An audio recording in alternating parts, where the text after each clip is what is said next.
Ready, Judge? Go right ahead. Would you introduce yourself to the jury, please? My name is Josie Dikeman. How old are you today, Ms. Dikeman? I am 33. I'm going to start with the question that everybody is here to decide. Did you kill Alexavier Pedrin? No, How did you feel about Alex when he was alive? he was my son. I loved him with all my heart. How do you feel about Alex now that he's gone? I miss him every day. Do me a favor, just pull the mic a little bit closer. You can pull all the way up if you want to. Josie, do you have any other children? I do. Who are those children? Zayden Ehlers, Major Hellrud, Alex Pedrin, Brantley Pedrin, and Araya Pedrin. Why do you consider Alex your child? Because he is. I raised him till he was a baby. Since he was a baby. Do the children have different fathers? They do. Who are the fathers of your children? Zayden's father is Jess Miedema. Major's father, I think I forgot Jalen. Oh, that's okay. Who's Zayden's father? Jess Miedema. Who's Jalen's father? Jalen's father is Dustin Barnes, and he's deceased. Who is Major's father? Major's father is Mark Hellrud. Alex's father is Derek Pedrin, and his biological mother is Jenna Lowe. And then Brantley and Araya's father is Derek Pedrin. Okay. Were you in a relationship with Derek Pedrin? I was. For how long were you in a relationship with Derek? Over 7 years. We're going to talk about it in detail, but just generally, how would you describe that relationship with Derek? Abusive. Where'd you grow up, Josie? La Crosse, Wisconsin. Did you graduate from high school? I did. I graduated from Central. What year did you graduate? 2010. Do you have any other family in the La Crosse area? I do. I have my grandpa and my brother and my mom. Okay. What's your mom's name? Rebecca Ehlers. What's your brother's name? Gabriel Ehlers. And what's your grandfather's name? Richard Ehlers. So, Josie, are you nervous about testifying here today? Yes. Why is that? I've never had to do this before, and my TBIs, I have neurological issues that people base their opinions on me. They think differently of me because of how I am. Have people ever misperceived how you're reacting or how you're feeling in a situation? Yes. Do you receive disability as a result of your brain injuries? Yes, I do. What % of disability do you receive? I'm considered 100% disabled. Were you 100% disabled before your brain injuries? No. And I want to talk about how things are a little bit different here. Have the brain injuries impacted how long it takes for you to think about things? Yes. Have the brain injuries impacted how hard it is to remember things? Yes. Have the brain injuries made it difficult to respond right away to somebody? Yes. And Josie, do you occasionally freeze up when you're struggling with your memory? Yes, I do. Is what we're seeing today, is this how you look and you act in everyday life? Yes. Is the way that you interact with people now different from the way that you interacted with people before your brain injuries? Absolutely. In what ways? Before my brain injuries, I could do everything like any other person could. I could think normal, I could read, I could write, I could respond to questions right away like a normal person. I wouldn't lose my words. My memory was great. Okay. Have you also been diagnosed with anxiety? Yes. How does that affect you?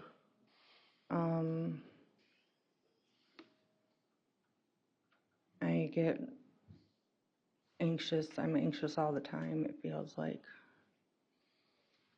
How about PTSD? I have PTSD very, it has its highs and lows. Can you tell the jury about some of the symptoms that you have with PTSD? I have triggers, I get nightmares,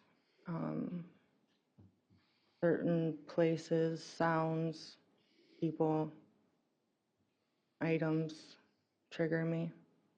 How about when somebody's talking to you aggressively or yelling at you? I think yelling is the biggest trigger. Was that something that happened a lot with Derek? Yes. Now, Josie, have people ever misinterpreted you as somebody who doesn't care or isn't feeling? Yes. How does that feel when that happens? I think it happens a lot. And it makes me feel like people just don't understand brain injuries or what it's like to live with a brain injury. I still feel emotion, but it's hard to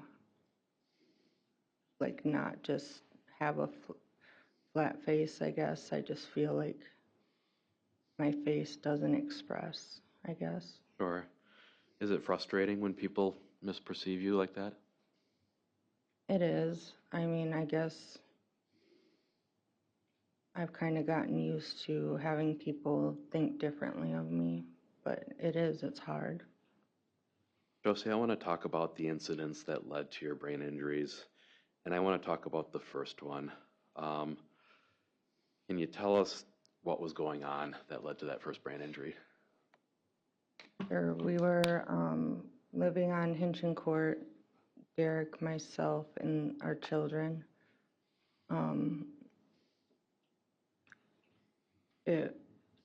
He had drinking a lot of tequila, and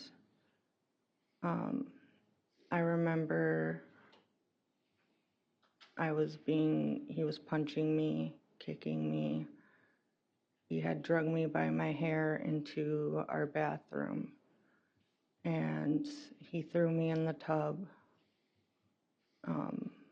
And then in between being punched and thrown in the tub, and he took my hair.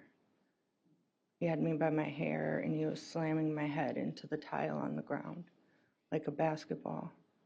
I had lost control of my bladder and blacked out. What were you thinking before you blacked out? I thought I was dying. I thought that was the end of my life. Was this the November 12th the March 1st of 2019 incident? It would have been March 29th. March 29th, excuse me. And Derek testified that it was his belief that he put your head through a wall several times. Was that the same incident or a different incident? It was the same. There was never any holes in the wall, and it was the tile on the floor. Okay. Now, Josie, when did you learn that something was different after that brain injury? The next morning, I was puking my brains out, and from then on, I couldn't lift my daughter. I was dropping everything, plates, anything I picked up. I was off balance. I was in and out of the ER because I didn't know what was wrong with my head. Bright lights, loud sounds. I couldn't take. Were there things that you were able to do before that date that you weren't able to do after that brain injury?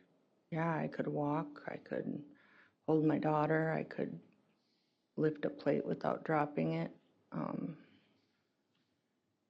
Did the way that you think or remembered things change at all? Yes. After that TBI, right away, my head was just felt like I got hit by a bus. I mean, Have you suffered from any other symptoms since, like seizures? yes. How about headaches? Yes, I have headaches a lot. How about pain? Yes, I will forever have pain and weakness on the left side of my body. Tell us about that left side of weakness. What's that like? I have a great amount of weakness on the left side of my body compared to the right. And for a while, I was off balance and I would fall, and I've had to learn how to walk and live with that weakness. Tell us about where after that injury, were you able to drive? It was hard to drive. It was hard to focus on the road and the speed limit and the stoplights on several different things at once. And it was very hard to focus on multiple things. Okay. Josie, my understanding is that there's a second time that you suffered a brain injury. Yes. What happened leading up to that brain injury?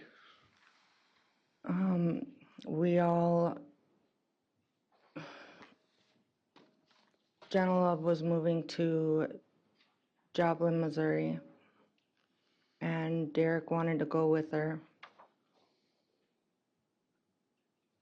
I was still recovering from a brain injury. Okay. And Why were you moving to Joplin? Derek said that, with a fresh start, things would be better. The violence would stop. Whose violence would stop? His. So what was the plan moving to Joplin? Was it just you and your family, or were other people supposed to come too? It was myself, our kids. Jenna was already there. And Mark and Major was supposed to meet us a week later. So the plan was to have multiple adults with different children kind of live together and co-parent all the kids? Yes. How long did that last for? About a week. What happened that caused you to abandon that plan so quickly? Jenna kept disappearing. Derek confronted her about it. And then Jenna's boyfriend and Derek got into an altercation. It turned into a fist fight. I tried separating them, and then I got in the middle of them to try to break up the fight, and then Jenna jumped on top of me. And then I went to leave. I said, you know what, we're leaving. We're packing up and leaving. And then I walked in the kitchen, and next thing I knew, it was lights out. What happened? Jenna had hit me with a baseball bat from behind. Did that cause you to lose consciousness? Yes. What's the next thing that you remember? I remember Jenna and Derek pulling me outside. Did they pull you outside to help, or where did you end up outside? I remember being in the grass, but there was blood on my van seat, so I think they were trying to put me in the van. How did you end up getting to the hospital? Jenna's boyfriend at the time had brought a friend, and he called 911. Okay, so it was somebody else that called 911 to get you taken to the hospital? Yes. At the hospital, Josie, were you evaluated by doctors? Yes. Judge, I'm going to object to these and I'm asked for a sidebar.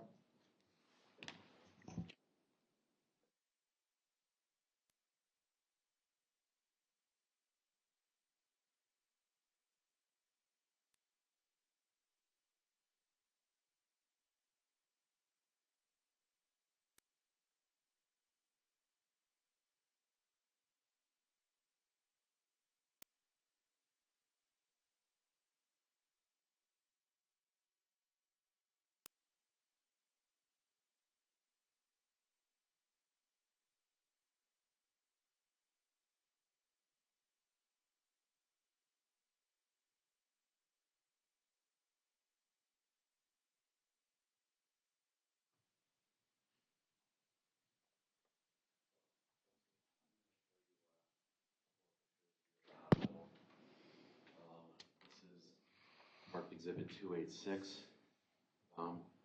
What's in that photograph? That's me in the hospital after I got hit with the baseball bat. What do you look like there? I was in pain and I had blood all over. Looks like you're wearing a cervical collar around your neck. Yes. And what's that red substance all over your face? Blood. How about that red substance throughout your hair? Blood. What's been marked as Exhibit 287. Do you recognize that? Yes. Does that appear to be a closer up view of the wound on your head? Yes. What caused that wound? A baseball bat. And here is Exhibit 285. Is that a closer up view still? Yes. Is that how you appeared in the aftermath of Jenna hitting you on the head with a baseball bat? Yes. Offered 285, 286, 287. Yes, subject to the objection I place on the record and subject to the objection to our photographs on another matter. Yeah, this is not a matter of, this was subject to a whole different motion, and court will receive it, but given the graphic nature, I don't think you need to publish it. Go ahead. Okay.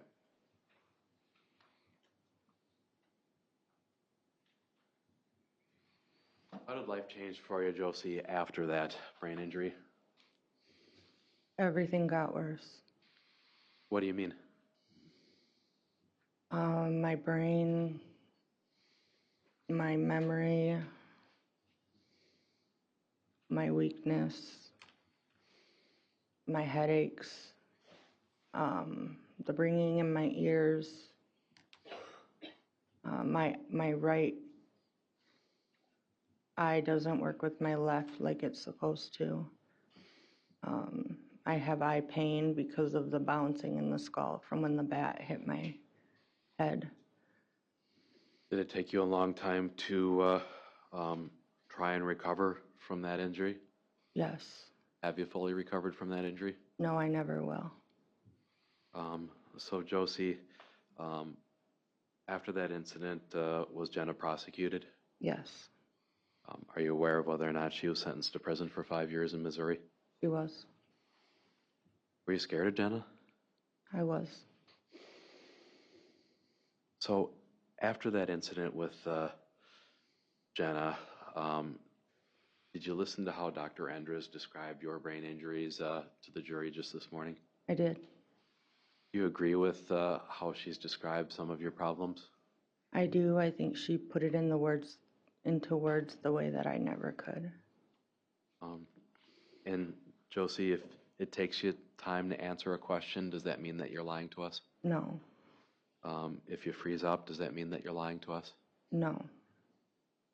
So what did you, Derek, and the children do after that incident in Joplin? I believe we had to wait a day, and then we came back. Did you have a place to come back to? No, So what did you do? Where are you living? we were homeless. We did go to Laura Lee's for a day, and then we stayed at Derek's mom's, and then Derek left it to me to find housing. You're kind of going from couch to couch until you found something? Yes. What did you do to try and find housing? I went everywhere. I went everywhere in La Crosse. I had to drive, so I had to have the kids read me the speed limit signs so that I could drive because I couldn't focus. But I had to find us a place to live. We were homeless and we hardly had any food. I went everywhere in La Crosse and nobody could help us because our family size was too big. I went to Brownsville and there was a place there that could help with domestic violence, and they gave me a list of landlords, and they said if you can find a place, we'll pay first month's rent and security. And by the grace of God, the last person on that list had a place for us. Okay. So is that how you ended up in Brownsville, Minnesota? Yes. And we'll get to Brownsville in a moment, but what I'd like to do is jump forward to the household in 2023. At some point, did you, Derek, and the children move to that house on County Road OS? Yes. And who was living in the house in that time frame? When we first moved there? Well, Yeah, let's start with when you first moved there. my mom lived there at first, but then she had to move out and we took over. And once you took over, who was all living in the house? Myself, Derek, Jalen, Major, Alex, Brantley, and Araya. Okay, so was Alex living with you pretty much full time at that point when you were in the house on OS? Yes. Was Zayden there full time? Zayden didn't, after Missouri, Zayden couldn't be there anymore because he couldn't watch the violence from Derek and then the bat. So where was Zayden living? He lived with my mom. How about Major? Was Major there full time? I shared custody with Mark for a while, but at that, before Alex was murdered, I had him full time. Okay. Was Derek working at all during this time frame? Off and on. Where was he working? Chip Shape Car Wash. Generally speaking, I know we have some different hours, but what were Derek's hours? Usually 8:30 to, it depends when he got home. Sometimes he'd get home early, sometimes he'd work late, sometimes he'd have people clock him out. Were you working at all, Josie? No, I was 100% disabled the day March 29th, So 2019. what kind of things would you do around the house? I tried, my main priority was feeding the kids, bathing the kids. I worked with a counselor and about my disability and about I would get tired due to my weakness and my pain after 10 minutes. And she would tell me, work for 10 minutes, take a break, don't overdo it, because then my brain would get tired. Did you see the photos of how cluttered and messy the house was? Yes. Is that something that you felt like you were able to keep up with, Josie? No. What kind of things did you do as a parent? I would read to the kids.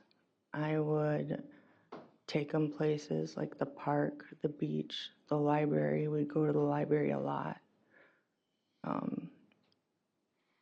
Anywhere to wear their energy. Who did the majority of the cooking for the kids? I did.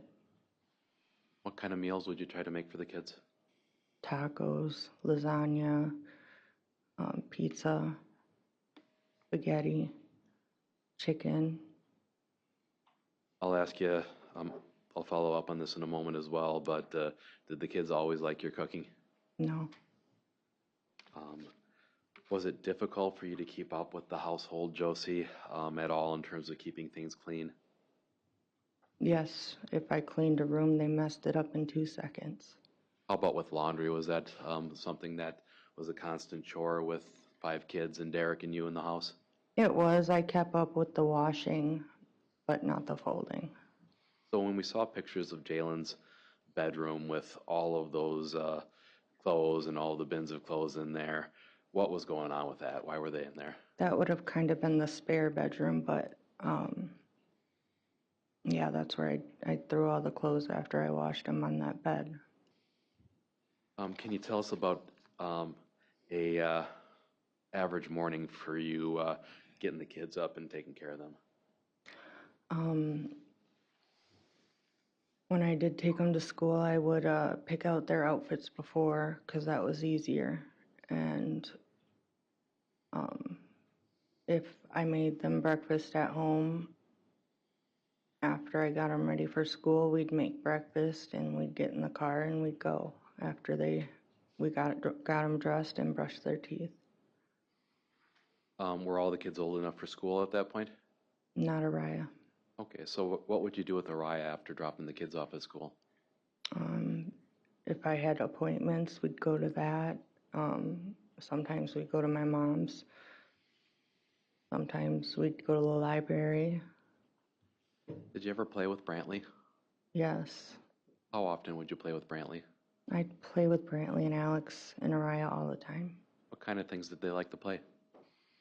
Monster trucks, Hot Wheels. We'd buy slime, we'd buy Play-Doh, all kinds of things. Kind of a never-ending task keeping the kids busy? Yes. What did Derek do to help with the household chores? Nothing. Did he help cook or make meals on a regular basis? No. Did he help clean on a regular basis? He would clean his area in the living room. So Derek had a special area in the living room that he had? Yes. How about the rest of the house, all that clutter that we saw? No. Did Derek do the grocery shopping? No. How about taking the kids to school? Did Derek regularly take the children to school? No. Was all of that kind of left to you, Josie? Yes. What about taking the kids to the doctor if they needed to go be seen? Who generally did that? I did. How about the dentist? I did. Let's talk a little bit about the home layout. I have some photos marked that are duplicates, or one of them's a duplicate of what the state introduced, right on them.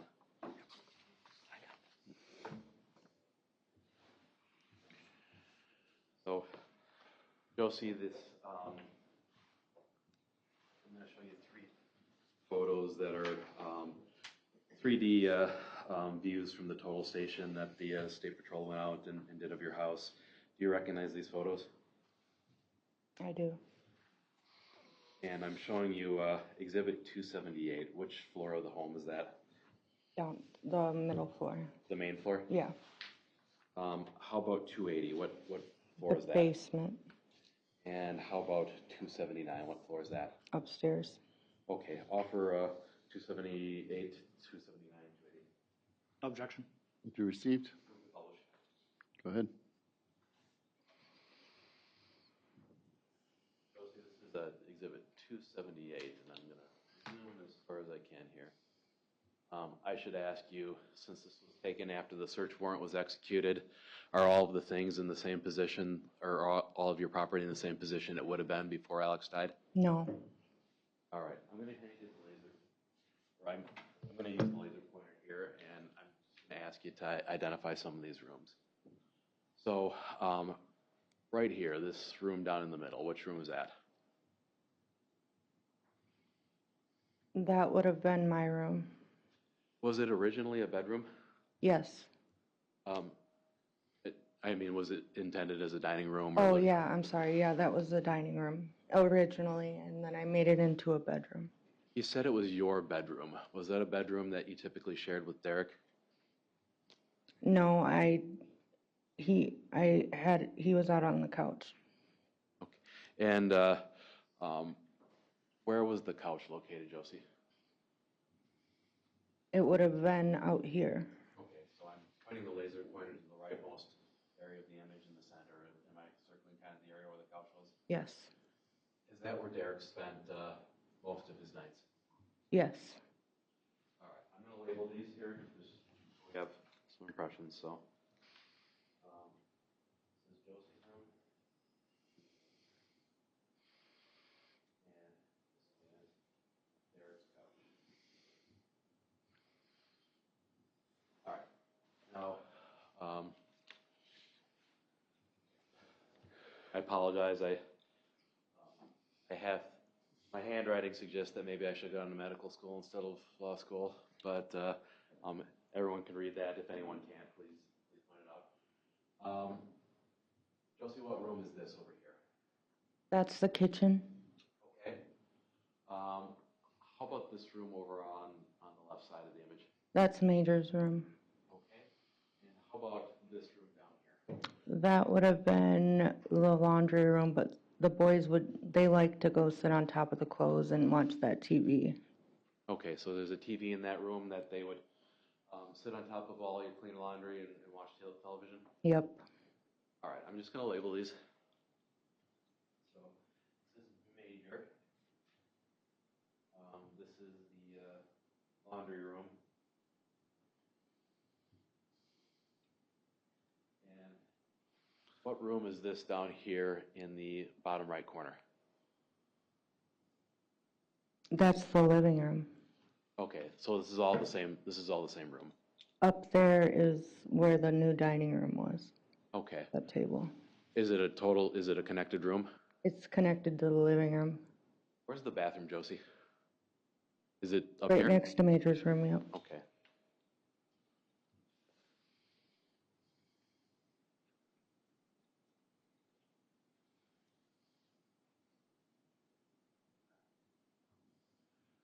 So, are there stairs in this house? Yes, there's 2 sets. I'm going to hand you the laser pointer. Why don't you point out the 2 steps and where they lead?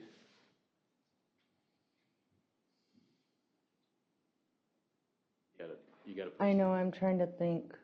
Oh, sure. I believe right there's downstairs. Basement. Okay.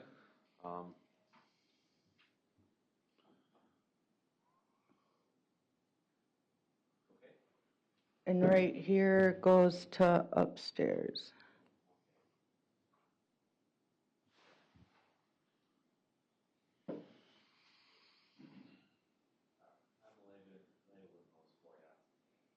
So, Josie, I want to go through a couple of the other diagrams here and just briefly label some of the other rooms.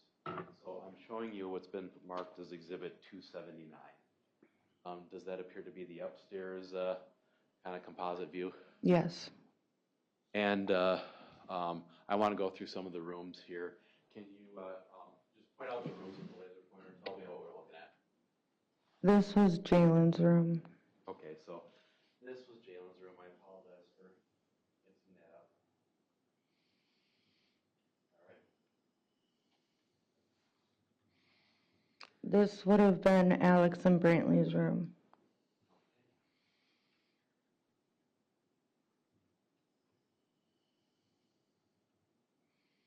All right.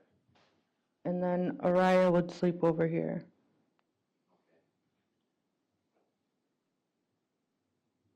How about that area at the bottom of the right? What was that?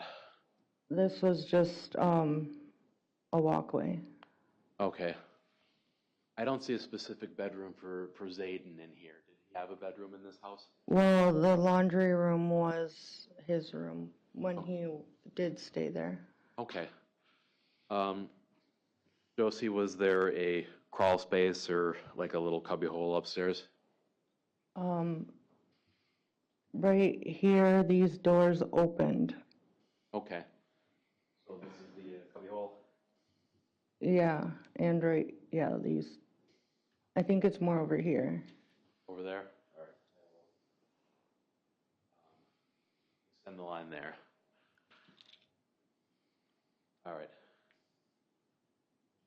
Did the kids always sleep in their bedroom that they had reserved for them? Never. Why is that? They slept by me. Why did they sleep by you? They felt safe.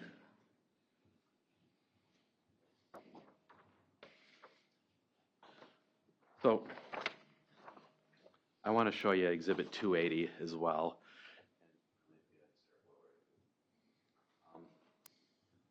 And this looks like the basement, is that right? Yes. All right. Can you point out on the diagram where the stairs were in the basement? I'm sorry? Can you point out the stairs into the basement on the diagram there? Right here? Okay.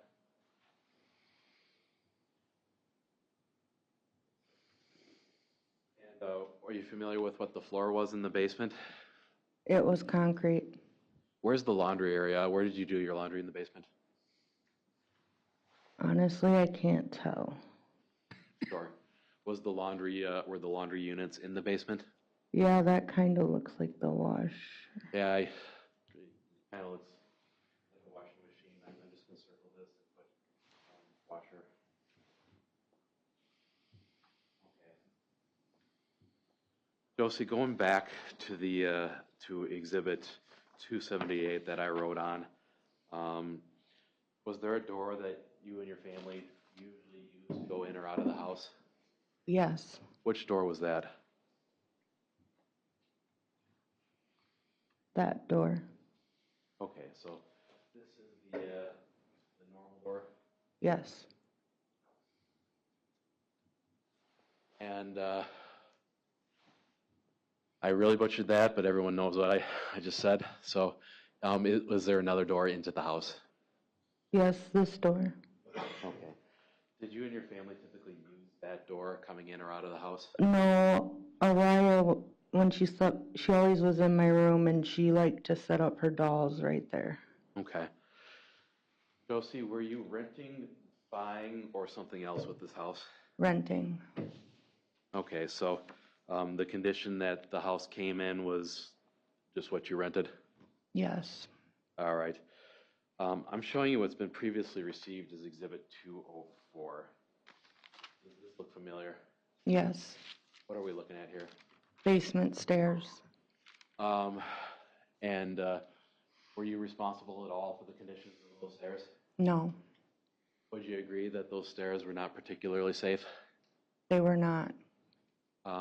Let's talk about the stairs. What were the stairs themselves on the basement made of? Wood. Was it ever slippery if you're in your socks? Yes. I don't see any hand railings at all on this staircase. Were there ever hand railings when you were living there? No. And what does the floor look like at the bottom there? It's concrete. Okay. Do you ever have to warn the kids not to horse around or near the staircase? Yes, I did. They ever listen to you? No. All right. So Josie, I'm showing you what's been marked as Exhibit 281. What are we looking at here?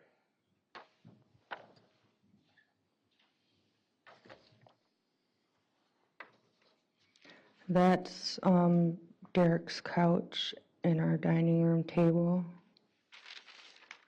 That's the living room and dining room. Okay. Is this about how it looked usually? Yes. Offer 281, move to publish. Objection. You received, publish.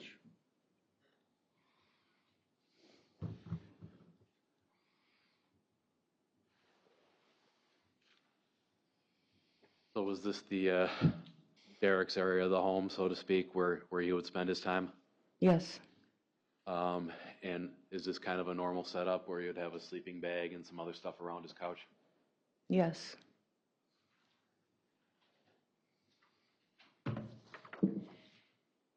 So I want to talk to you a little bit about your bedroom. And we don't have a particularly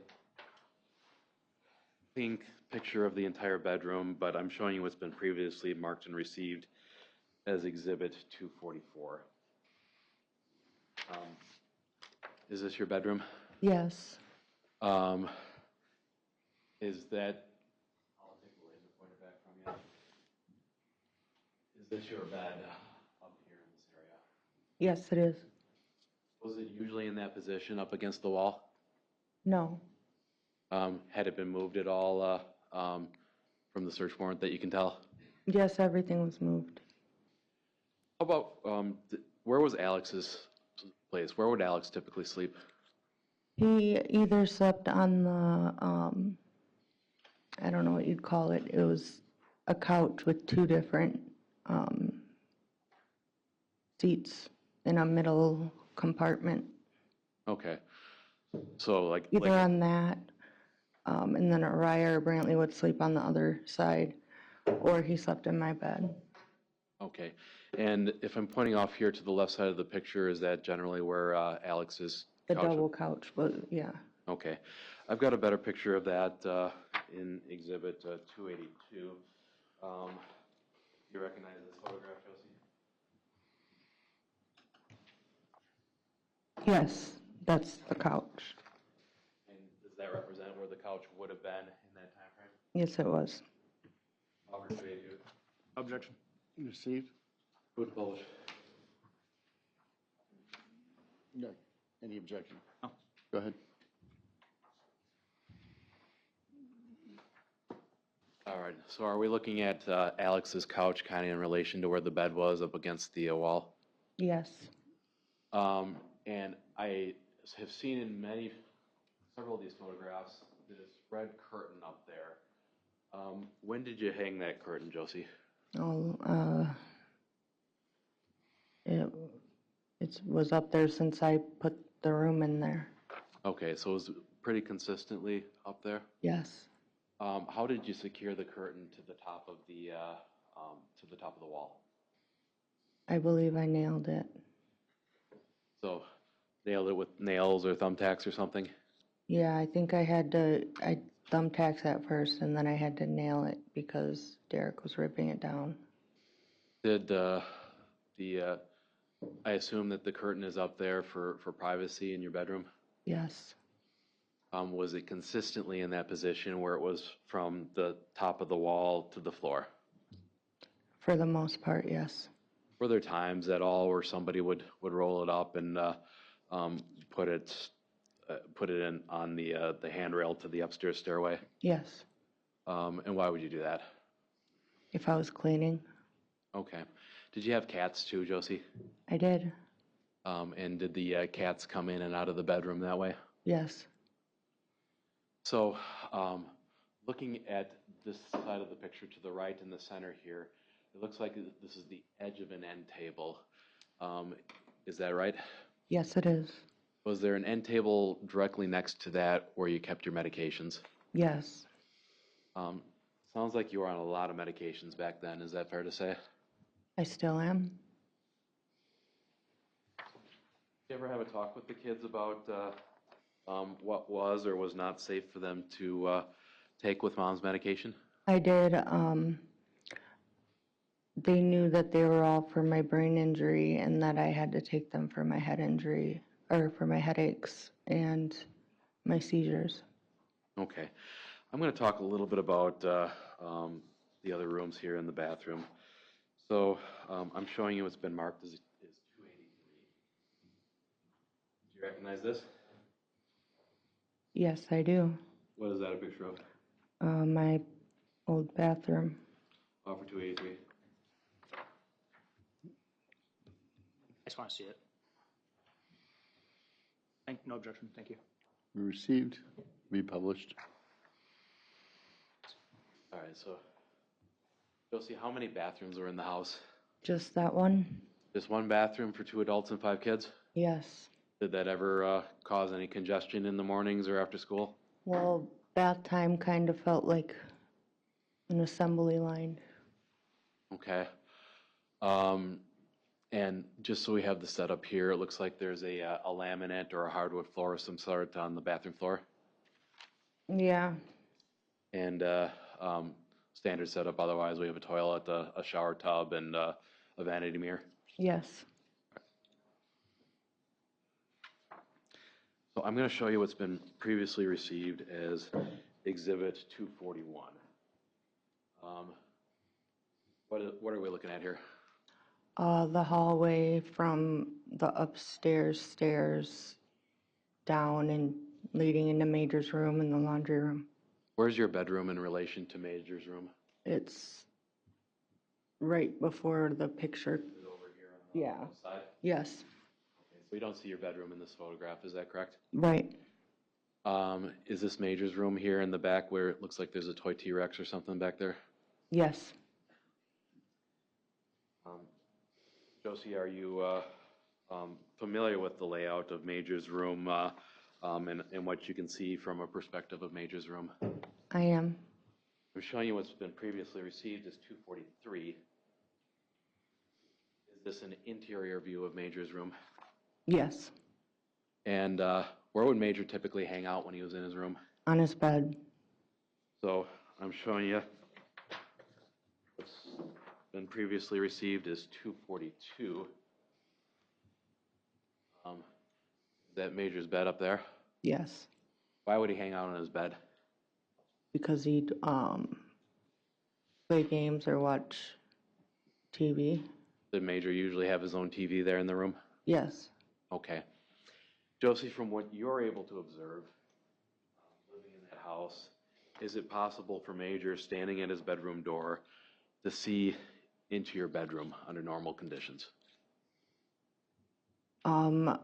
When I look into Major's room, I cannot see Major. Did you have to go up to the doorway and actually look into the room? Yes, because I would constantly try to check on him from my room, and I could not. I would have to get up and look and go and check on him in his room. The other staircase in the home, Josie, going upstairs, was that hardwood or was that carpeted? I'm sorry, repeat that. The staircase that led to the upstairs, was that carpeted? Yes. Would the kids ever do anything on that carpeted staircase that you had to talk to them about? Yes, they would always slide down it like it was like a sled, like on their butts. I'm going to switch gears now that we have an understanding of the house here, and I'm going to ask you about Alex. What was Alex like, just generally? He was a happy kid. When he was with me, he was full of life. He was loving and kind, and he always, no matter what, even though his life was so crappy with his dad, he always had a smile on his face. Always. How would you describe your relationship with Alex? I loved him and he loved me with all his heart. I always think back, and the best times with Alex was him running to me, yelling "Mommy" at school, and going to the library and picking out books and reading them to him, going to the beach and making sandcastles, and outside, "Mom, look at this, look at that," and he'd show me tricks with his bike. Running to the truck when I pull up, like he was just so full of life. You've described some of the things that you would do together. Tell us about reading with Alex. Was that something that he liked to do with you? He loved to read. What do you mean by that? He would pick out books at school and be so excited to go home and read them. Now, Josie, was it uncomfortable at all being a step-parent to Alex, knowing what his mother had done to you? I didn't look at Alex as Jenna. I looked at Alex as Alex. Did you love him despite what Jenna had done to you? I loved Alex with all my heart, just as if he came out of me. What was Alex's relationship like with your other children? Him and Brantley were best buds. They did everything together. How would you describe his relationship with Major? Major was mean to the younger kids. Not so much Araya, but Brantley and Alex. He was meaner to Alex. The allegation's been made repeatedly in this trial that you treated Alex differently because he wasn't your own son. Do you agree or disagree with that? That's false. That's absolutely not true. Why do you say that's not true? I treated them all equal. Did you care about Alex any less than you cared about your own children? No. Let's talk about Alex and eating habits. Were some of the kids picky eaters? They all were at times. And did Alex have any food that he particularly liked or didn't like? Alex wasn't the pickiest. out of the bunch, but there was times where he didn't like what was made. Now, did you have any rules about dinners and food with the kids?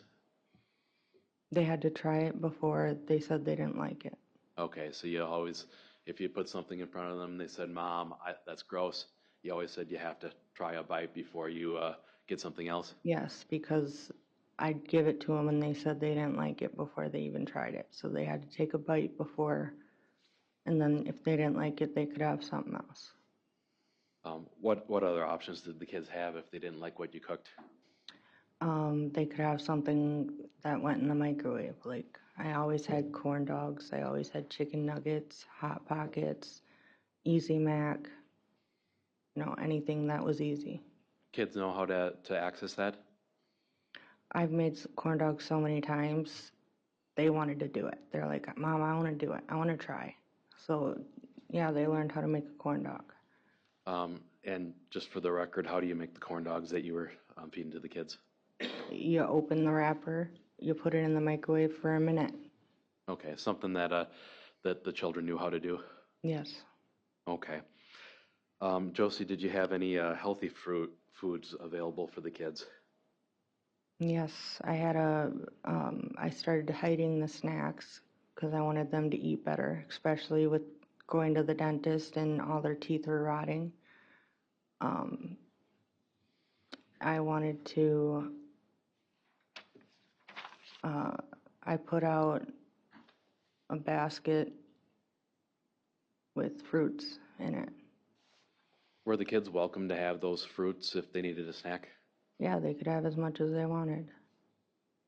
So the allegation, Josie, has been that you intentionally starved Alex or withheld food from him. Did that ever happen? No, How about water? Did you ever withhold water from Alex? no, and anyone who's ever been to my house knows that I have, right on the floor, I always had cases of water, juice box, Gatorade, everything ready for the kids. Did Alex like sweets? They all like sweets. Would Alex ever get into the sweets? He would get up and get into sweets or drinks or stuff that he would make him sick. Were you ever mad at him for that? No. I would Would you- talk to him about it, but I wasn't mad at him for it. Okay. Can you remember a particular instance where Alex got up and ate something where he ended up getting sick? Yes, a whole pack of ice cream sandwiches. All right. Did you talk to Alex after that and about why he needed to only have one? Yeah, the next day he had diarrhea and his stomach hurt, and I had talked to him that, it's not good to eat a whole pack of ice cream sandwiches because it's not good for your belly. Let's talk about pizza. Did you get pizza regularly for the family? We got pizza a lot. So the claim has been made that you would only allow Alex to eat pizza crusts. Is that true? No. Did you have any rules at your house about the crusts? Yes, they all had to eat the crust. Do they all like eating the crusts? No, Why did you make them all eat the crusts? because I was finding half-eaten pizza, and they'd want more, and pizza's expensive. Did Alex ever complain about having to eat the crust? No. So this is a rule that applied to all of the kids in the house? Yes. So the claim's also been made, Josie, that you would force Alex to eat food with hot sauce on it. Has that ever happened? No. Can you think of a time when somebody put hot sauce on Alex's food as a joke or a prank? Yes, I remember the kids crying because Major had put hot sauce on their food. How did you react to that? Major had to make them more. Is this something that you use as a punishment at all? Absolutely not. Did you joke around with the kids about, well, wash your mouth out with hot sauce if they were misbehaving? Not wash their mouth out, but like Laura Lee and I would say, you want hot sauce, but we never did it. So Let's talk about the dental care here. You mentioned that some of the kids had issues with their teeth. Yes, Brantley and Alex had cavities. So what would you do in response to the kids saying that my teeth hurt? I limited the sweets. Would you take them to the dentist? Yes. Did Derek ever take the kids to the dentist? No. Let's talk about Alex in particular. Were there any challenges getting Alex into the dentist right away? When we first got him, yes. I couldn't get him under our insurance. What was the problem with that? He was under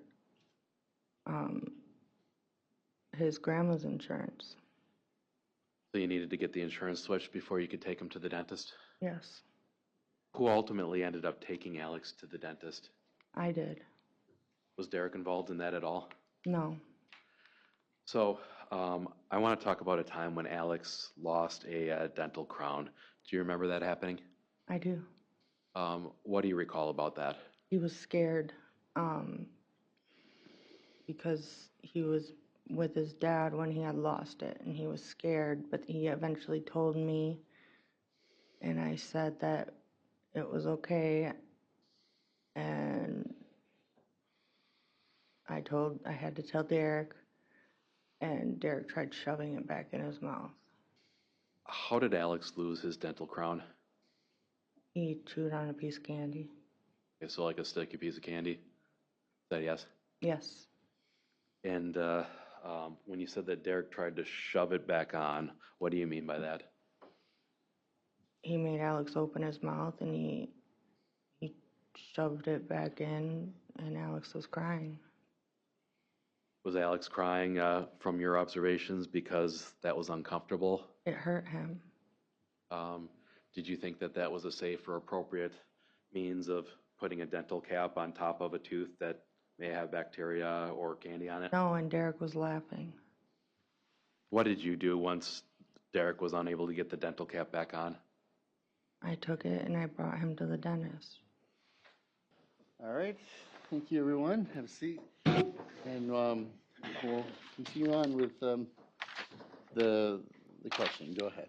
Sure. Josie, I want to ask you just a brief follow-up question about rent. How were you making rent at that home on OS?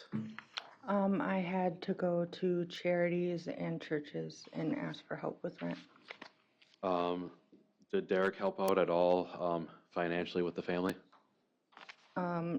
He would give me a couple $100, and that was it. What's your understanding over the rest of his paychecks went? Drinking and drugs. All right, let's talk about school. Did you communicate at all with the school for any of the children? I'm sorry, can you? Who communicated with the school at Hinton when something came up with the kids? I did. Would you describe yourself as involved in the kids' education? I was very involved. Did you want the kids to go to school, Josie? I did. Why is that? Because I wanted them to be at school, and it was important for them to learn, and honestly, I could use the break. Okay. So, in other words, did you like the fact that the kids were missing so much school? No. Now, who would be the parent communicating with either the principal or the teachers if there were issues in class? I was. Would Derek ever handle that? No. What kind of things would you reach out to Alex, Brantley, or any of the kids' teachers about? Birthdays. There's a number of times where there was bullies.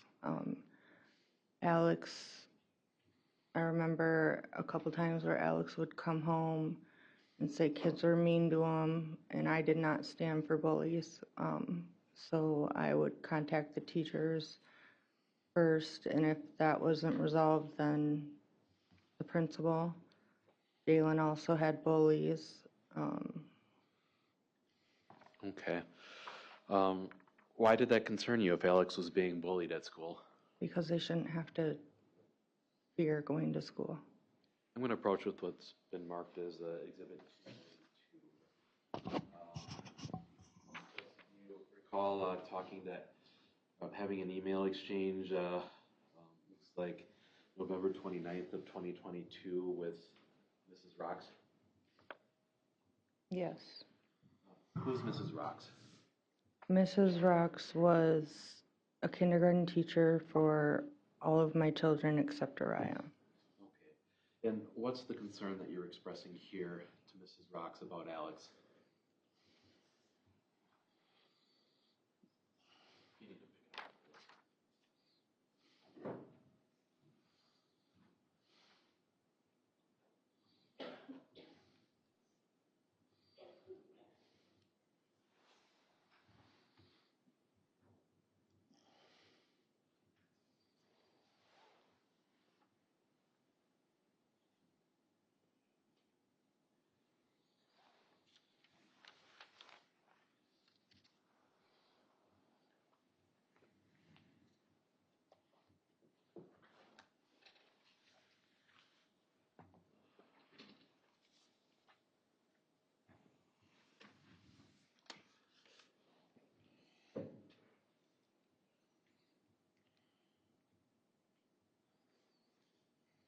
Are you having a hard time reading that? It just takes me longer.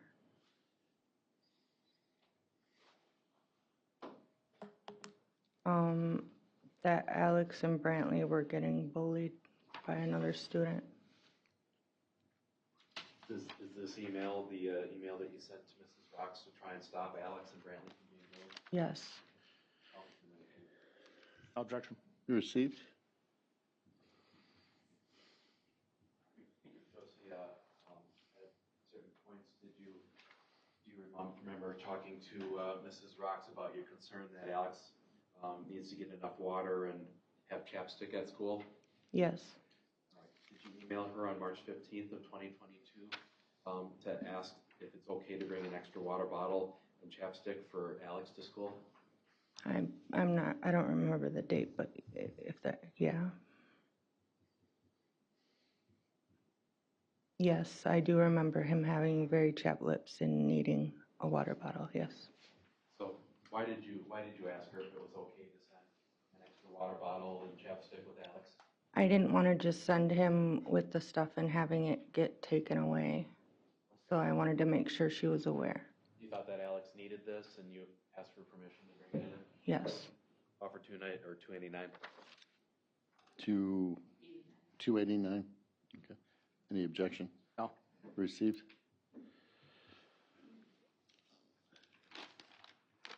Josie, did you communicate with Mrs. Rocks about things as simple as making sure that Alex's gloves fit during winter? Yes. I'm showing you what's been marked as 290. Do you recall talking to Mrs. Rocks about whether or not Alex's gloves were the right size?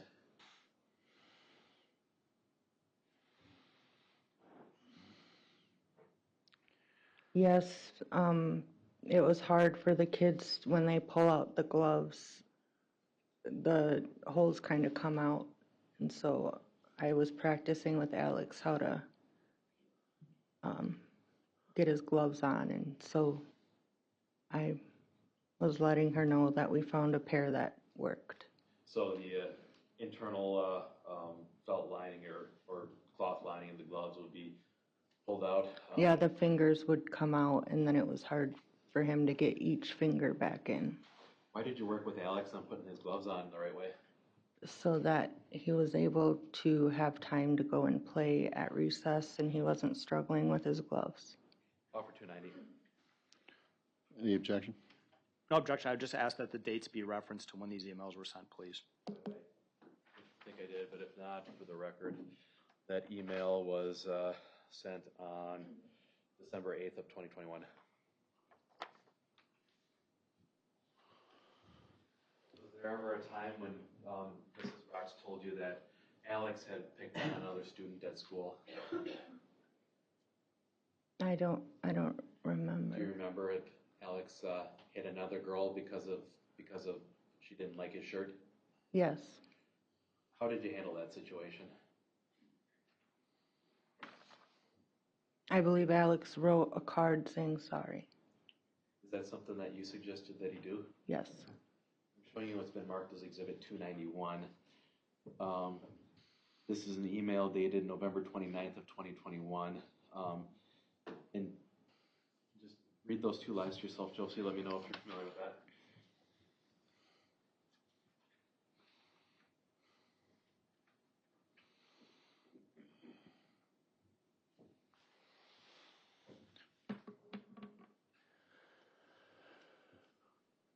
Okay.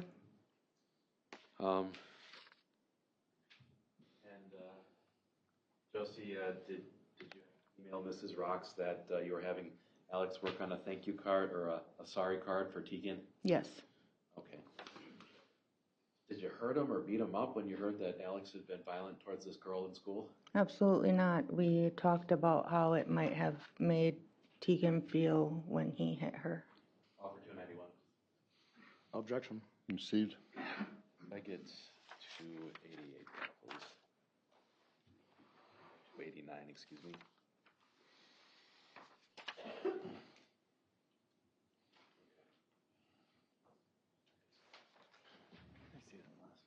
Josie, when was Alex's birthday? July 10th, 2016. Okay. Are you aware of whether or not the school had any birthday celebrations for kids during their birthdays? It depended on the teacher, but not in Alex's classes. Was it difficult to get, did Alex want to have his birthday celebrated in school? He didn't, I don't remember him mentioning it, but I had talked with Alex if he wanted to celebrate his birthday at school, since his birthday fell on in the summer and not during the school year. When the kids are in school, did they get to bring in special treats on their birthday and have a special celebration? Yes, if kids had their birthday during the school year, they got to bring in a treat. Is that something that you wanted for Alex, even though his birthday was in July? Yes. I'm showing you what's been marked as Exhibit 288. This is an email dated April 5th of 2022. What are you referring to, Josie, when you ask her if it's okay if you bring in Alex's summer birthday treat on Friday? Can you wait just a second? I don't have a copy yet.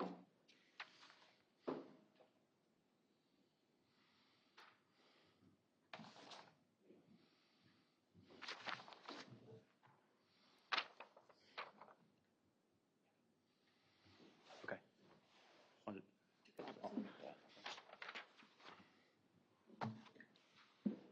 What did you mean by that? I asked Mrs. Rocks if, since Alex's birthday was in July, if he could bring in a special treat to celebrate his birthday on Friday. And did she agree to do that? Yeah. Okay. Offer 288. Objection. Received.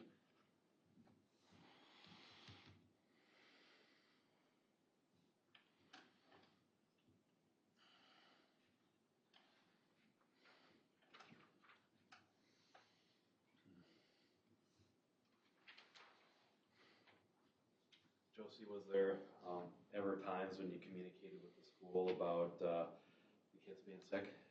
Yes. Were the kids sick a lot? Yes. And I'm just going to show you one example here. This has been marked 293. Are you describing the symptoms as you and your family are experiencing them? May I have a copy of 293, please? Dated January 18th of 2022. Are you expressing some concerns about COVID starting to run through your house? Yes. And are you expressing your concerns in real time as you're experiencing them? Yes. Why are you telling Mrs. Rocks that COVID is running through your house? Because it was? You wanted her to know what was happening with the health of the kids? Yes. Offer 293. Objection. Received.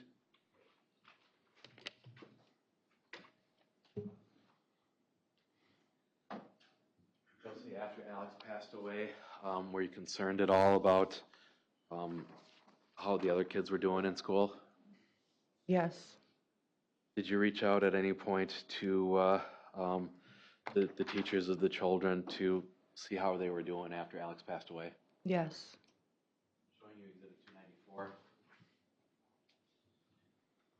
This is an email dated February 23rd of 2023. So approximately 12 days after Alex died.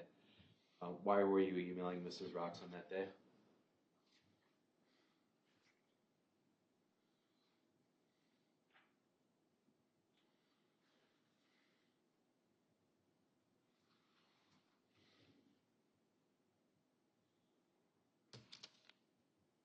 Were you checking on Brantley? yes, I was. Why did you think it was necessary to check on Brantley? Because I wanted to know if he was okay. We had just lost Alex, and it was hard on all of us.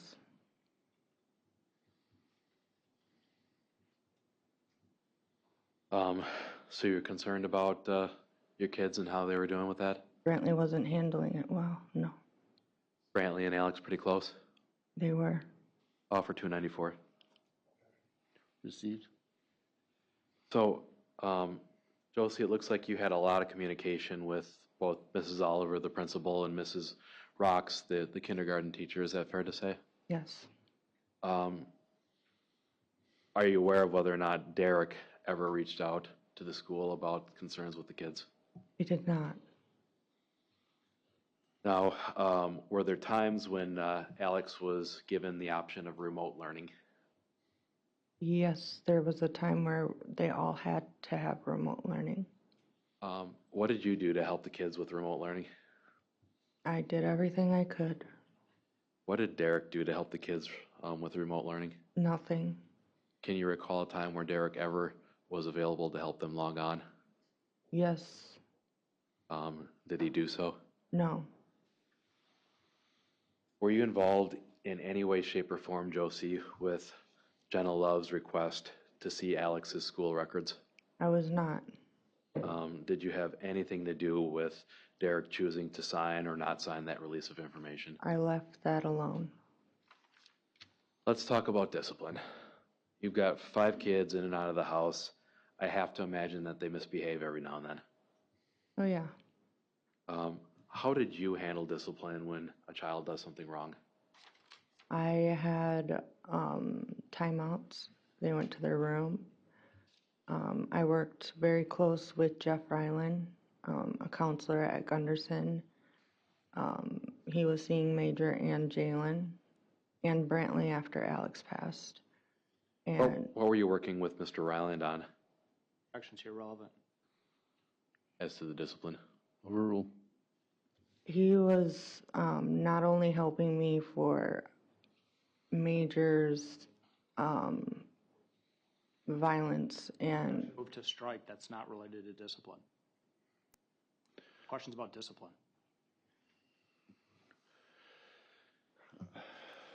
I think she can talk about what her experience is. Overruled. violence and lying,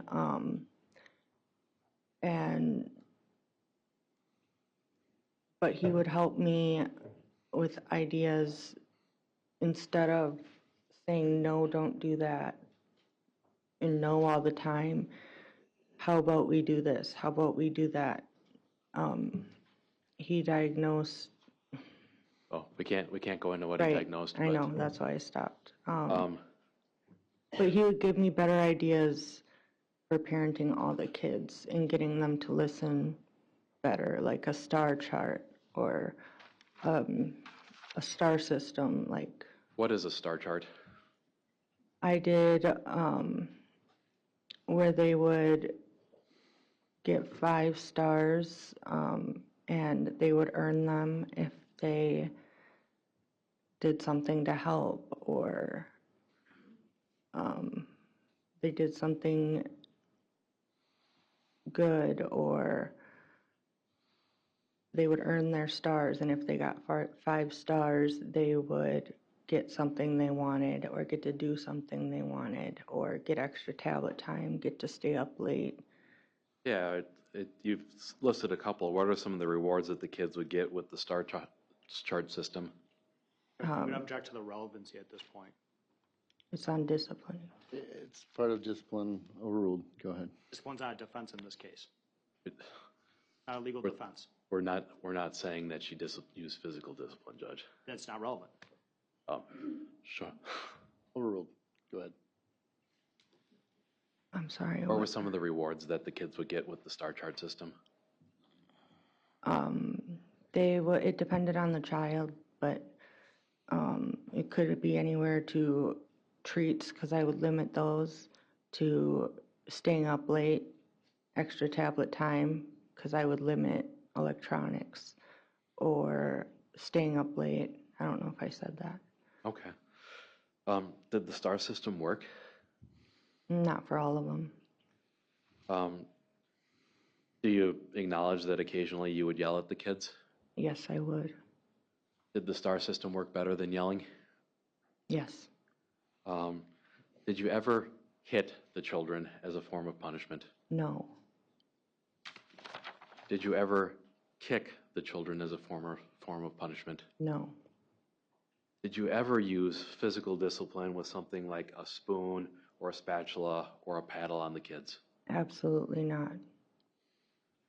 Now, have you had a chance to observe Derek's means of disciplining the kids? Yes. Was his way of disciplining the kids different from yours? Yes. How so?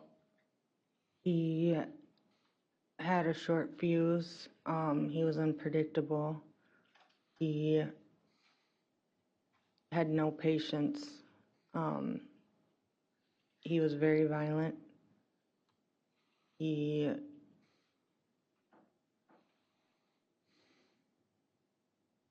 didn't treat them like they were kids. What do you mean when you say that Derek was very violent? He would throw them across the room.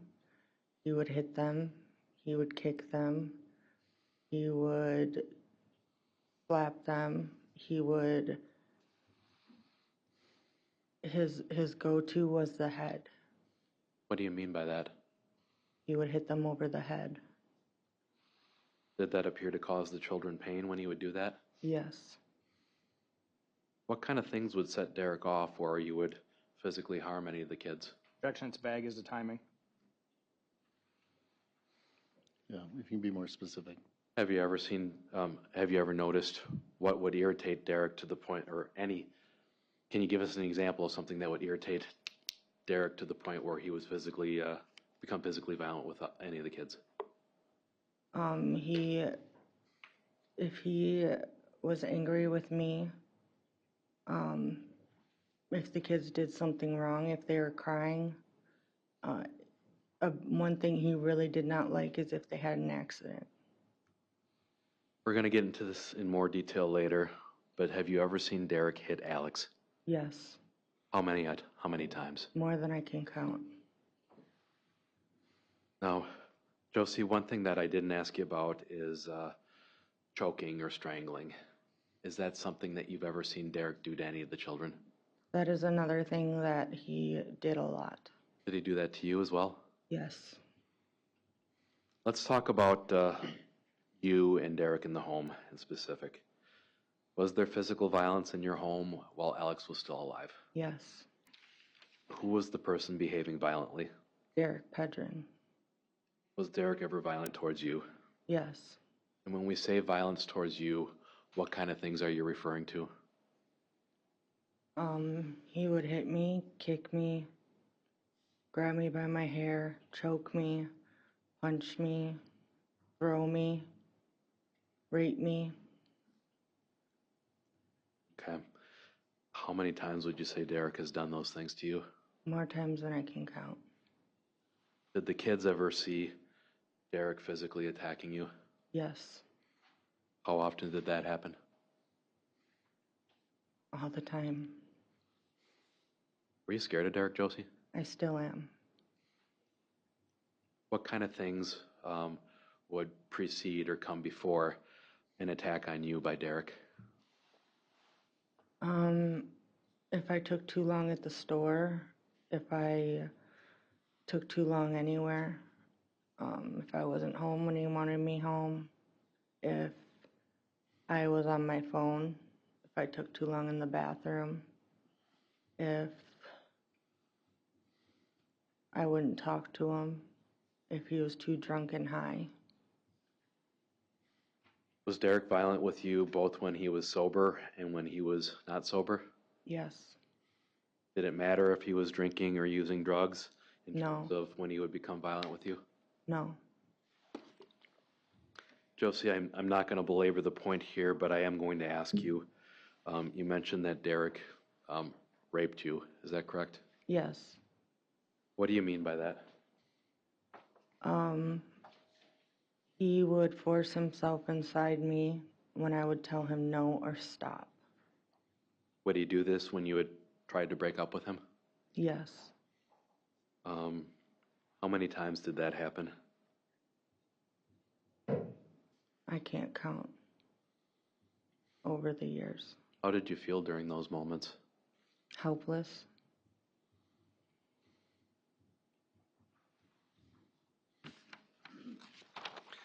I want to talk about some of the specific instances where the police became involved. Have the police ever become involved because of Derek's violence towards you? Yes. And have you called the police every single time that Derek became violent with you? No. How about with the kids? No. So I'm going to move you back to March of 2019. Is that the incident that you've described where Derek used your head like a basketball? Yes. And was Laura Lee there at that point? Yes. Did you ask her to call the police for you? I screamed it running from Derek, yes. Was Derek asking her to call the police on you? No. Now, that incident, I know you said that your head was banged against the tub. You recall hearing Derek say that there was another incident where he put your head through a wall? Yes. Was that a different incident or the same incident? If he did it that time, I don't remember. But I know he repeatedly slammed my head into the tile floor. Was this violence that you experienced in March of 2019, was that out of the ordinary for Derek when he was abusive to you in the future? It was not. There's several times I thought I was going to die. Let's talk about when you moved to Brownsville, Minnesota. That would have been around the summer of 2020, as I understand it. Can you repeat that? Sure. You moved to Brownsville after you moved from Joplin? Yes. And I know that you were kind of homeless for a period of time in between. Is that right, Josie? Yes. Now, were you working with anybody at the Salvation Army trying to get funding for your housing? I was. And did you discuss any concerns about violence in the home during that time frame? Yes. Did Derek agree to move out or leave? No. So I want to bring you to July 13th of 2020. Do you remember 911 being called in Brownsville on that day? Yes. To the best of your recollection, Josie, can you tell us what happened? I'm sorry, did you say it was a hang-up? Nope, this is not the hang-up. This is the, was there, do you recall an incident where Derek threw you to the ground and broke Yeah. your phone? Yes. Okay. Tell the jury what you remember about that. He had beaten me and broke my phone. Were there any kids present for that? Yes, How about Alex? Was he present? he was present. And was Alex ever present for any other time that Derek was abusive to you? He was present a lot of the times Derek was abusive to me. Would Alex ever try to help you out when his dad was behaving like that? He would, and he would scream and cry, "Mom." How would Derek react to that when Alex would scream and cry, "Mom"?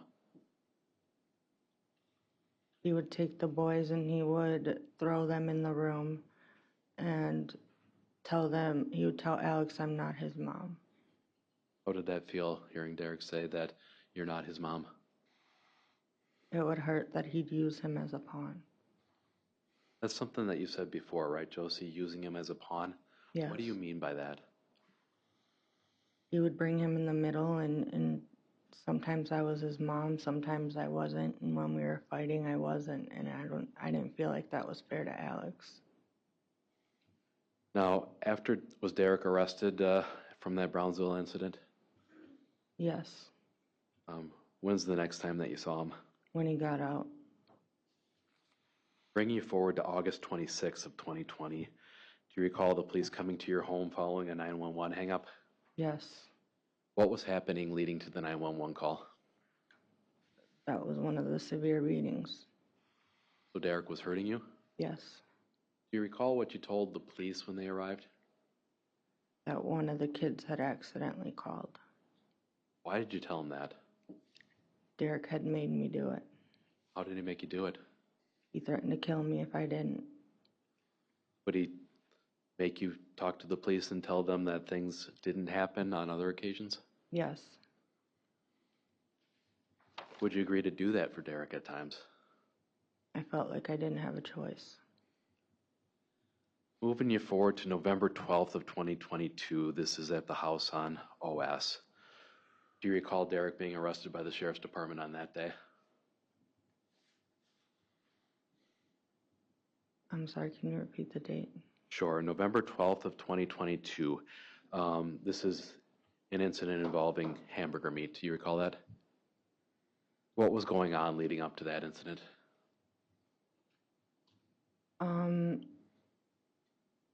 Derek was mad at me, fighting with me. I told him it was over. I'm sorry, my brain's going through a lot right now, and it's Sure. starting to block everything out, but I'm gonna try. Let me just redirect you here, Josie. Was there a point in time where Alex was separated from the rest of the kids? Yes, I had went to a rummage sale, and Derek wouldn't let Alex go with, Why not? because he was drunk and high, and he said that he was going to take Alex to a hotel to see Aubrey, his sister, Do you remember where the rummage sale was? Galesville. What were you getting at the rummage sale? Out of their basement, they sold a bunch of Tide and just household cleaners for really cheap. They bought pallets of it, and so monthly I'd go stock up because it was really, really cheap. Okay. When you got back from the rummage sale with the rest of the kids, were Derek and Alex still there?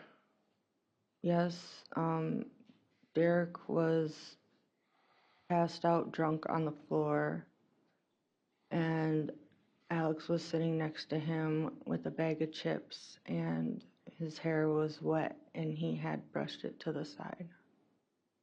Why was Alex's hair done like that? I called him over, and I asked him, did he do his hair, and he said yes, he wanted to look handsome for his sissy. Did he look handsome?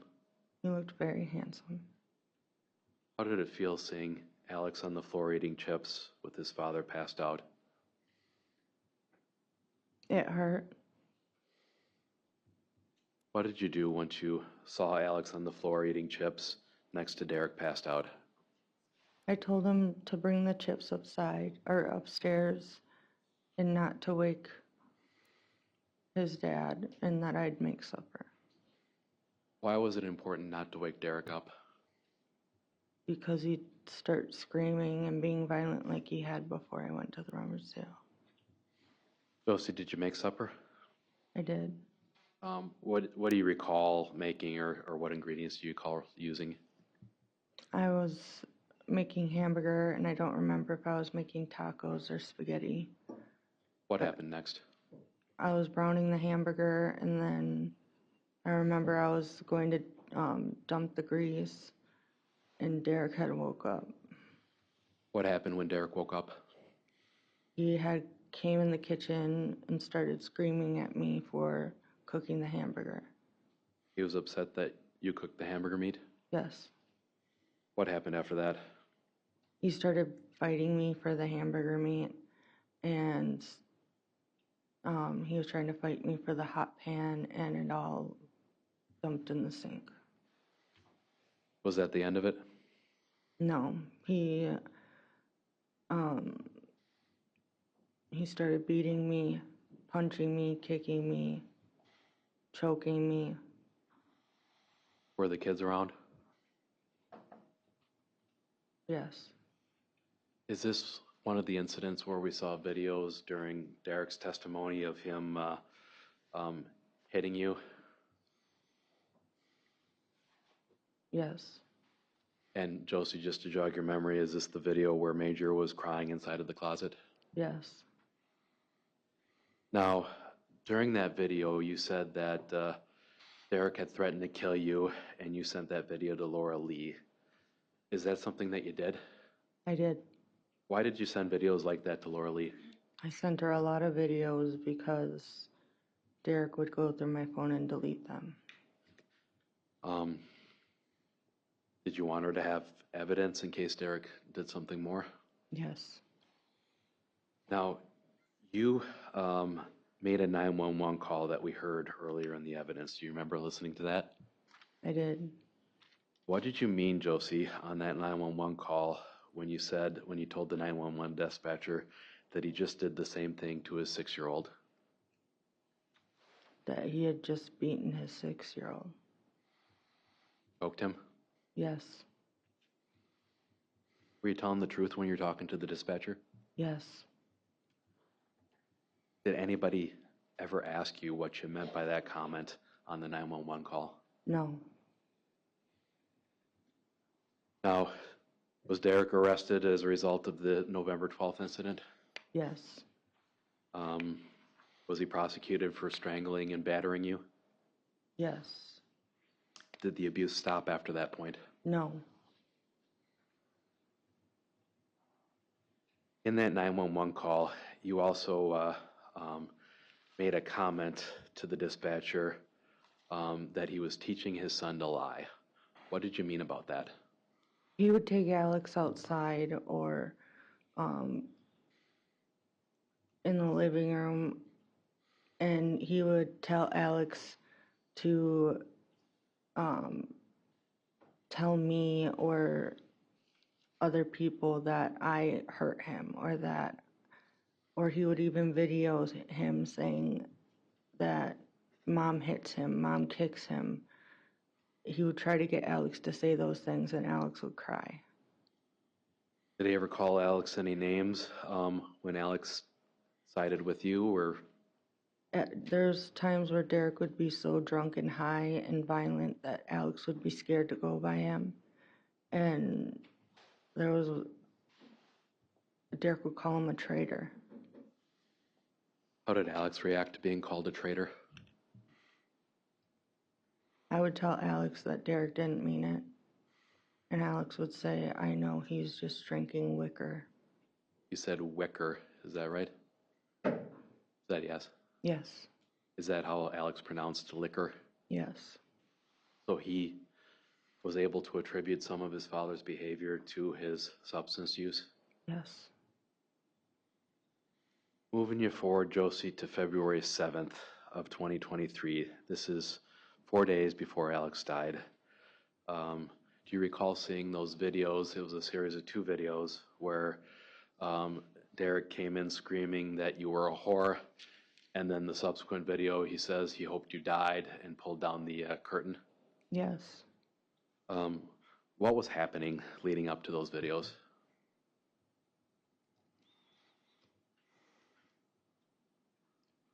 I'm sorry, I'm getting a block. That's okay. It appeared that all the kids were in the room. Do you recall that? Yes. What were the kids doing in the bedroom? They always slept by me because they were scared, because Derek was always drunk and high. Is that pretty normal for the kids to all be in the bedroom with you even on a regular night? Every night. And did the kids ever go and sleep with Derek or around him when he was drunk or under the influence of a substance? Never. How about when Derek was yelling and screaming like that? Would they ever go and sleep by him? They'd be scared. So it was pretty common to have a bed full of kids and then have kids on the couch? Yeah, I'd always have them in my room.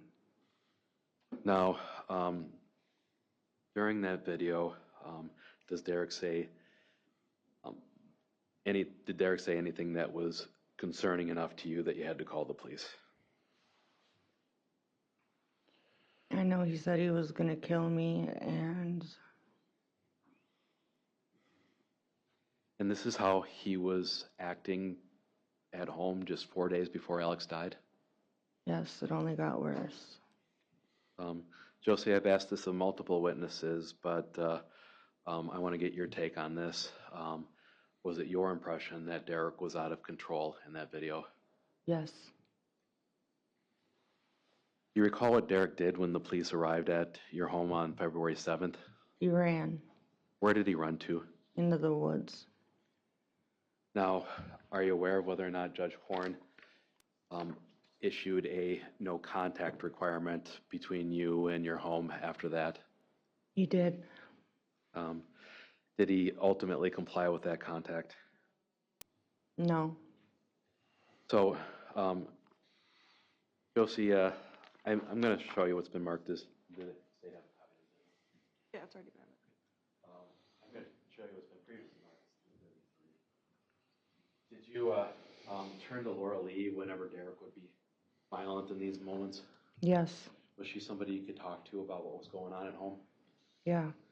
All right, I'm showing you what's been marked as 233. This is a series of Facebook exchanges on February 7th, beginning at the UTC time is 7:28 and 37 seconds. However, subtracting 6 hours for Central Time would be approximately 1:28 a.m. Have you seen these before? Yes. And why are you reaching out to Laura Lee? Because I always talk to her when things happened with Derek.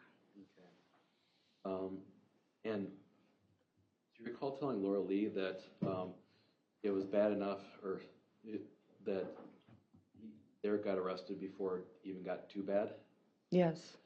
So what we saw in that video wasn't Derek at his worst? No.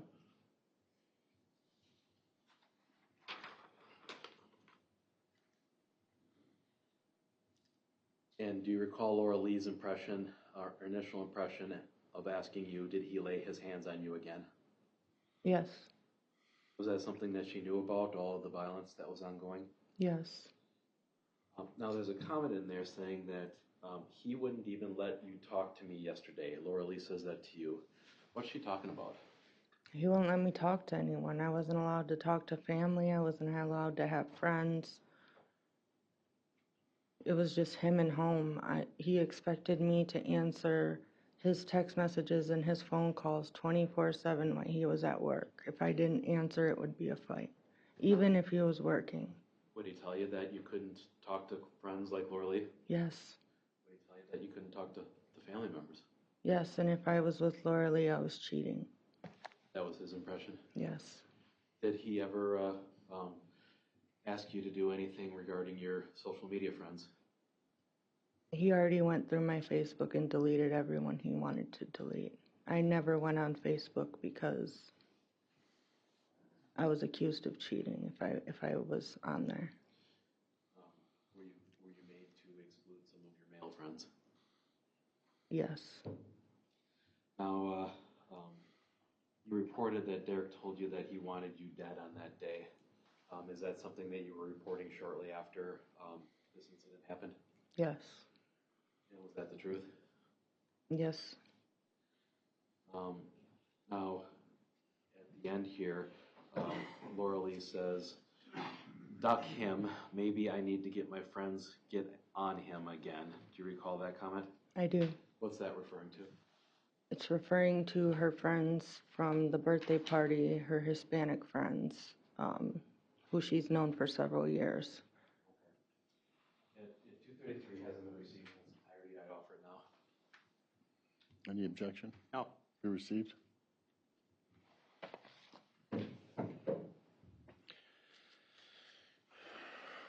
Now, Josie, these times that the police were called, were these all of the times that Derek abused you? No, Why didn't you always call the police when Derek got like that?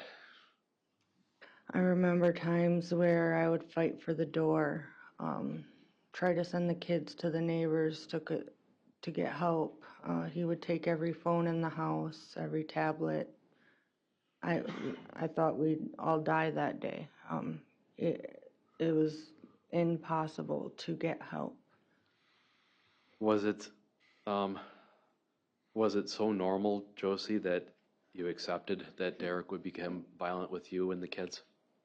Yes, I thought it was normal. I thought that was our life. Let's talk about drug use. Are you aware of whether or not Derek was taking any prescription medication? Not prescribed. What are you aware of? He was taking Xanax. How do you know that, Josie? I watched him, and I've seen his phone, and I've seen him with it. So what would you see Derek do in terms of how would he take it? He would snort it on his table in the living room. Would he take it any other ways? He would take it in his mouth. Okay, like a normal way that one would take a pill? Yes. How many times would you say that you've seen Derek use Xanax? More times than I can count. Has Derek ever admitted to you that it was Xanax that he was using? Yes. What did the Xanax look like? Bars, but there's times I've seen other types of pills that I assumed were Xanax. Do you notice anything about the colors of the pills? Or the bars? I think they were not like a white, but like a off-white maybe. I didn't get too close to it. A bluish color. You ever saw him? Yeah, you saw him with the blue pills as well. Yeah. Did you know where Derek was getting it from? Yes. Had you ever gone through his phone and seen some of those text messages? Yes, I've never met the person, but he's told me who it was, and he's told me he was going to that person's house, and he sent me pictures of guns on the table at that person's house. And yeah, How did that make you feel when he sent you a picture of guns on his drug supplier's table? scared. He How was many- like trying to brag about it, like, these are my friends. And there's times where he's threatened me, if I don't kill you, I know people who will. How many times would you say that you've seen text messages on Derek's phone going to buy Xanax?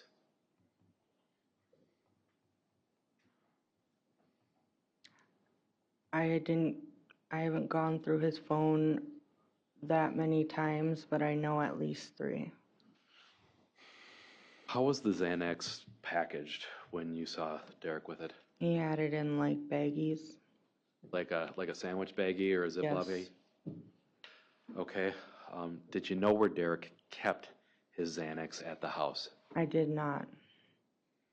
Now, were you able to observe any changes in Derek after he would either snort or swallow Xanax? It just reminded me of when he was drunk.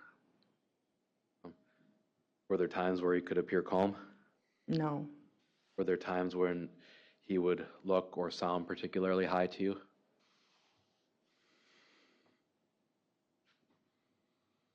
I mean, it just reminded me of his blurred, stumbly, drunk Derek. And did Xanax prevent Derek from acting violently? No. Now, Josie, I'm going to ask you, did Derek ever give you Xanax? No, Were you taking Derek's Xanax? no, I was not. I want to talk to you a little bit about one of the videos that we saw of you and Derek arguing on a couch in the living room. Do you remember that one? I do. What did you mean when you confronted Derek and said, "You mean the Xanax that you bought and took"? They were his Xanax that he bought and he took. What did you mean when you said that you checked his messages and then sarcastically asked him, "So you just buy the Xanax from your friend"? That they were Xanax that he bought from his friend and he took. Did you have any reason to believe, Josie, that this video would be played more than 3 years later in a trial that you're facing prosecution for homicide? Absolutely not. Were you speaking the truth when you confronted Derek about using and purchasing Xanax? Yes. Now, Derek's testimony was that he bought Xanax, but only to give to you. Is that true or not true? Not true. Was Derek doing much of anything that was nice for you towards the end of that relationship? No. I want to talk to you a little bit about that text from July 6th of 2021 to your mother asking her if she wanted to try a Xanax. Do you remember that? I do. What was going on? I was talking to my mom about I was going to go over there and help her because she wasn't doing well. And Derek hated going to my mom's. He hated me being at my mom's. He hated me giving anyone else attention other than him. And he told me to ask her if she wanted Xanax.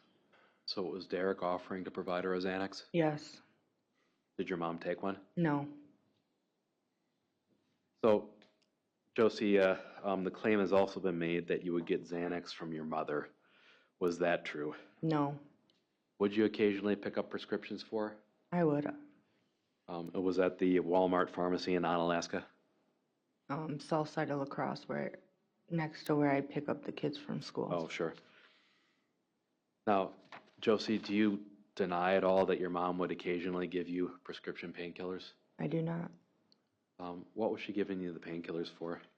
I was in a lot of pain from being beaten and my left-sided pain. Would you ever get pills like hydrocodones for after Derek had been violent with you? Just hydrocodone, that's it. Did you have a prescription of your own for hydrocodone at some point? Yes, I did. I was on a very low dose. Was it ever Xanax that you got from your mother? Absolutely not. I want to talk about Ted Kolkind. Who's Ted? He is a family friend that my mom's known for several years. Okay. And what were your interactions like with Ted? I would, if I went to the store, I would help him with groceries. If I always made dinner and there was always way too many leftovers because it seemed like if I made a meal, the kids wouldn't like it. So I'd bring him leftovers and honestly, he was a getaway, a place to go with the kids to avoid going home. How would you describe Ted's health generally? He has poor health. He's in a wheelchair. Okay. Has he needed people to help take care of him, clean his apartment, cook his meals, go to the grocery store, that sort of thing? Yes. Is that something that you've been doing for Ted? Yeah, I help him when he needs help. And it sounds like your mom helped him out too as a family friend. Yes. Did Ted get to know the children at all? Yes, Would you ever bring the kids over to Ted's house? I would. How would you describe the kids around Ted? They'd draw him pictures. They thought it was really fun to go under his bed and grab like the remotes, and he has a grabber and he'd drop that under the bed or whatever he'd drop under the bed. Alex and Brant would crawl under there and grab all his stuff he dropped under there. So, it was teaching them to help too. So one of those like toy claws that you get at the, Yeah. the fair? Okay. Did Ted appear to get along with the kids? Oh, yeah. He's very good with kids, and the kids loved him. Was Ted somebody that you could confide in at all about what was going in at home? Yeah, I would talk to him. Talk to him about Derek? Yes. Did he ever express to you that you need to get out of that relationship? Calls for hearsay. Sustain. Was Ted ever in a position to see Derek become violent with you? Yes. Was there a period of time that he lived with you and your mother after a knee surgery? Yes. You need to take a headache medication, Josie, or are you doing okay? Can we take a break? Can we get 5 minutes maybe? Yeah, let's take maybe we can go in a bit anyway. Let's take about a 10 to 15 minute break. We'll see you after the break.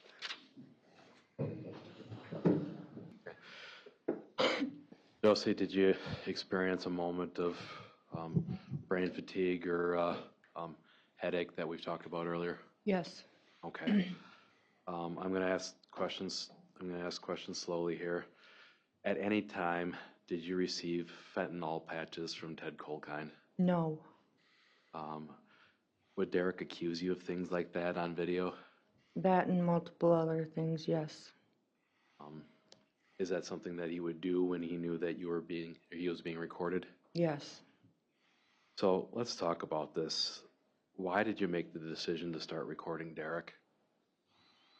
Because I thought that he would stop. I thought I needed to show, I thought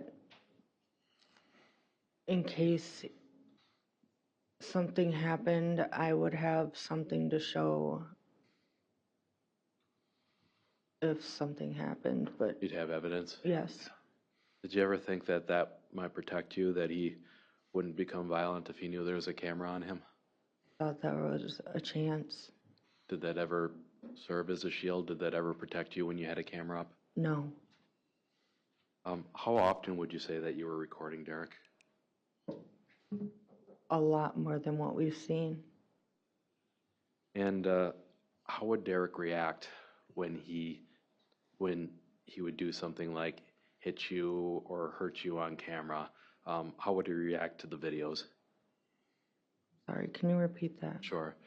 Did Derek ever take any steps to delete the videos? Yes. What did he do?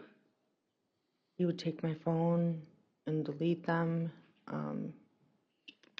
during the abuse or after. Did he ever destroy any of your phones? Yes. More than one? Yes. Did Derek ever take SD cards out of your phone or other devices? Yes.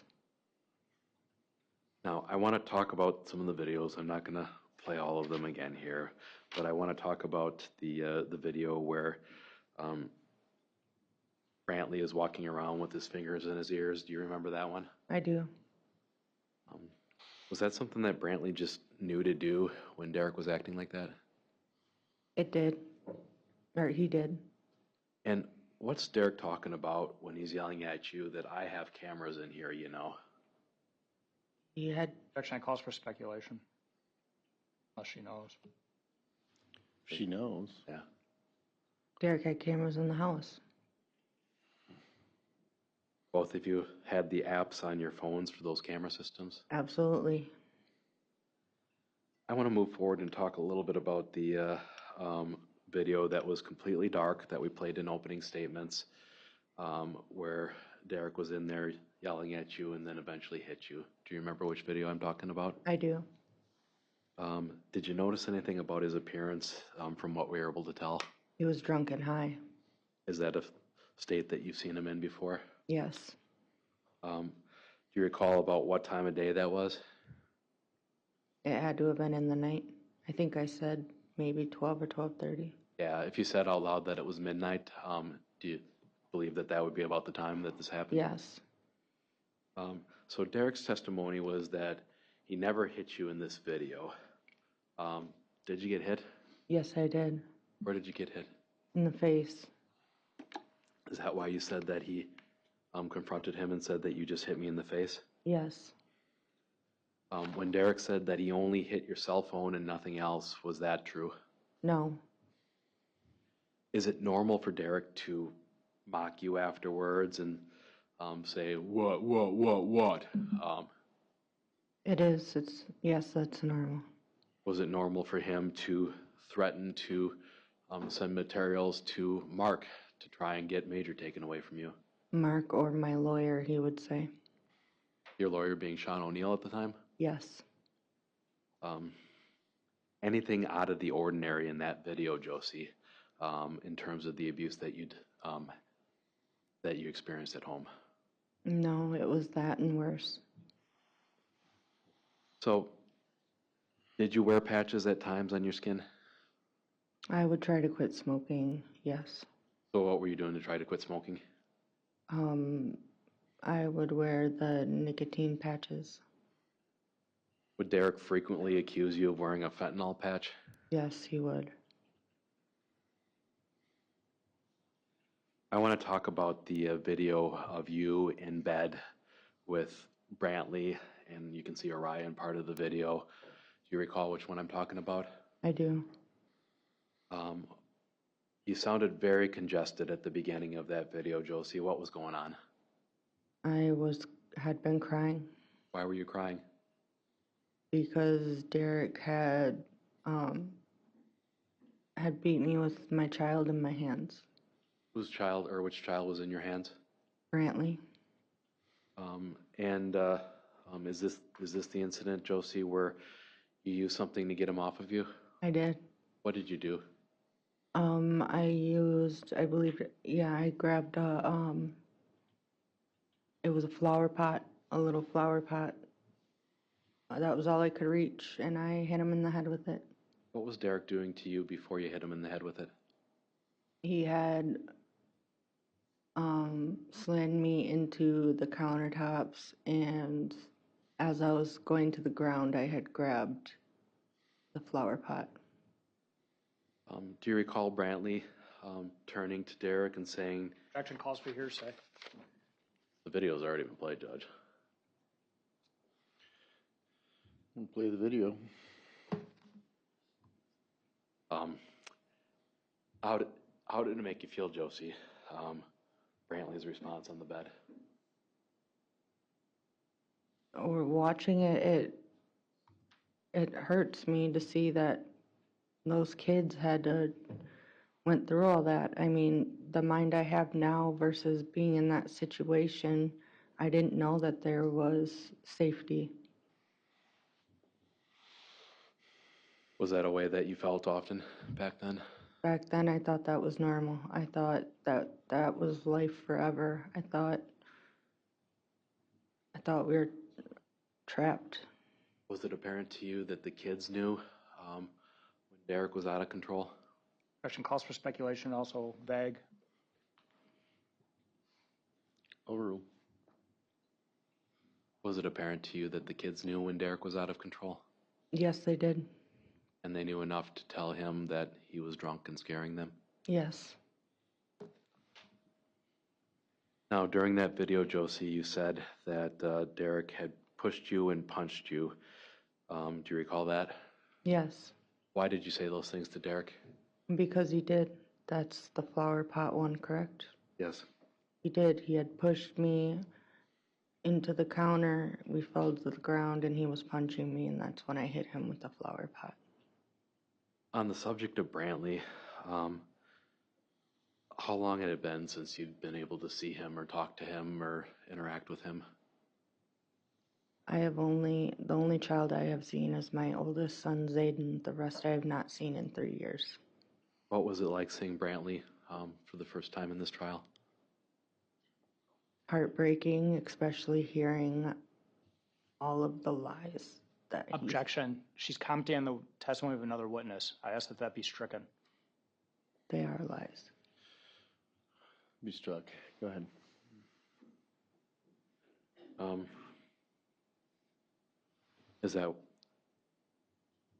Were you crying when Brantley was in here? Yes, I was. Were you crying in part because it was really hard not to see your little boy for 3 years?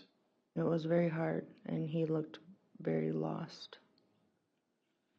Now, there were any number of claims throughout this trial that you didn't treat Alex the same as the other kids. Do you agree or disagree with that? Disagree. It's false. Was it so when Derek was saying in that video that you treat Alex like shit and your other kids get everything they want, what was going on? He was lying. Is that something that he would do on other videos? He would. How would Derek, or did Derek ever separate Alex from the other kids when he was angry at you? He would, and that's when I felt like he would treat the other kids different than he treated Alex. I mean, the other kids didn't get the option to go to the hotel or didn't get the option to do anything. He would just separate them, and they would feel like, why does Alex get to do these things that we don't get to do? So, Josie, moving on from that video, I want to talk about some of the others. Are those videos, do they represent kind of the regular overnight at your home when you were still living with Derek? Where he's drunk or high or screaming at you? That was every night. Every night? Yeah, what did you mean in one of the videos when you said, every night, this is my life, you standing over me drunk? That's how it was. What did you mean when you said that the kids need a better life? They did. Every day I prayed and wished for a better life for them. I just didn't know how to get it. What did you mean, Josie, when you said that maybe once we're broken up, the kids can finally go to school? That's how I felt. Did Derek's behavior keep the kids up that you were able to observe? Yes, it did. And I saw in a number of these videos that tablets or TVs were on at times. Can you tell us why that happened when Derek was in there yelling at you? I would try to drown out the sound. It was hard to keep the kids in their rooms because they were always scared. They would have nightmares. They wanted to be by me. So you would turn on the TV or let them have the tablets so that they didn't pay attention to what was going on with their dad? Yes. Josie, because of the abuse at home, were you ever physically incapable of taking the kids to school? Yes. Can you tell the jury why that is? I would have bruises all over my legs, head to toe. I would feel like I couldn't walk, like I physically could not get up and get my kids ready for school. And Were there times when Derek was so exhausting at night, yelling and screaming, that it was hard to get up in time? especially with my brain injury, yes. Mentally, with a brain injury, it's in no sleep, it's hard. I mean, especially during this trial, it's not getting any sleep. It's mentally hard to function. So, Josie, in one of the videos, Derek accuses you of being a pill popper, and your response was, that would be you. Do you recall saying that? I do. What did you mean by that? Well, since my first TBI, all I had was a thyroid medication before that. After that, I have like a whole pharmacy due to my TBI and seizures. He called me a pill popper since then. Why did you tell Derek that he was the pill popper? Because he takes Xanax. Was that a common accusation from Derek when he was angry at you, that you were just popping pills? Yes. Were there ever times, Josie, where you would need to pack up your kids in the middle of the night and go to your mom's? Yes. Why is that? Objection's vague as a timing. I asked if there's ever times, Judge. We don't need to, yeah. You can identify the times. Yeah. Were there ever moments in your relationship with Derek where you would have to pack up the kids in the middle of the night and go to your mom's? There's been more times than I can count that I've had to, where I felt I had a window of opportunity, that I had enough time to pack the kids up and load them in the van, and he wouldn't be able to stop me. Very rarely was I able to feel like I was safe enough to have that time to be able to pack them up and get in the vehicle and go. One of the videos that we saw ended with you saying that you have to pack up the kids and go to grandma's, and you said, "Come on, kids, let's go." What was happening in that moment? I wanted to pack them up and leave. Whether I made it to the door and into the vehicle, I'm not sure. Now, Josie, were the videos that we've seen all of the videos that you've taken of Zarek over the years? This has been asked and answered at this point. Yeah, sustain. Did those videos represent a good idea of what it was like living with Derek in that time frame? This has also been asked and answered. Sustain. Josie, did you have particularly incriminating videos that you kept anywhere? I did. I had a SD card in a phone in my backpack at my mom's before I got arrested, and that had a lot of a lot of videos and pictures of the abuse of Derek towards Alex, towards the other kids, and towards me. I'm going to project what's been previously accepted as Exhibit 210.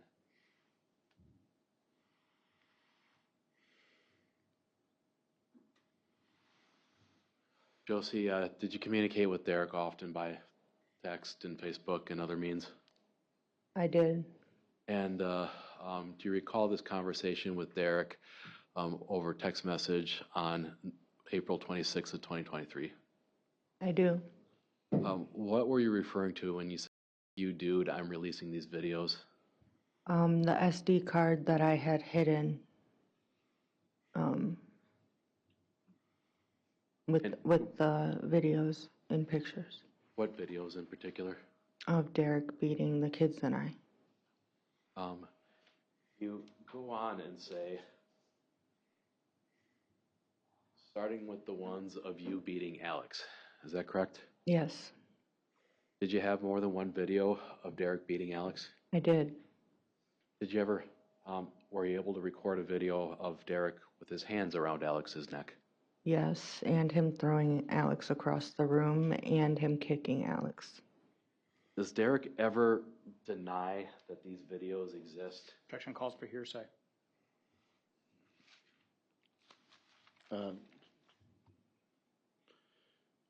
In the text messages, or At any point. okay, it does call for hearsay. Sustain. Did Derek know that you had some of these videos? Objection calls for speculation. Overruled. There's a comment about videos in the text message. Go ahead. Did Derek knew that you had some videos of him behaving violently towards the kids? He did know. Did he ever ask you to give him the videos or delete them? No. Objection calls for hearsay. Sustain. To strike the answer. Yeah, that the answer is struck. Please disregard.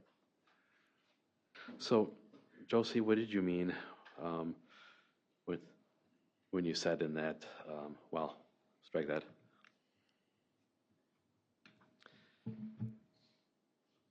I'm going to ask you, were there moments in your relationship with Derek that you tried to stop him from hurting the kids? Yes. What happened to you as a result? I would have him beat me instead of the children. Did that happen more than once? Yes. And were there times when you felt that it was better to have some evidence of what Derek was doing at that point in time? There was times where I was beaten on the floor and couldn't get to the children, and I would, if I had a phone available, I would record. So this SD card with the particularly bad videos, where did you keep that? Well, when I was at my mom's house, it was in a backpack. Did you go to your mom's house and live with her after Alex died? I did. Now, did Derek ever show up at the house? Yes. Josie, I'm going to point you to May 17th of 2023, 2 days before you got arrested. Did you end up interacting with the police on that day? I did. And why was that? Because things were stolen out of my backpack and out of my vehicle. What was stolen? What was stolen regarding your vehicle? My TV deck. Okay. How about the vehicle, the key, or the, I guess what you call the smart fob for a car? Yeah, that was stolen. And anything from your backpack stolen? Yeah, the fob out of the key fob out of my backpack, and I had noticed later that my SD card in my phone. Josie, was anything else taken that you could tell? Just those two things. Okay. Derek had went in the house when I was not there. Objection. It calls for speculation. Sustain. Ask that be stricken. Be struck. Did Derek ever talk about guns in a way that scared you? Yes. Was the video that we watched of Derek threatening to shoot Brian an example of that? Yes. And for the record, who is Brian? Brian is a friend that I've known since high school. He's always just been a friend. He's been someone I could talk to, someone who could be there. Have you been able to confide in him about some of what was happening with Derek and the kids at home? Yes. How did that make you feel, hearing Derek say that he was going to shoot Brian if he showed up? Scared. So, we've talked about the fact that you've seen Derek physically abuse Alex, and I want to ask you approximately how many times you've seen Derek hit, kick, choke, or otherwise abuse Alex. I can't count. It's been ever since he was a baby. Many times? Yes. Now, tell us about crying. Was crying something that was particularly aggravating to Derek that you could tell? Derek hated crying. How would he respond to that? He would get angry.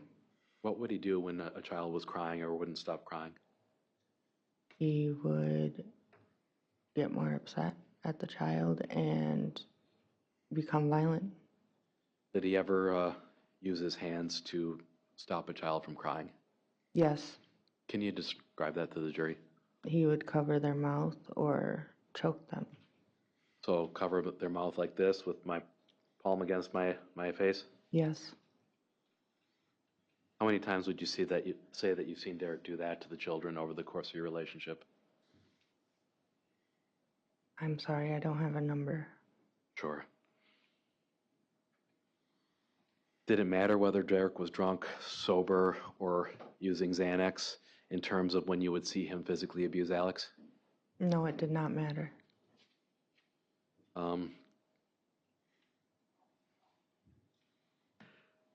Did Alex ever get hurt after Mr. Pedrin had hurt you? Yes. Can you tell the jury a little bit about that? There was a time that I remember where Derek had beaten me and I was laying on the kitchen floor. I was hurt head to toe.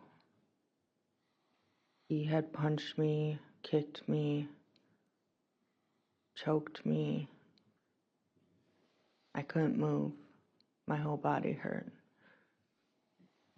Alex was crying on the stairs, and Derek was drunk and high. He had drug Alex down the stairs. He was mad that he was crying. He drug him into the living room. I tried crawling into the living room, and all I heard in there was slaps, crying. Sounded like he was throwing him into stuff. I tried crawling in there. I was screaming at him.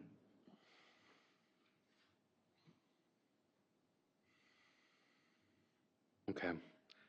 The staircase that Derek dragged Alex down, which one was that? The one leading upstairs or the one leading to the basement? Upstairs. Did you ever try to stop Derek when he was hurting the kids like that? Yes. Were you ever physically strong enough to get him off of the kids? No, Derek was way stronger than me. Did you ever get hurt when you tried to intervene with Derek abusing the kids? Yes. Did that happen frequently as well? Yes.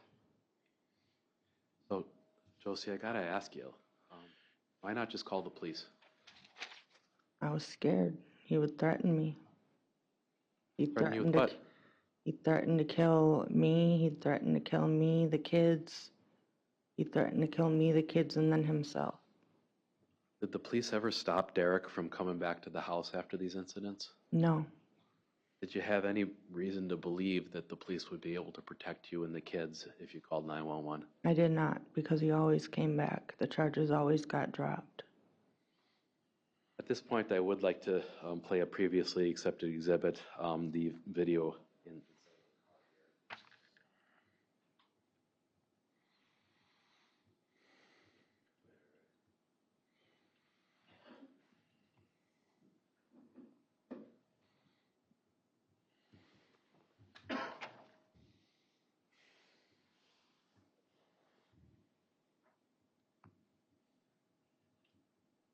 Ready. Okay, if we can flip over to video there. All right. So this is the video that we've marked as 21 IMG 6527. It's part of State's Exhibit 105, I believe, or 5. All right. Go ahead. Stop! Alex? What? What? You're gonna puke because you won't calm down.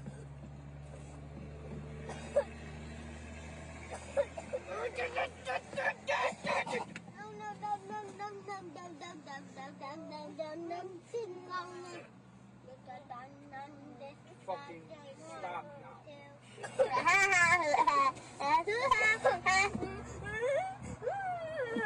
Dude, do you just like getting your then just stay in your goddamn seat. I will see you when I get home. Yeah, like I'm gonna buy toilet with my money. It never was done. Mom. Do you got it? Mom, give me water to do Serious. I will call you in a little bit. Hours? Sit. Dude, I'm gonna lose it with you. Mom, can I buy toilet with my money? Just go when you want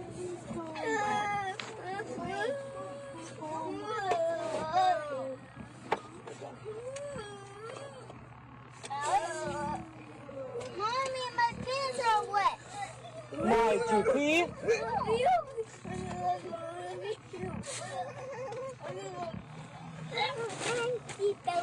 Here, Settle down. let him hold it. Alex? Just hurry. Crying. You will see me in a little bit. Mom, can I buy toilet with my money? Yes. Mom, can I have money?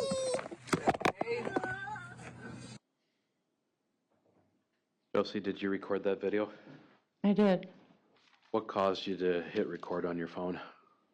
Derek was being violent towards Alex. Why do you have your phone towards the seat rather than pointed at him? Because I was scared of Derek. What did you think would happen if Derek saw you pointing the phone at him? He would have been pissed. Now,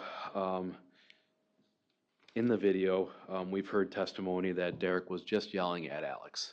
Was that true? No, What was Derek doing to Alex? he was hurting him. Was he hitting him? Yes, Choking he him? was choking him. And the sound of that slap that we heard in the video, Josie, what was that? Derek hitting Alex.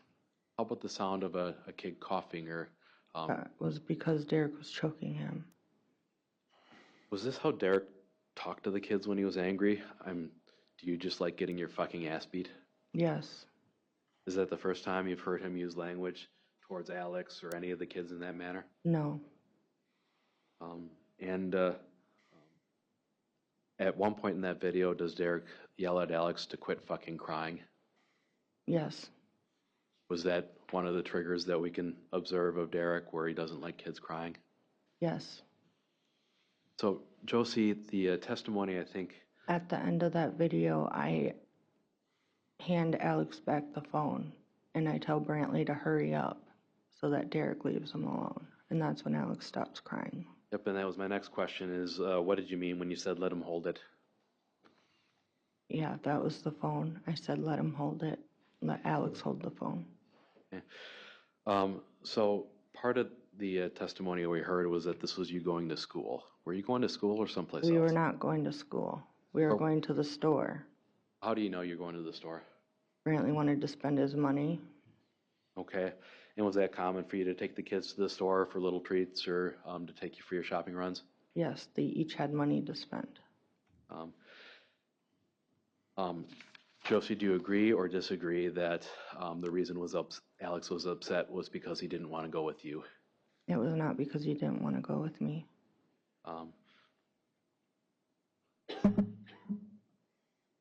Was what we saw in that video of Derek's behavior towards Alex the way that he acted frequently towards Alex? Yes. Did Alex ever confide in you that Derek had hit him? Objection calls for hearsay. Objection, it's vague as to timing. And It was in the other X motion, Judge. it's hearsay. Still hearsay. Okay. Was Alex the only child that you saw Derek? Well, Judge, I want to go back and say, like, I think it's present sense impression or statement of then existing mental or emotional condition. Are you saying this is a statement at this time? No, the statement that Alex made to Ms. Dikeman. Still hearsay. I don't have enough detail to get present sense impression. Sure. All right, I'll move on. Did Derek ever hit, choke, kick, or throw any of the other children around? Asked and answered at this point. Yeah, sustain. So, with all this going on, Josie, I got to ask you, why didn't you leave him? Asked and answered at this point. Not asked and answered, Judge. I asked why she didn't call 911. Overruled. I was told that if I left, he would pick me up and throw me back in the house. And if someone tried to help me leave, he would kill them. He basically told me that there was no way out unless I was in a body bag. Did you listen to Dr. Andres' testimony about the cycle of abuse? Yes, I did. Was any of that true to your experiences after hearing that? Objection is commenting on our witness's testimony. I'm asking if it was true to her experiences. This is not Talk about her experiences. right. Overruled. I think we could be here for about a long time. If she thinks she experienced those things, she can talk about them. Not necessarily about Dr. Ender's observations. Okay. You feel like, Josie, that you were stuck in a cycle of power and control? My experience was I felt like my world was different than the world I feel now. I felt like I was stuck in a different reality, like I could not leave. I felt like he had power and control, and there was no way out.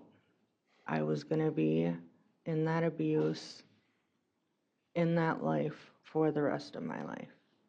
And he would control who I talked to. He would control where I go, what I do, forever.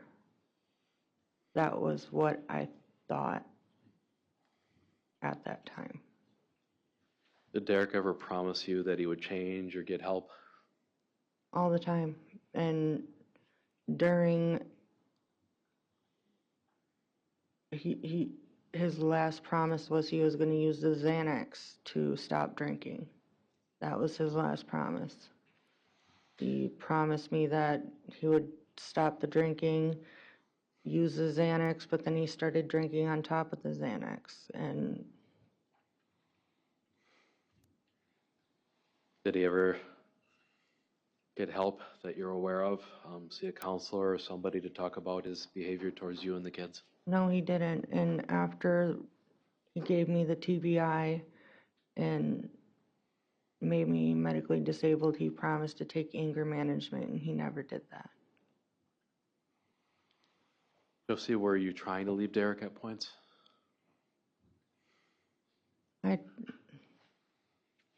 Sorry. I would try, but he would put me down, tell me I would never make it. He would take the kids from me. I can't live on disability. Nobody would believe. Nobody would put up with me. He would just break me down to the point where I felt like a piece of dirt, and I believed him. Other than Brian, did you confide in anybody about how difficult it was for you to leave this relationship? You mean Raphael? Well, sure. Did you confide in Raphael about that? I did.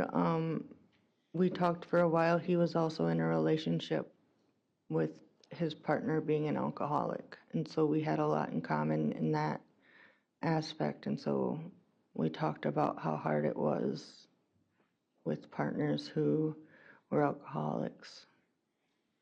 Did you ever confide in a social worker at the Salvation Army? Yes, I did. Did you ever confide in healthcare workers that Derek was abusing you? Yes. Are you familiar with New Horizons? Yes. Did you ever try going to New Horizons for help? No, I didn't feel like I could. Why not? Derek's mother works there. So the man who's abusing you, his mother works at the only domestic violence shelter in town. Yes, and when Laura Lee's ex-husband, when Laura Lee was divorcing her ex-husband, Laura Lee had went there, and Derek's mom would give us information about Laura Lee being there, so I didn't feel like I would be safe there. Josie, we saw text messages and I think some Facebook messages as well where you're calling Derek things like babe or telling him that you love him, both before and after Alex died. Do you admit sending those to him? I did. Why'd you do that? Because I felt like, when you're in that relationship and it's either fight or tell them what they want to hear. And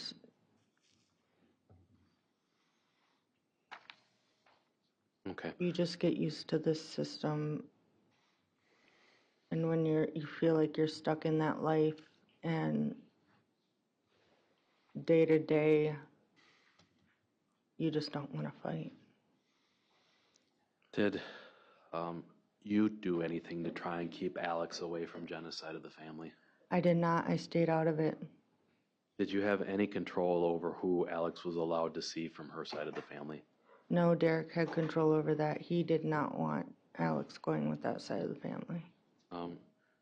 Josie, did you go out of your way to try and cut off contact with Jenna and Alex? No.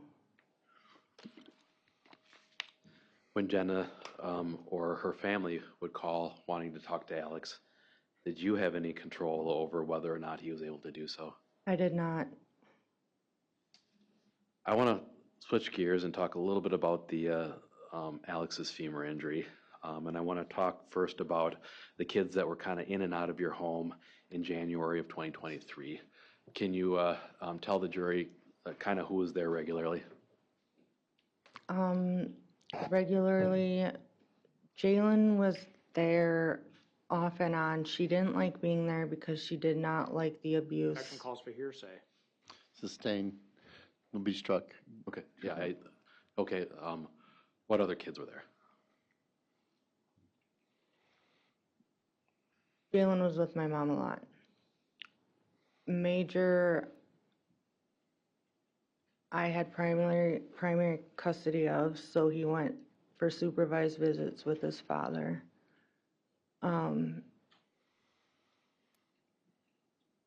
Alex was there.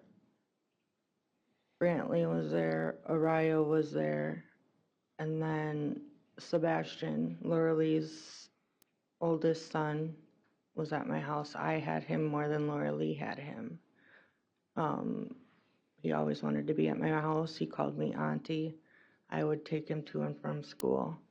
Okay. So Josie, how would you describe how the kids played together generally? In fact, it's irrelevant. Overruled. Alex and Brantley and Sebastian would play for the most part. And I guess Major would play with them too, but sometimes yeah. Did they ever play rough with one another? Yes. They ever do things that they might have thought were funny, but had the potential to hurt others? That was more It's vague and it's speculative. I think overruled. Major was more rough, not Sebastian and Alex and Brantley. Major liked to be the strongest, the toughest, the bigger, badder, I guess. He was more rough than the other three. Three, yeah. Any of the kids ever get hurt or bumps or bruises when they're playing rough together? Yes, sir. It's vague as the timing. January of 2023, Judge. Okay, January of 2023 is what we're talking about, so. I mean, yeah, they would ride bikes. They'd go down this hill and ride their bikes down it. They would jump on the trampoline. They would, yes. Okay. I want to bring you to the day that Alex injured his leg. So, Josie, how did you become aware that Alex had been hurt? I didn't like them going down those stairs because they were dangerous. So even I would throw the clothes down there. I told the kids, throw your pajamas down the stairs and I will go get clothes and make breakfast. So I was going upstairs to get their clothes for the day and I heard the thump. I heard that and then I heard Alex screaming. What did I you didn't do know it once was you... Alex, but I heard screaming. I'm sorry, I spoke over you. You can finish that. And so I ran back downstairs and I seen Alex at the bottom. Did you notice any other children in the area? Sebastian was in the kitchen. And I seen Major and Araya. I'm not sure if I seen Brantley. Okay. What did you do once you saw Alex at the bottom of the staircase? I ran down the stairs. What did you do once you got downstairs? I asked him if he was okay. He was crying and I picked him up and I brought him upstairs Why'd you pick him up? because my baby was crying and hurt. At some point, did you find out what had happened? Yes. I was screaming like, what the hell happened? I don't think I said hell. Maybe I did. And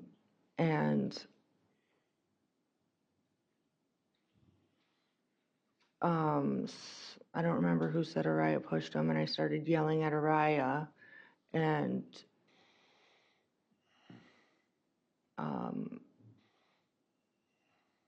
Alex said it was an accident. Okay. Did you tell Araya or any child to push Alex down the stairs? No, but I found out from Sebastian that Okay, we can't do that, Josie. It's hearsay. But at some point, what did you do with Alex once you got him upstairs? I tried to like touch his leg to see where it hurt, and I thought it was like a sprain, and I put some ice on it and gave him, and he was walking. Okay, so you said that he was walking. What were you able to observe? He was limping. So you thought that it might be a sprain or a bruise or something else? Right. And then I gave him some Tylenol or ibuprofen. I think it was ibuprofen. And then I iced it. Did you talk to Derek about the fact that you had this plan to wait and see if this got better? Yeah, Did he agree with that he plan? did. Now, did you have a talk at all with the kids about how important it is to play safely around the stairs? Yes. And Araya was crying because I yelled at her.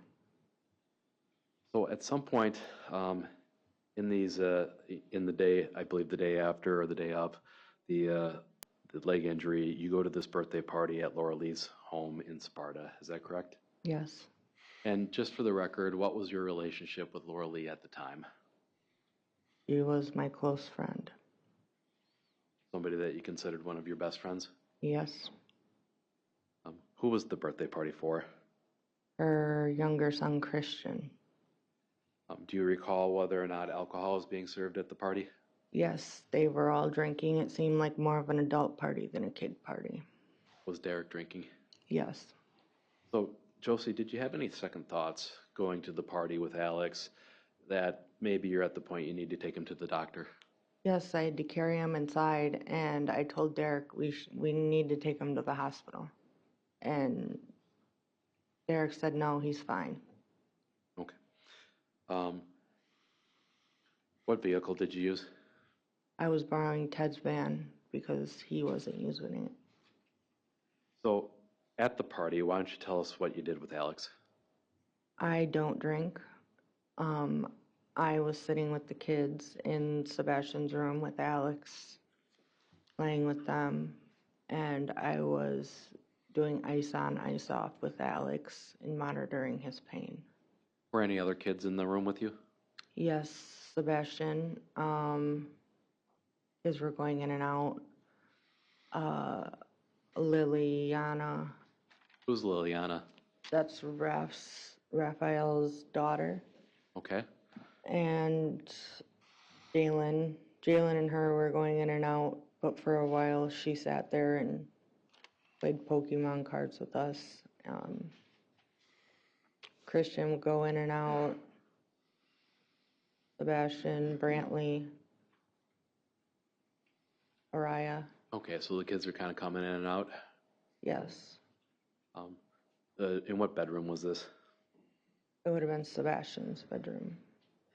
Now, do you recall telling Laura Lee at that party that you wanted to take Alex into the doctor? Yes, right when we walked in the door. And do you recall what Derek wanted to do at that time? He wanted to stay and drink. Did Derek drink? He sure did. How would you describe Derek's appearance in terms of his intoxication? He was drunk, very drunk, to the point where he could hardly walk. And did anything of note happen at this party after Derek began drinking? Yes, he had pushed my daughter off a rocking horse and hurt her wrist. How would you describe Jalen's appearance? I'm going to object to that representation because it's my understanding she didn't see any of that happen. I think it should be rephrased and asked if she actually saw it. Judge, I intend to offer an excited utterance at this point. Okay. So say what she saw and then go from there. Okay. What did you see initially, Josie? My daughter came in crying with tears pouring down her face. And what did she say was the cause of her pain? Derek pushed her off a rocking horse and she was holding her hand like this.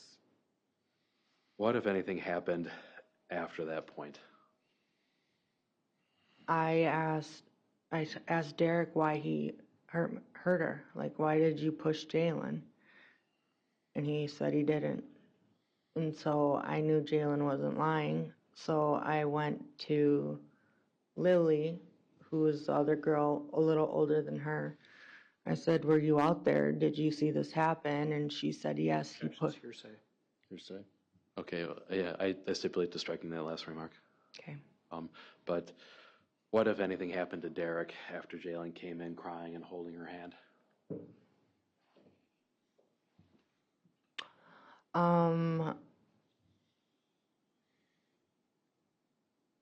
Hispanics, there was a bunch of, Laura Lee had knew these Hispanics for multiple years. She's taken me to their building sites, and so she was really close friends with them, and they're gang affiliated, I guess, and Objective. Yeah, Sounds like speculation, that Your was Honor. unanticipated. I stipulate to striking that last comment. That will be struck. sorry. What happened between Derek and the Spanish-speaking men? Laura Lee came in and got me and said, Derek's being beat up outside. I was in the room with the kids holding her infant baby. And she said, come here, come here. So I went to the window and I seen a bunch of Hispanics in a circle beating Derek up. Was this inside or outside? They were outside, I was inside. Okay. So, Josie, Laura Lee claimed that you were watching from the window and laughing and saying that Derek deserved it. I was not laughing, and I did not say Derek deserved it. I said, there's nothing I can do, I'm holding a baby. Okay. How did Derek react when he came back in after getting into that fight? From what I remember, he was out there for a while, but I remember the Hispanics left pretty quick. But when he did confront me, he said I set him up. Was he mad at you? Very mad at me. And how did that manifest? What did that look like? He wouldn't leave me alone. I wanted to just stay there. I didn't want to go with him. I knew I was going to be in trouble. What do you mean by that, that you knew you were going to be in trouble? I was going to get beat. I knew it would be my fault. At some point, did Laura Lee tell you to leave the party? Derek wouldn't stop banging on windows, banging on doors, trying to get to me. So she eventually kicked me out. Okay. Did you feel safe going home with Derek and the kids in that condition? I did not. Did you have any choice at that point? I didn't. I was kind of like, wow, my friend's kicking me out with this man, but I had to go. How would you describe the ride home? Violent. What was happening? Well, Laura Lee and I agreed that Jalen needs to stay there since he already had. Okay. What was happening in the car? He was punching me. He was punching my face, punching my arms, punching my legs. I had to pull over multiple times and tell him to get out, or I'd stay parked there, and he didn't want police contact because he was on a no drink. So he was punching you while you were driving? Yes. Were there kids in the car?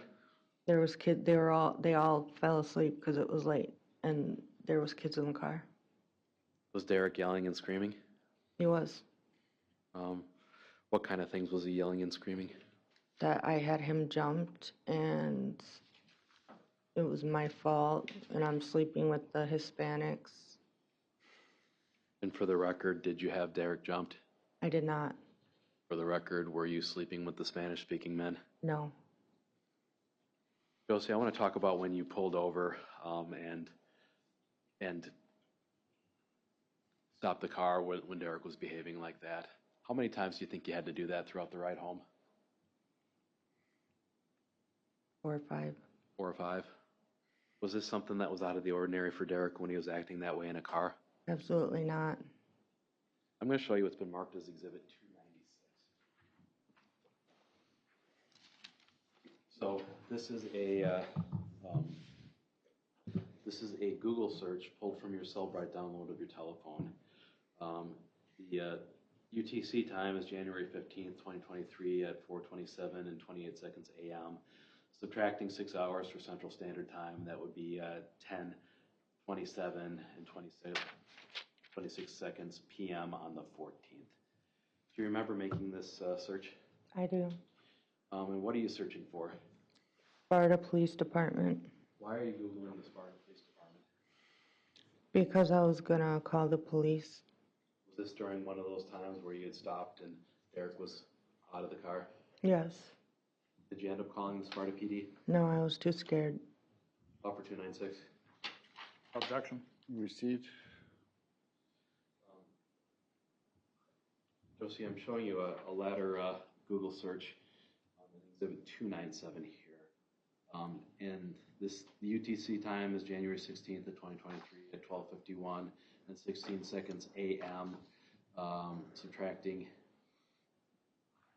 Subtracting 6 hours from that, it would be on January 15th at 6:51 p.m. Do you recall making this search? I do. And it looks like you're Googling the Onalaska Police Department in that one. Yes. Why were you Googling the Onalaska Police Department? Because I was trying to call the police. Offer 297. Any objection? No. Received. Did you end up calling the police on Derek that night? No, Why not? because I was scared. What happened once you got back home from that birthday party? He beat me. Could you describe that to the jury? He choked me. He threw me. He punched me. Were you injured as a result of that? I was. Let's talk about the decision to take Alex to the hospital. At any point, did Derek say that he needs to go into the hospital? No, Who made the decision to take Alex into the doctor? I did. What led you to make that decision? His leg was getting worse. So, Josie, was Derek even around when you decided to take Alex into the hospital? No, Did you have any difficulty kind of arranging that, being able to get Alex in? yes. What difficulties did you have? Vehicle, the amount of pain I was in from being beaten, and multiple kids to manage while Okay. I was in that amount of pain, and I had to carry Alex. Did Derek participate at all in the decision to take Alex to urgent care? No, So, when you got to urgent care, you went to Mayo. Why did you choose Mayo? because that's where the kids were being seen. And the impression has been given of you that you weren't allowing Alex to speak. Was that the case, Josie? Absolutely not. I told Alex to tell them what had happened because I didn't want them to think that I was telling them. I wanted him to tell them what happened. Based on your experiences with Alex, could he sometimes confuse things like yesterday or 2 days ago or timeframes like that? Yes, and that all kids his age, a lot of kids his age don't know Sunday, Monday, Tuesday, Wednesday, Thursday. You could take them to Chuck E. Cheese on a Tuesday and it could be Friday and they'll say, I went to Chuck E. Cheese yesterday, because they don't understand that Tuesday was not yesterday.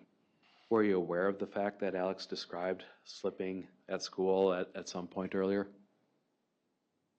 Yes, I was aware. He did get in the van and tell me he fell on the ice and his leg had hurt. But he was being honest. It doesn't mean that's what caused his injury. At any point, did you interject and correct Alex or tell him to not speak up when he was meeting with the nurse practitioner? No. When did Derek get to urgent care in Mayo? And when I called him, Had Child Protective Services already been called by that point, or are you aware? yes. Okay. So Derek shows up at urgent care, and is he present with you and Alex through that process as Alex gets transferred to Gunderson? Yes. Okay. Josie, did you have a chance to listen to those recorded phone calls that the nurse practitioner talked about you? I did. How did that make you feel? Objection's irrelevant. No. Well, she didn't know it at the time. You didn't know it at the time, no. Okay. Sustain. So let's talk about transferring Alex to Gunderson. Whose decision was that?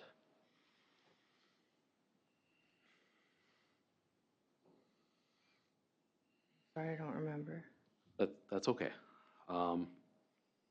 At Gunderson, was Derek there with Alex when the nurses and the doctors started evaluating him? Yes. And I want to talk about a little bit of your Google searches. So we saw some Google searches where you're Googling, or using a search engine rather, battered child syndrome. Why were you looking that up? I was looking at Alex's Mayo records, and I just wanted to know everything that was in the charts. I wanted to know everything that was going on because I don't trust the hospitals. Why were you looking up things like DNR or DNI? I didn't know what they meant. You didn't know that that meant do not resuscitate or do not intubate? No, Why were you looking up full code? I didn't know what it meant. So these are all things that you saw on Alex's Mayo chart? Yes, Josie, did you ask some of the providers for their names? I did. Why? I just wanted to document everything. I mean, I also called my lawyer that day because they were involving CPS. I mean, I had a situation with one of my other children before that was a bad experience. So I just wanted to make sure I documented everything. I called my lawyer that day. I just wanted to make sure, I was on top of everything for Were you Alex. upset with the hospital workers for doing their jobs? No, I wasn't. I was just trying to be thorough. And with how people interpret me, sometimes that doesn't look the way it's supposed to. And to be clear, your lawyer at the time was not me or Mr. Bowles, it was Sean O'Neill? Yes. Okay. So, Josie, at the hospital, were you trying to cover up anything that had happened to Alex? No. Did Derek interrupt and tell the providers that Alex wasn't telling the truth or something else had happened? Objection, it's irrelevant, and he also wasn't home, so how would he know? I'm not sure what statement. Okay. Did Derek ever clarify anything that you told the hospital providers? Yes. So he was there and able to give them some information as well, is that correct? Yes. Now, there was some discussion about the fact that you didn't want Alex to have pain and medications. Is that true? I was worried about the type of pain medication Why were you worried about that? because opiates, I know from experience that opiates are addicting. Did Derek, at any point, did anybody else instruct the staff to give Alex opiate medications? Can you repeat that? At any point during that first conversation, did anybody tell the hospital staff to give Alex opiate medications? I'm sorry, my brain is like, Sure. So Josie, what I'm asking is, Derek was in the room at that time? yes, And to your knowledge, nobody else told the hospital staff, I'm overruling Josie, give him the opiate medication? correct. Calls for hearsay. Absence of hearsay, I guess, but. Sustain. Josie, were there times when you, in fact, asked the staff to provide Alex additional pain medication? Yes, after I seen that the pain medication was helping and how much pain he was in, I did tell them he needed more pain medication. Okay. Did you like seeing Alex in pain? Absolutely not. So, let's talk a little bit about the elephant in the room here and why you don't like hospitals. Have you been through an investigation for child neglect in the past? Yes. And was that child referred to by the initials of HT or Haley? Yes. I want you to tell us, like, approximately how old you were at the time that this happened. I was 19. How many kids did you have at that point when you first came into Haley's life? I had 2, Which kids were those? Zayden and Jalen. And were you in a relationship at that point? It would have been with Jalen's father, Dustin Barnes. How old was Mr. Barnes? Was he older, the same age, or younger? He was older than me. Okay. Where were you living with Dustin and the kids? With my mom. Was any of, or did Dustin have any kids of his own? He had just Haley. Okay. So, you're 19 years old, and you and Dustin have 3 little kids running around your mom's house. Is that accurate? Yes. I'm just going to ask you right at the front here, Josie. Do you agree that you and Dustin neglected Haley? Yes. Do you feel like you were a good mother at that point? I was not a good mother at that point. Were you a good mother to any of your kids at that point, Josie? No. What was happening in your life that caused you to be a not good parent? I was addicted to drugs, and I was not a good parent at that time. You concerned more about not getting sick and getting your next high? Yes, that's all I cared about. How about Dustin? Was he using drugs? He was. Was he using drugs at the same level as you were? And he was further in his addiction than I was. Okay. I want to talk to you a little bit about Haley and some of these injuries. But first I'm going to ask you, was Dustin also prosecuted for child neglect? Yes, he was. Stipulate to that, it's part of the stipulation. Okay. He was prosecuted for child neglect. Let's see. Let's just talk a little bit about the home at the time. Were you keeping a careful watch over the children at home? I was not all, I was high, or I was trying to get high. How about Dustin? Was he keeping a careful watch of the children at home? No. Were there reasons for, do you acknowledge that you would have Haley have her hands up when she was toilet training? Yes, Why was that? because she was playing in the toilet. Playing after she had used the toilet? Yes. Were there parenting techniques that that you agree were not appropriate parenting techniques for a child of that age? Yes. Now, was there any concern at the time that Haley was overweight initially? Dustin had concerns with her weight. Did you? I did not. So tell us about feeding Haley. What were your practices with Haley and eating? I was I seen she was losing weight, and I was trying to get her to eat more. Is that why you would have her sit at the table until she finished all of her food? Yes.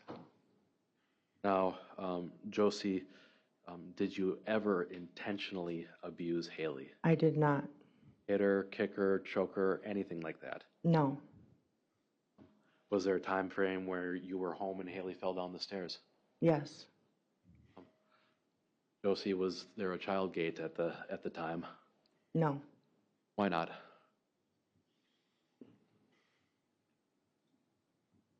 Because we didn't have one. Do you remember saying anything to law enforcement that it was broken? It was By so bleeding. it was so long ago, I don't remember. He doesn't remember. Go ahead. Okay. So, did you intentionally cause Haley's injuries? No. What did you do when you noticed that Haley had fallen down the stairs? Took her to the hospital.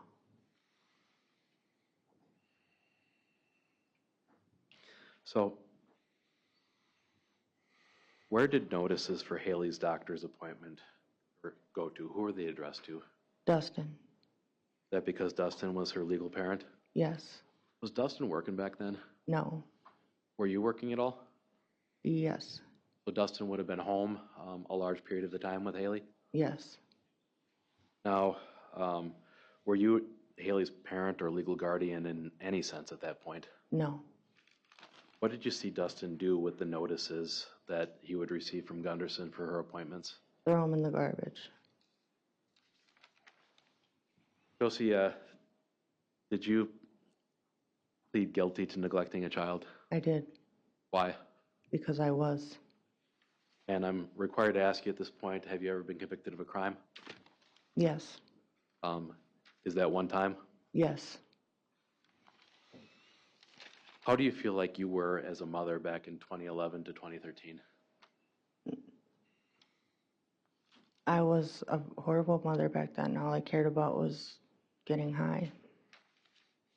Do you feel like your mothering skills improved at all over the years? Yes, I love my kids with all my heart. I'm not who I was then. I successfully completed probation in drug court. I changed my life. Drug court saved my life. I've never used those drugs since. Josie, to be fair, have you used prescription opiates at times since that point? Yes, they are prescribed, and those are not the drugs I was using back then. And have you gotten prescription medications from your mother at times, prescription opiates? Yes. So I want to bring you back to the hospital here. Is your experience with Haley in that scenario, is that something that's caused you any distrust with the hospital system or the child protection system? Well, I feel like since then they treat me like I'm always guilty or I'm looked at as a bad person. So I want to bring you back to Gunderson. How was Derek treating you when you got to Gunderson with Alex? He was treating me horribly in the hospital. What do you mean by that?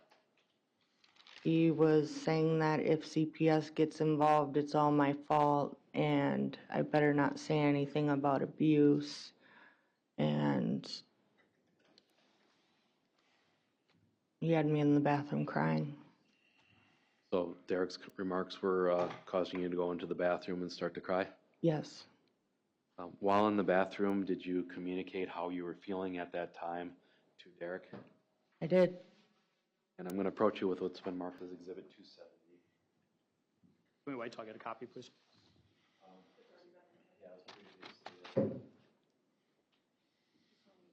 I don't think it was, it was offered but not admitted, but you should have the copy and I'll show it to you in a second. So, Josie, was it common for you to communicate with Derek by Facebook Messenger at that time? Yes. And just read this to yourself. Just don't read it out loud. Let me know if that's a message that you sent to Derek about how you were feeling at the time that Alex got to the hospital.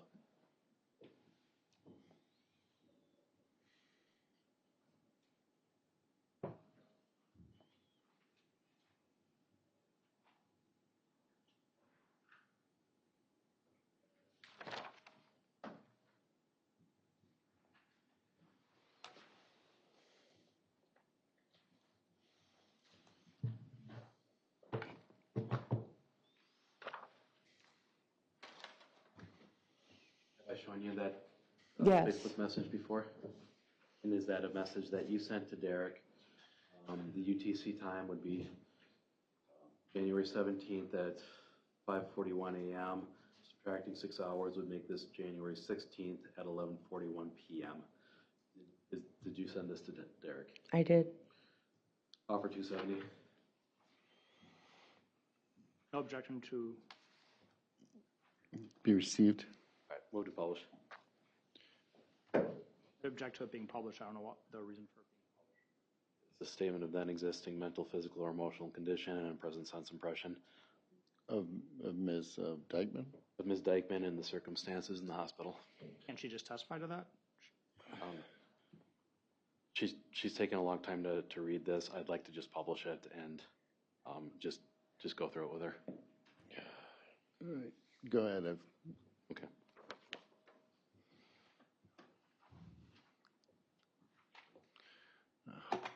All right. I'm going to read this out loud. So it says, I'm here for Alex, not you. I won't ask you to do nothing else. I am so sick of your abuse. I cannot be right by their side 24/7, so no, Derek, this is not my fault. Pretty sure all of our kids got taken because of you before. I will not let you put me down and blame me. I go and clean the house up and you get treated like garbage because it's not fast enough for you. You wanted shit from the house too, remember. I ask you to do one thing to help me out and you roll your eyes and huff and puff. But I need to grow up, huh? I'm done with this life you give us. You can't stay calm and be helpful to save your life. I'll get myself together in here and then I'll come out and be there for Alex. If you don't want me here for him, say so, and now I'll go pack my shit and leave because I'm done with how you treat me. Did I read that accurately? Yes. What are you trying to tell Derek in this message? That the only reason I'm there is for Alex. Did you care about Alex's well-being in that moment? Yes. What did you mean when you told Derek that you're so sick of his abuse? That I was sick of his abuse and all I cared about was Alex. How about when you told him that he can't stay calm and helpful to save his life? It's true. And that was how you were feeling during that argument when you were in the bathroom? Yes.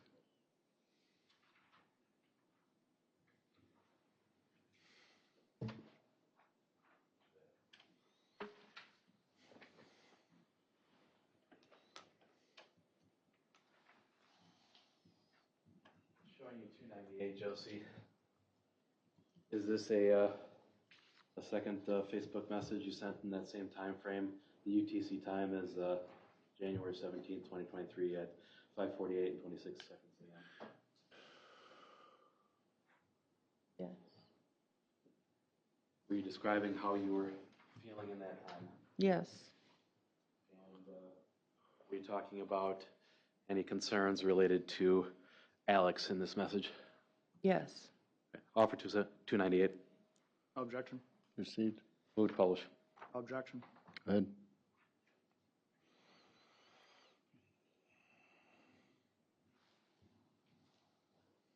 All right.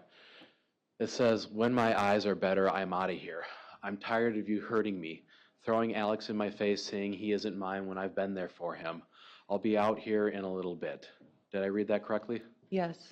What are you trying to tell Derek in this message? That when my eyes were better, I was leaving and I was tired of him throwing Alex in my face. What do you mean by throwing Alex in your face? Saying he isn't yours? Yeah, he would always throw Alex in my face. When he was mad at me, he would say Alex wasn't mine. Did that hurt you? Yes. What was wrong with your eyes? Derek went like this to my eyes and pushed in. So you demonstrated 2 thumbs into your eyes? Yes. Did that hurt? It hurt very bad.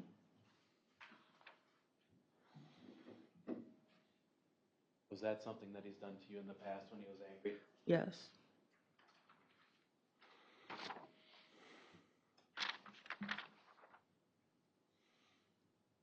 All right. Josie, I'm showing you 299. This appeared to be a Facebook exchange with Derek the following day. UTC time on the top is January 17th, 2023, 8:47 and 6 seconds p.m.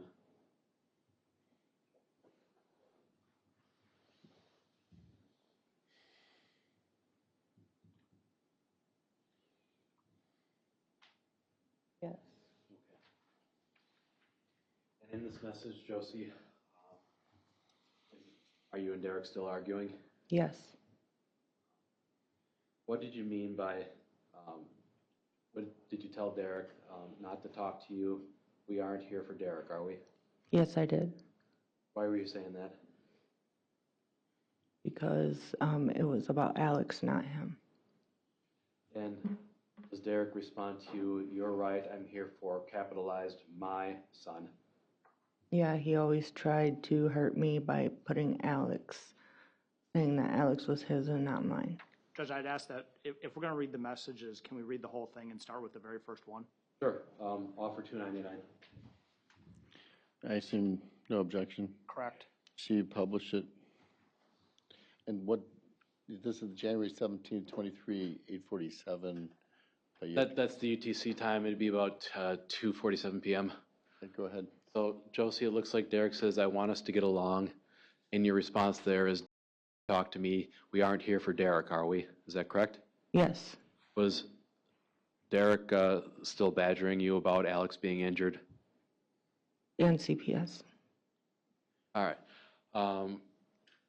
Now, Derek's response to you is, how about when you come up here, come up trying? Is that right? Yes, And he responds again saying, you're right, I'm here for my son. Is that correct? yes, Your response to Derek is, how about you fix yourself and maybe I'd want to. Is that correct? yes. What did you mean by that? His anger issues, his violence. Okay. And do you say that Alex won't be in won't be in your custody for long if you want to keep your shit up? Is that correct? Yes, And then you say, keep using him as a pawn and I will walk out. Is that correct? yes. What did you mean by using Alex as a pawn? That's been asked and answered. Move on. Did Derek ask you not to report certain details to CPS? He did. He threatened me. Did what in particular did Derek not want you talking to CPS about on that day? His violence and his drinking. Did you agree to not report that to CPS for Derek? I didn't feel like I had a choice. So, Josie, I want to go forward and talk a little bit about the days after Derek or Alex was released from the hospital. Did Derek's violence let up at all in that time frame? No, How long did it take for Derek to begin drinking and using drugs heavily again after Alex was released from the hospital? the next day. The next day? Did you ever have a conversation or an argument with Derek about how he lied to Child Protective Services? I did. Showing you it's been marked as Exhibit 223. Just take a quick scan, Josie. Is this one that you've seen before? Yes, And did you in fact send that to Mr. Pedrin? I did. The UTC time is January 19th, 2023 at 9:32 and 51 seconds p.m., making this 3:32 and 51 seconds p.m. Offer 223. I don't have a copy, so I don't know.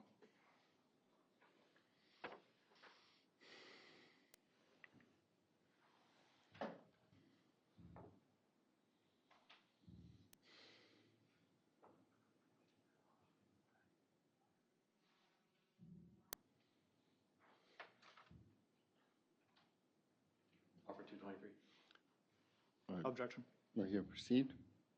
Publish. Go ahead, publish.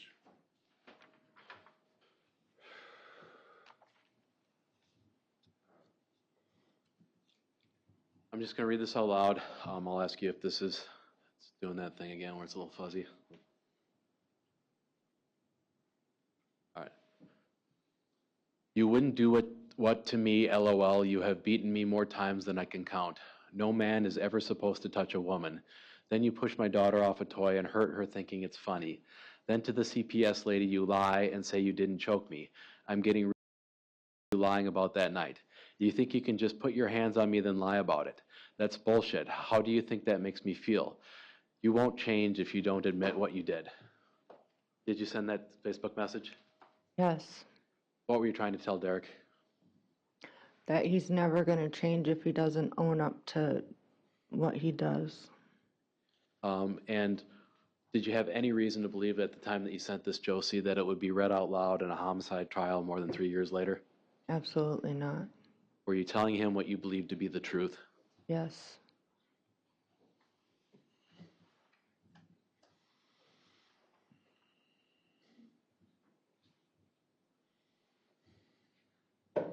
So, has Derek ever threatened you as to what would happen if CPS were to become involved or take your children? Yes. What was that? Objection calls for hearsay. Sustained. Listener. Effect on listener not being off for the truth of the matter. Go ahead. That he threatened to take my children from me. He threatened to blame me for things I didn't do. He threatened that I would get what was coming to me. He's threatened if I told about his abuse or to the kids or to me, that he would kill me or he would find someone else to do it for him. And again, only for the effect on you, did that influence what you would say to Child Protective Services about Derek? Yeah, I was terrified. Let's talk a little bit about some of what we've heard in trial here. The allegation's been made that you kicked Alex. Is that true? No, I never It's been kicked. asked and answered already. Sustained. Is there something about your condition that would make it difficult for you to kick Alex? My balance. What about your balance? I have a hard time with my balance. That would make it very hard to kick. Okay. And the allegation's been made that you would bend Alex's leg backwards until it was injured. Did that ever happen? No. So, Josie, did you have concerns about Derek's behavior after after Alex got back to out of the hospital? Yes. What concerns generally were those? Object, this has been asked and answered. Yeah. After the hospital, Judge? Yeah, No, we've asked. we've already talked about the days after the hospital, so Okay. if there's something new, move to that. Well, I'm showing you what's been marked as Exhibit 302. Is this a Facebook Messenger exchange between you and Derek? Yes. And the date on this looks like it's January 19th. Subtracting 6 hours would be 5:06 p.m. and 21 seconds. Is that correct? Yes. What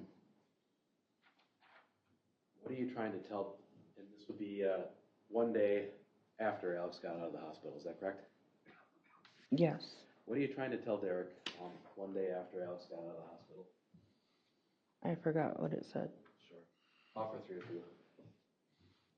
Any objection? I think she can look at it again and say what she said. Any objection to being received? No. Be received. So, Josie, did you tell Derek that, Derek, I just need to leave you? Yes. And Derek's response to you is? That's hearsay. Sustained. Did you tell Derek, I'm sick of how you are, followed by a text or a message that says, how you are with Alex? Yes, I did. What were you trying to tell Derek about how he was with Alex? He was abusive. He had no patience. Didn't matter if his leg was broke, he was still abusive towards him, violent towards him. Did you have any concerns about Alex getting up and walking around after his leg was broken? Yes. And I'm showing what's been previously marked as Exhibit 205. Is this something that, this conversation that you had with Derek about that? Yes. And Josie, you tell Derek that Alex said if he sits up in the couch, he wants to sleep where he is tonight. He fell off the bed last night, so it's safe for him to be on the couch chair where he can't fall. When I picked him up from the floor last night, he was spraying my spray all over his blanket, and he wanted it to smell good. If he hurts his leg worse, then they will operate. Yes. Why did you tell him that? Got mad when he was really drunk one night, and he said he wanted to know everything about Alex. What was your concern about Alex falling off the bed? That he would re-injure it and have to have surgery. So did you tell Derek later in that exchange, now he said he didn't fall, he was trying to get up, so I talked to him about making sure he is with a parent at all times. He said he didn't want help, he wanted to go alone. I explained if he didn't follow the orders, he could hurt his leg worse and they will operate. Yes. Was this you showing concern for Alex and trying to make sure that his leg was healing? Yes, because they were really adamant at the hospital that if he hurts his leg worse, they will have to operate. Did you say after that we will have Judge, to... I don't have these messages. So It was previously offered as 205. Did you tell Derek that we will have to make sure he doesn't get up by himself? Yes. Why did you tell that to Derek? Just so that, because he needed 24-hour supervision, so we had to make sure that we were always with him, or he wakes someone up if he wanted something. And did you tell Derek, in response to a comment that I'm not going to offer, I know, but he tries to sneak. He got into the car wax light and was playing with things on the shelf. This was at 3 a.m. He's got to know that he has to follow the rules because it's what's best for him. He isn't being safe, which is going to fall back on us with CPS. Yes. What were you talking about in that? That we had to find a way to teach him that he has to wake someone up, because I didn't want him to re-injure it because the hospitals assume the worst. Josie, were these all real-time concerns that you were expressing to Derek about Alex being safe? Yes. And why were you expressing your concerns about Alex being safe? I didn't want him to re-injure his leg. Is there a break in your? Can I ask one more? I'll just finish up this block here. We can. Okay. Josie, did the reference to the 3 a.m. car wax light? What was that? That's like those wax warmers with the light bulb that has a tray and you put the wax in it. The boys like to stick their fingers in it so their finger gets wax on it and then they peel it off. Where was the car wax light in the bedroom? Next to the couch. And this would be your bedroom that we're talking about? Yes. Was Alex sleeping in your bedroom after he injured his femur? Yes. What concerned you about Alex getting up at 3 a.m. to stick his fingers in the wax warmer? As long as they didn't burn themselves, the wax warmer, it was that he was on his leg. Was this an example of Alex getting around or getting up and kind of sneaking around at night? Yeah, and I just didn't want him getting hurt. Okay. Judge, I think I'm going to be moving on here in a moment if we want to take a break. Yeah, why don't we take, let's take another 10 to 15-minute break. As I said, we're going to probably go a little later today, but given how long we've gone, I want to take a break. So about 4:15.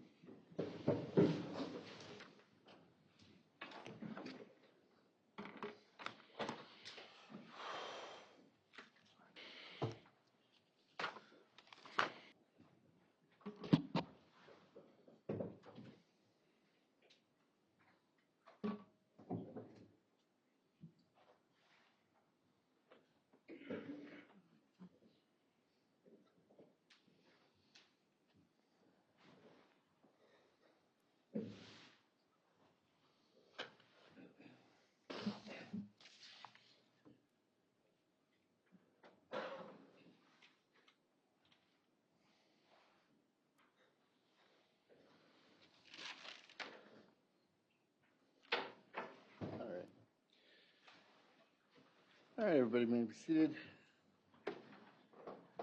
Go ahead, Mr. Zacher. Okay. So, Josie, bringing it back to the days right after Alex got out of the hospital, You said that Derek lasted maybe a day before he went back to drinking and using drugs. Is that accurate? Yes.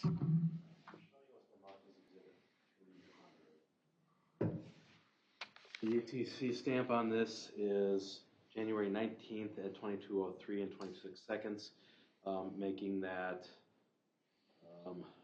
4 p.m. and 4:03 p.m. Did you send this to Derek on that date and time? Yes. And what were you trying to convey to Derek at that point? That Alex needed to be home resting his leg and healing, not out getting drunk and high with him. So, Josie, Judge, I don't think I have this one.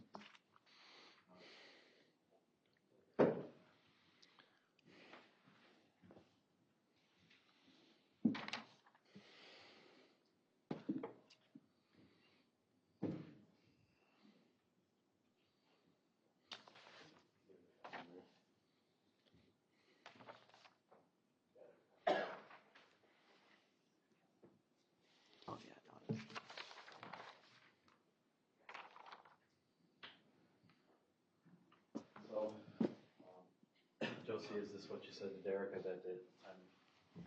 Yes. Offer 300. No objection. Received. Judge, she just read what it said. I don't know that we need to publish it. Well, let me read all of it. Go ahead. Josie, did you tell Derek you take Alex out of here and everything is on the table to CPS? Yes. What did you mean by that? That I was going to tell CPS everything about his abuse to Alex. What was Derek doing to take Alex out of there? Alex was just freshly in a cast, and Derek was very drunk and very high, and he was trying to take Alex down our big long driveway without a vehicle while he's drunk and high to go get more drunk and high. And there was snow on the ground. Was Derek arguing with you during that time frame? Yes. I mean, is this an example of him separating Alex from the rest of the kids? Yes. Did you follow that up, Josie, with a text where you said he needs to be home healing, not out getting drunk and high with you? Yes. Why did you say that he needs to be home healing, not out getting drunk and high with you? Because Alex had just gotten home from the hospital, and there's a risk of him injuring his leg worse to where he could have surgery, and that was a big risk. And Derek not being able to walk and wanting to take Alex by foot while he's drunk and high with him to go get more drunk and high, Sure. that was not okay. I told him, Alex needed to stay home, rest his leg, not go out in the snow because Derek wanted to get drunk and high. Okay. So, Josie, when we're talking about high, what are we talking about? Xanax. Showing you 303. Why they had that?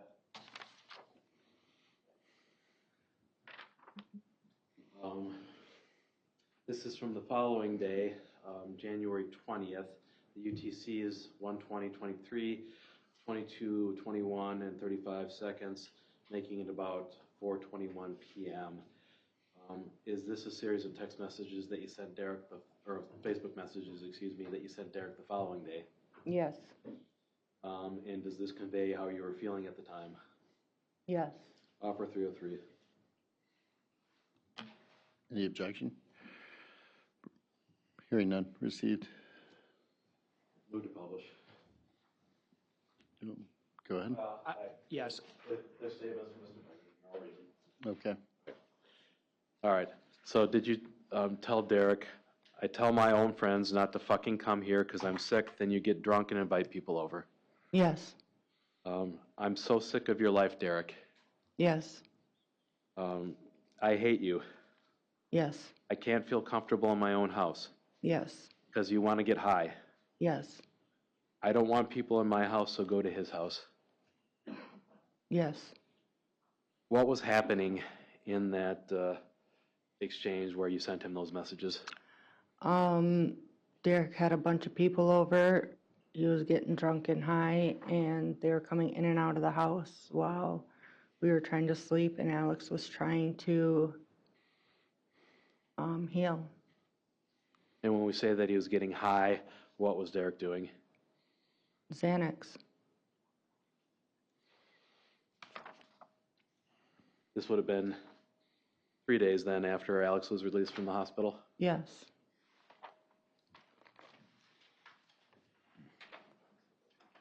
Can we get the time? Because the witness said they were going to sleep. What was the time? The time on that text message, or that Facebook message. So, as of the 10th, Josie, were you still trying to leave Derek? I was. And did you talk to Derek at all about whether or not you could fix your relationship? I told him several times that it was over. Was Derek still sleeping out in the living room that entire time when he's trying to fix the relationship? Yes. Did Derek take no for an answer about not being able to fix the relationship? No. So, was it fairly common for Derek to accuse you of cheating on him in this time frame? Yes. Was it fairly common for Derek to do things like text you when you're in the bathroom to ask who you're talking to? Yes. And did that happen at points in your relationship with him? Yes, he would also, if I was showering or going to the bathroom and I locked the door, he would break in. I wasn't allowed to shower by myself. He would always be in there. I'm showing you what's been previously marked as 215 and admitted as 215. Josie, is that representative of text messages that Derek would, or Facebook messages that Derek would send you while you were using the restroom? Yes. And do you know what he's talking about when, or is he confronting you about talking to somebody in the bathroom? Yes. What is he, or how did you take it to mean that when Derek asked you if you were saying goodbye to your turds? He was accusing me of talking to someone. He didn't like that the door was shut. Were you talking to Raphael? No. I mean, I was talking to him at the time, but it wasn't, that's all it was. I never ever met with a guy. Nothing in our whole relationship. I was just talking. How did you get introduced to Raphael? At the birthday party, his daughter Liliana was there, and she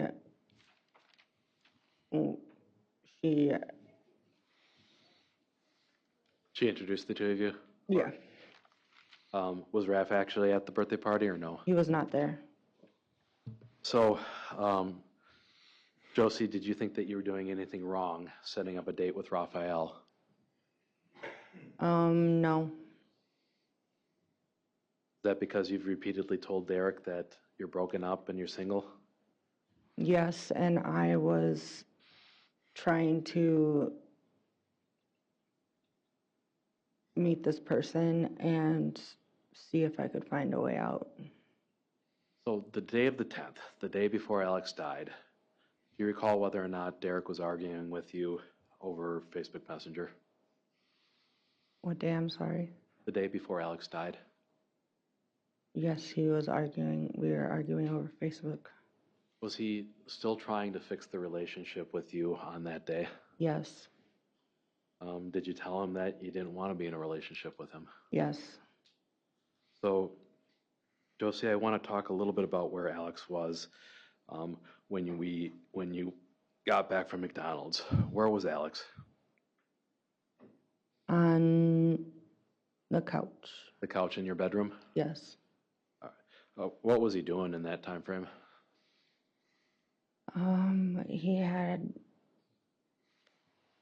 He slept for a while before Derek got home. Was Derek supposed to come back to the house on that day? No. Did you, in fact, tell him at some point that you really should be following the no contact? Yes. Why'd you say that to him? because that's what I thought was right, and I was scared of him. So, when Derek got home from work, did you notice any interactions between him and Alex? Yes, Tell us what you noticed. he came home and went right into Alex. And he was talking to Alex, and then when Alex had thrown up and I was in there, he had grabbed me a bag and a bucket when Alex puked. Did he notice anything else about Alex that changed Derek's demeanor? Yes, when I had went upstairs to check on Jalen, I had thought I heard something downstairs. I didn't know for sure. But then after a few minutes, I went down to check and I heard pounding and screaming in the bathroom. And I went to the bathroom door and I asked, "What are you doing?" And he said, "Cleaning up Alex's shit." What did you hear inside of the bathroom? I heard Alex crying. I heard Derek saying, "You're too old to be shitting yourself." And I heard what sounded like banging on the walls. And it sounded like he was throwing Alex around. Were you able to see what was happening in the bathroom? No, Why not? the door was shut Was the and door- locked. I tried to open it. Okay. What was your impression from what you were able to hear from outside of the bathroom as to what was happening inside of the bathroom? That he was beating Alex. I'm going to ask to publish what's been previously received as Exhibit 216. Okay.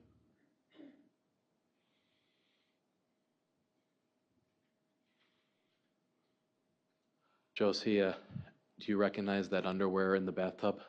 Yes, Whose underwear is that? they're Alex's because blue is his favorite color.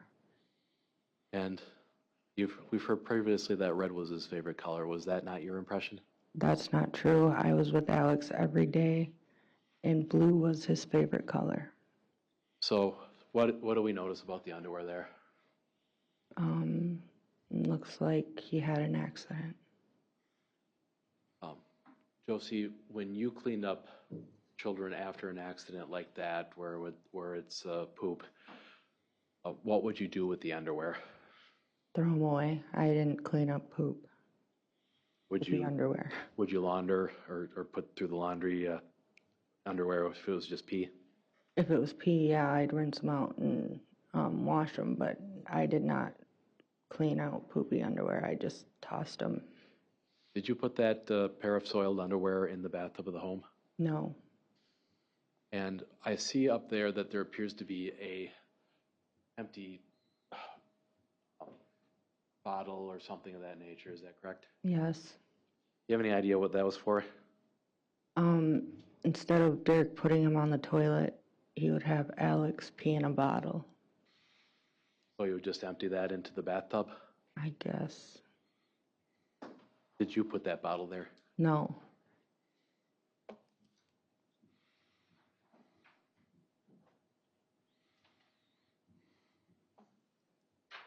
What did Alex look like when they emerged from the bathroom?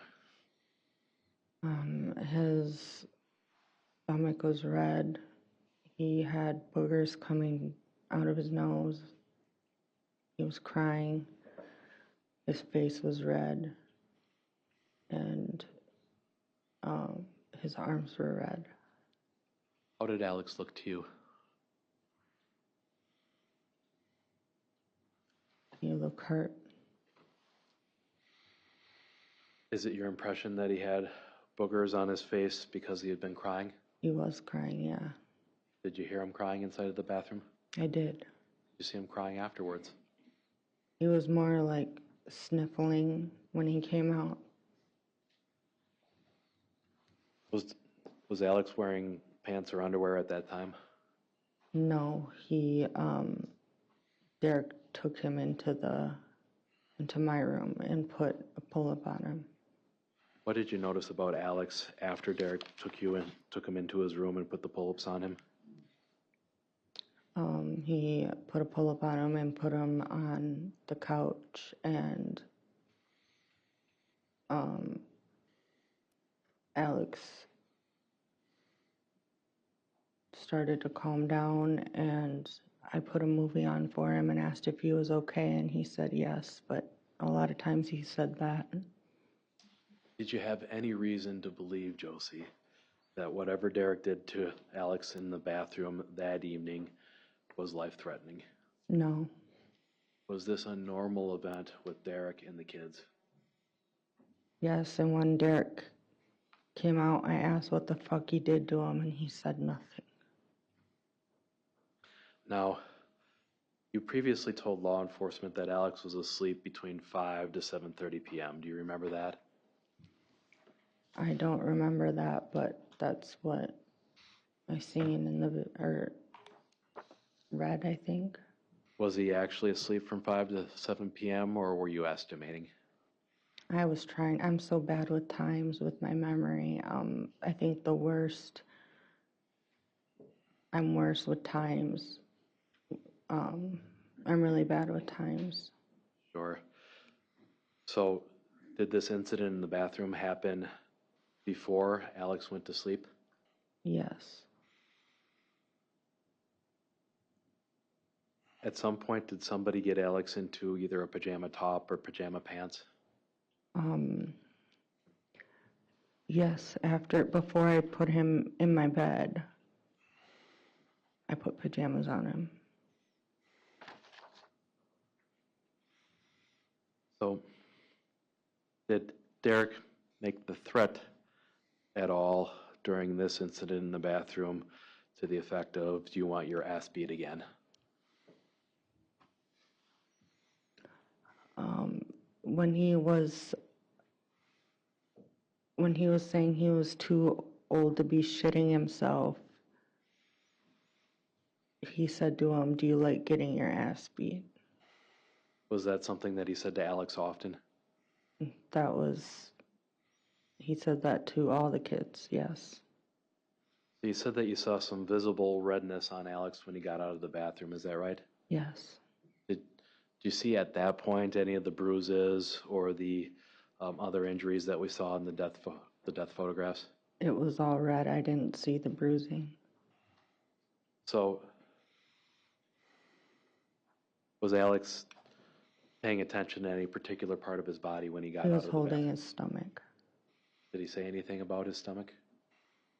He didn't say it, but he was holding it. What did it look like to you when he was holding his stomach? His stomach hurt. At some point, the police arrive at the house.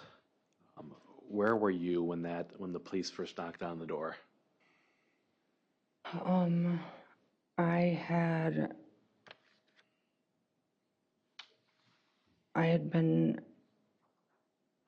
I was in Major's room checking on Major, I believe.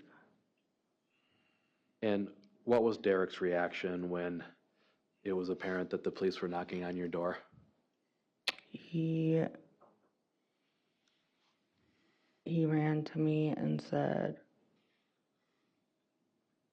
"The cops are here. Do not tell them I'm here." Did you agree to do that? Yes. Why did you agree to do that? I didn't feel like I had a choice. So, when the police arrived, Josie, do you agree that you were somewhat standoffish with them? Yes. And why were you doing that? I was scared. Of who? Derek. Was Derek in at all your bedroom with Alex after the police knocked on the door? Yes. Were you able to see into your bedroom when Derek was in there and you were talking to Sergeant Cernine at the front door?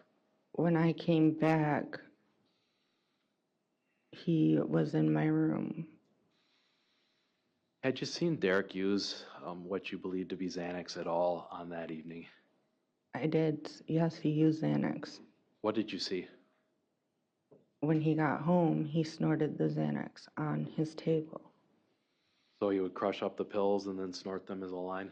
Yes, You saw that yourself? I did. So, do you have any idea what Derek did with his supply of Xanax once the police arrived? I don't know. I didn't pay attention to his Xanax. I didn't care about his Xanax. I wanted nothing to do with his Xanax. To your knowledge, Josie, had Alex been awake at some point before the police arrived? Alex did not look. When he came out of that bathroom and I seen him on that chair, he looked different than the way he looked when the cops were there, and I didn't notice that at that time. Yeah, let's talk about Alex. I'll start by asking, do you know from personal knowledge how Alex ended up with Xanax in his system? No, Who was the only person that you saw in possession of Xanax the evening before Alex's death? Derek. And we saw the welfare check video, or portions of it, of Alex on the couch. Do you remember watching that? I do. Did you give him melatonin earlier in the evening? I don't remember. Was that pretty common for you to give the kids melatonin? Yes. Was that something that the doctor recommended to you? Yes. And did that help them sleep, that you were able to observe when Derek was behaving like that? Yes. Would it have been out of the ordinary for you to give Alex melatonin? No, but I just don't remember. I mean, it was a normal thing every night. With him puking, though, I don't remember. Sure. So, when you told law enforcement that he'd been sleeping from 5 to 7:30, were you trying to mislead Sergeant Cernine? No. Was that just you struggling with dates and times? Yeah, I was just trying to tell him what happened, and I didn't remember the times. Josie, are you aware of whether or not Derek gave Alex Xanax in order to calm him down before the police came in? I don't know. Do you agree, like watching that video, that Alex appeared to be pretty out of it at that point? Yes. Let's talk about your pill bag. So that was the Coach bag of old medication, is that right? I don't know what type of bag it was, but yes. I think it said Coach on it. What was in there? When I first got my brain injury, the first one, they put me on a bunch of different trial medications. They continued to do that for a while, and I didn't respond very well to all the trial medications. I believe they were them. That had to have been them in there. Why hang on to them? When we came from Brownsville to that house, COVID had hit, and I wanted to bring them to a proper place to dispose of them, but I never got around to it. So it looked like there were a lot of different pill bottles in there, is that fair to say? Yes. Would the kids ever use empty pill bottles for anything in the house? Yeah, I'd give them like old containers, old bottles, to build towers or to make tracks for their cars or their monster trucks. So they would use them kind of as pole positions for racing their cars or their monster trucks? Yes. Would they run the cars into the towers at all? Yes. Was it unusual to have empty or old medication containers around? If it was empty, yeah, I'd give it to them to play with, or I'd help them build stuff and use my old containers Do you recall at all where you had this pill bag full of old medications? I believe it was on the shelf. The shelf that we looked at earlier with Sergeant Amundsen? Yes. Now, would it have been, or do you know when that bag was moved from the shelf to the I ground? do not. Do you know whether that prednisone bottle that was located on the ground was moved there at some point on the 10th or had been there before? I don't know.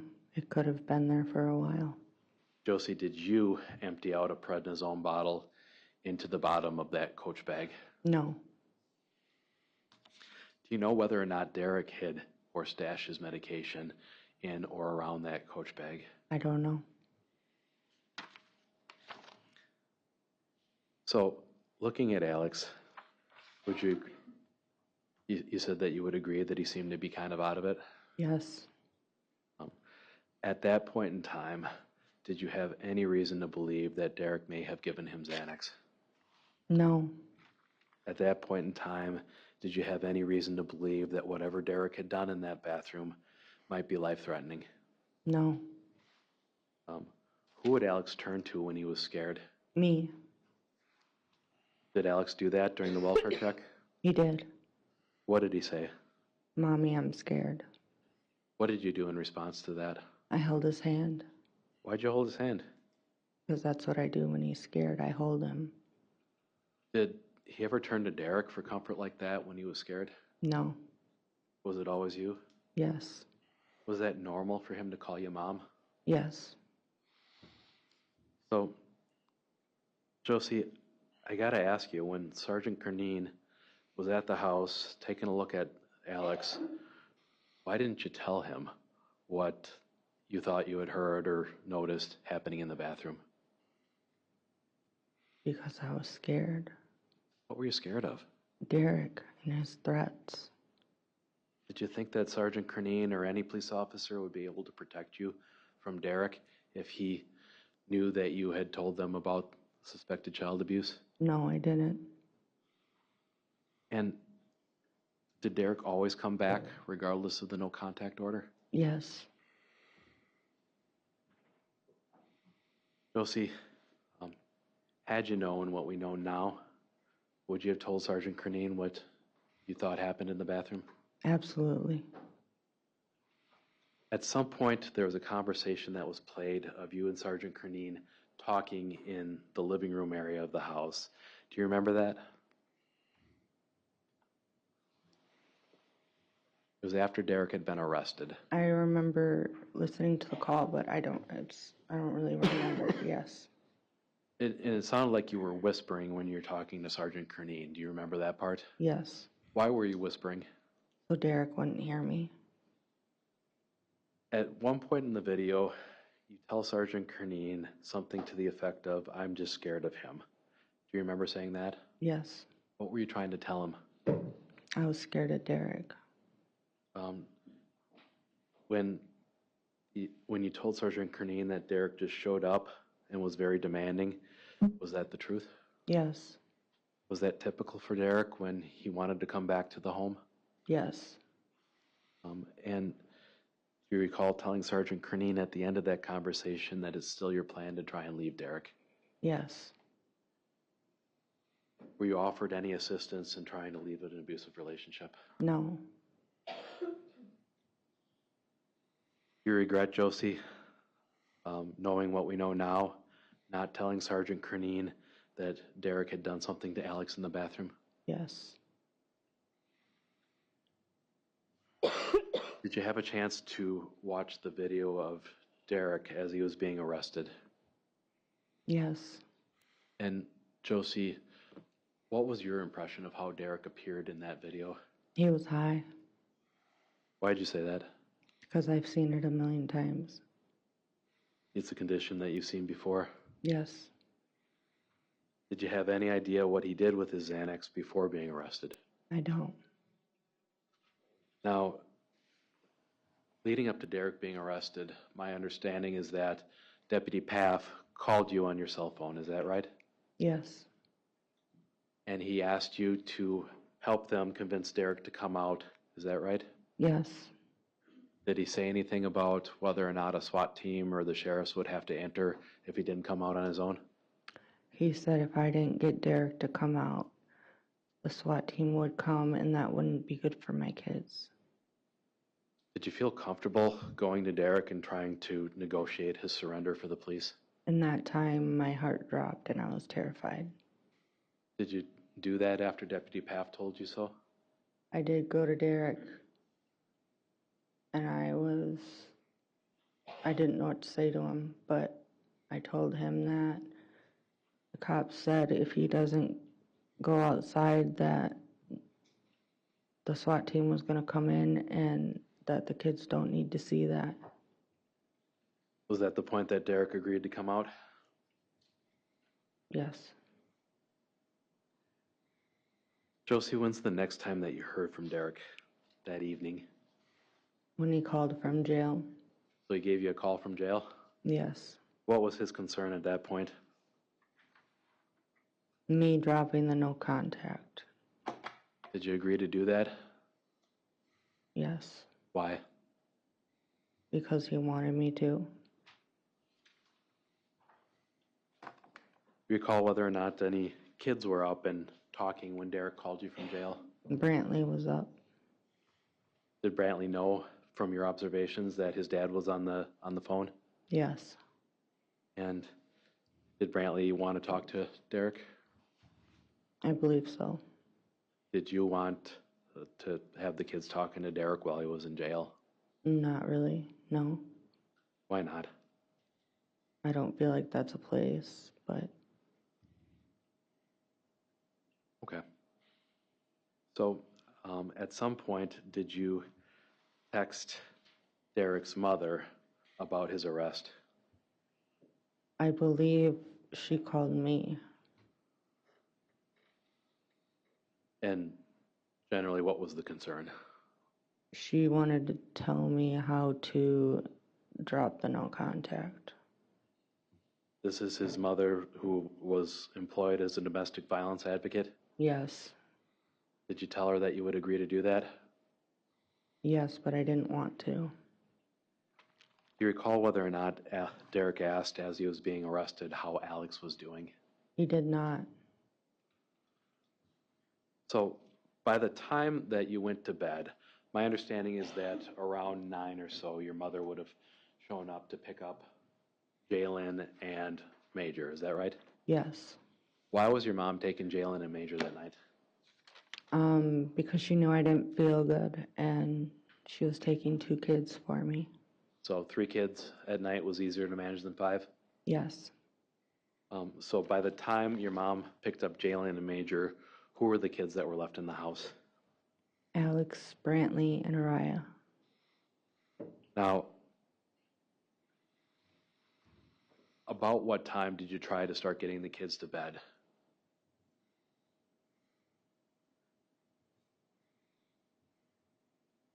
I believe it would have been around that after Derek got arrested. Okay. Was it possible to try and get the kids to sleep while the police were there and Derek was being arrested? Yeah. Was it difficult to do? Yes. So where did all of you go to bed? My bed. You and all 3 children? Yes. Did Araya sleep upstairs on that bed that you had for her that evening? No. Did Brantley sleep upstairs in that bed that evening? No. Can you describe for us the order of the children and you on the bed? It would have been, looking at the bed, it would have been myself on the left, then Brantley, then Araya, then Alex. Okay, so I'm just gonna draw a little diagram here of the bed. So we're looking at the bed. Why don't you write for me the order in which you were laying on the bed?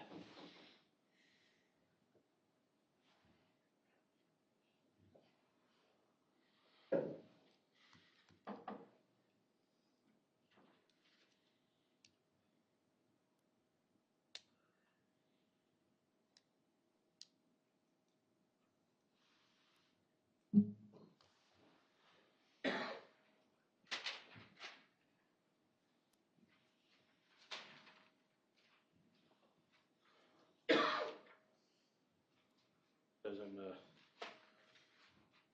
have this marked as an exhibit, and then we'll publish.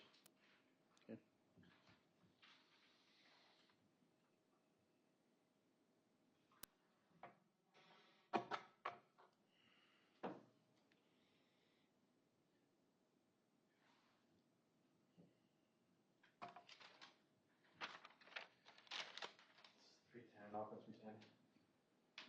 Objection. Okay, go ahead. Received.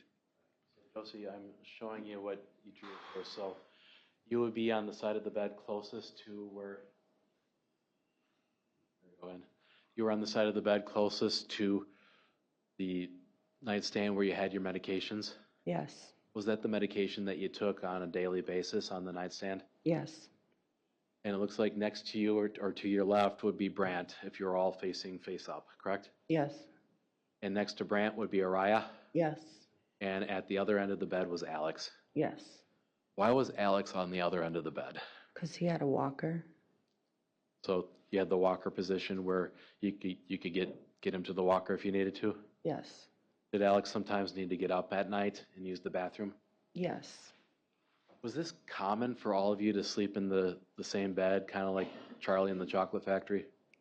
Yes. Was anything out of the ordinary with the fact that the kids would be in bed with you even after Derek got arrested? Yes. Or was anything unusual about that? No. Sure. And what size bed did you have, Josie? King size. Okay, so it was a fairly large bed. Yes. Did you do anything in bed with the kids after you all lay down? No, but I want to correct something. I think I had told Alex to wake me up if he wanted his walker, just to make sure he woke me up. Okay, thank you. And why did you feel the need to give him that warning? Just because I wanted to make sure that he had an adult present. I wanted to make sure he woke me up. Was it pretty normal for you to watch movies or TV shows with the kids in bed? Yes. It was common for us to have popcorn and watch movies. Now, did you watch movies or shows that night that you can remember? Yes, we did. What do you recall watching? It was popular for the boys to watch Mary-Kate and Ashley because I called them my twins. Okay, so they thought they were like the Olsen twins, so they watched that? Yes. And at some point did all of the kids go to sleep? Yes. Who went to sleep first, if you can recall?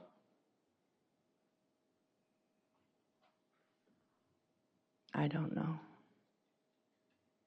It wasn't Alex, as I understand it.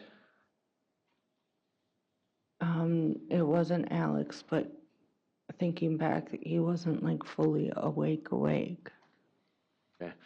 What seemed off about him? He was being silly. What do you mean? He was like playing with his hands in the air. Playing with his hands in the air? Is that a yes? Yes. Did you have any reason at that point to suspect that Derek had given him drugs? No. You just thought he was being silly? I thought he was being silly. Now, while you were in bed, were you talking to Laura Lee? Yes. Just generally speaking, how would you describe the tone of that conversation? We were just talking about me going on the date with Raphael and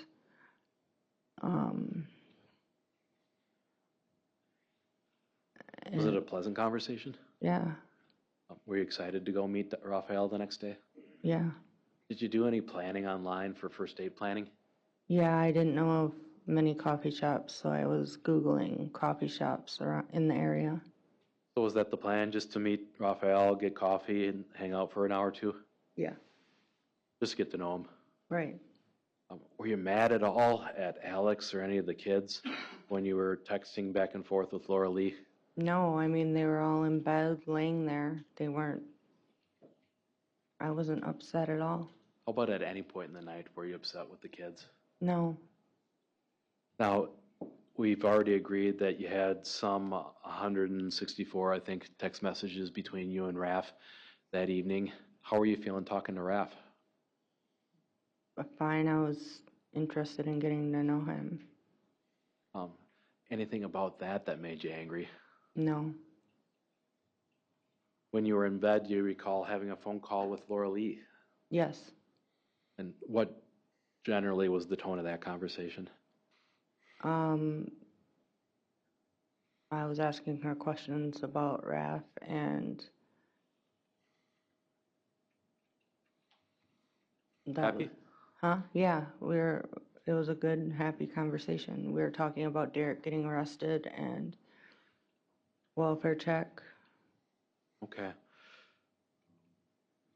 How about, did you take a series of selfies with Brantley?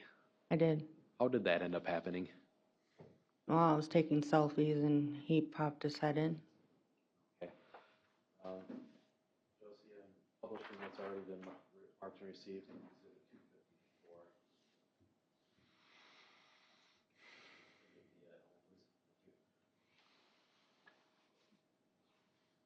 So around, I think at some point between 9:06 and 9:15 p.m., you took a few photos with Brantley. Yeah, my face, that was a forced smile. I did not feel good. Was Brantley photobombing you? He was. Did he think that was funny? He did. He said, "Mom, take one with me." And how does Brantley look to you in this picture? Happy. How do you look? Well, my face was really red. I wasn't feeling good. Okay. Do you look angry, Josie? No. And when you took these selfies, where were you taking them? In bed. With Brantley next to you, as you indicated on the diagram? Yes. Is that where Brantley slept for the remainder of the night? Yes, Brantley was he was a mama's boy.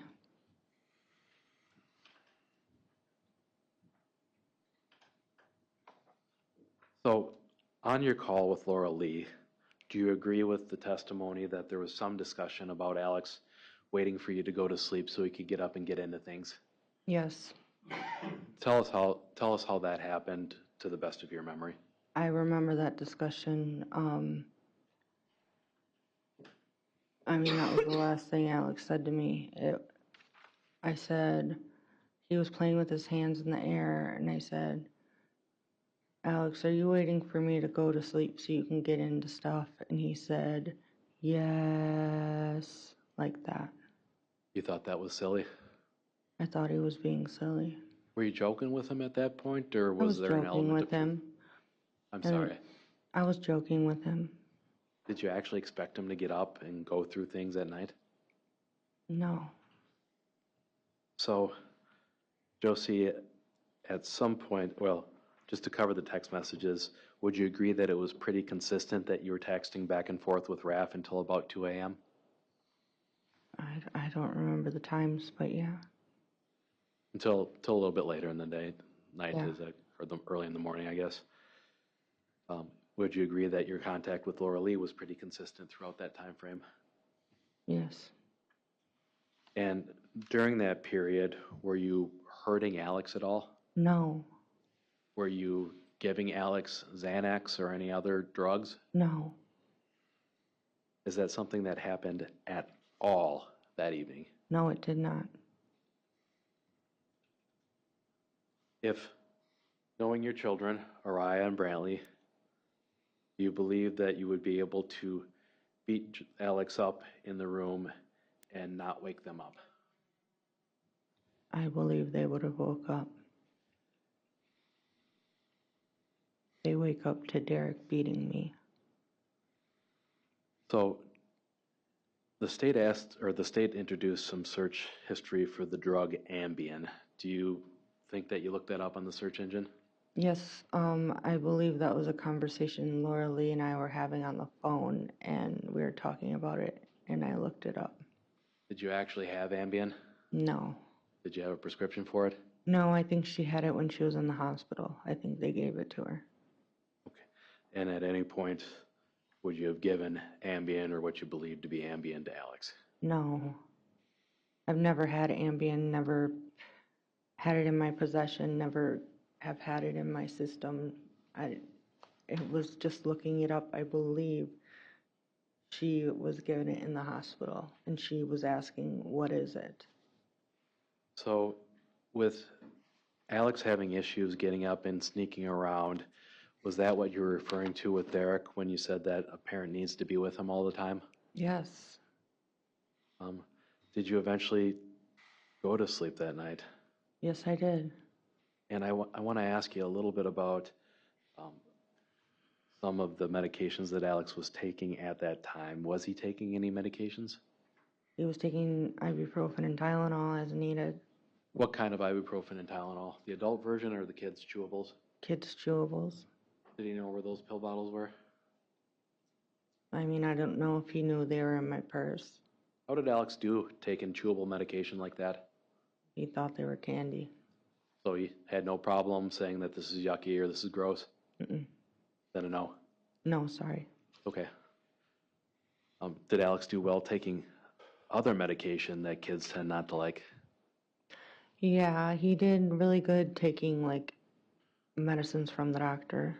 He wasn't my struggle compared to like Brantley. He was very hard to get him to take medication. How about that liquid amoxicillin that doctors give to kids? Did Alex ever take that? He's had to take it, yes. How did he do with that? Pretty good. Did Alex ever eat anything that you thought maybe he shouldn't be eating in terms of food or things on the floor? I always called him a little garbage disposal because he could eat and eat and eat, and you didn't know where it went. But like in the van, I swear finding a piece of candy was like Christmas for him, and he'd pick it up anywhere and eat it. The other kids think that was gross? Yes. So the allegation has been made, Josie, that you were upset with Alex for stealing Taki chips. Is that true? No, Alex didn't eat Taki chips. What did Alex eat? If it was hot, he would eat hot Cheetos. I want to talk to you a little bit about how the kids said that Alex would steal things. Had you ever caught Alex stealing from a store before? Yes. Irrelevant. It explains this. It explains the statements and the reputation, Judge. That's not what the kid said. You're saying that, I'm asking who was present for it and when what Josie's response was to that. oh, okay. Overruled. Go ahead. Okay. Have you ever caught him taking something from a store before? Yes. And what did he take? I object, this is not in other acts, it wasn't noticed, it wasn't, Response to this, the testimony of the state's witnesses. which was known, they had the videos.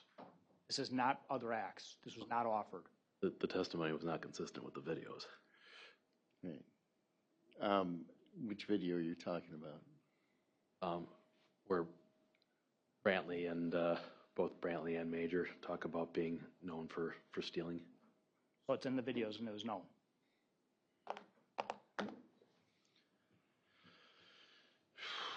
Okay. It's late. I don't know. I can't remember what was said in there exactly about the stealing aspect. You're saying that they were saying that They would have known about this incident when they talk about mom being upset with him for that. oh, Not, Judge, can we have a sidebar because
So, Josie, your phone activity showed that you were inactive for about 6 hours between 3 a.m. and 9 a.m.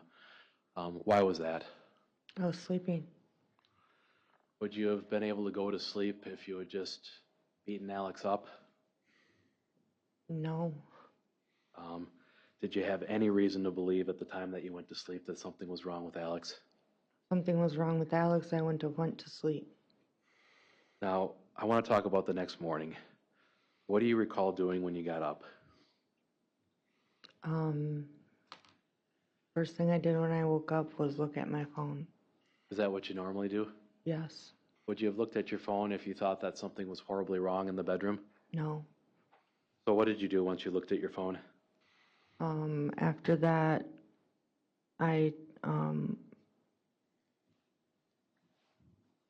I took what medication I had, Okay. and then I stood up, and I thought I was gonna get ready and take the kids to my mom's. Did you text Laura Lee at some point when you were looking at your phone? Oh yes, I wrote her.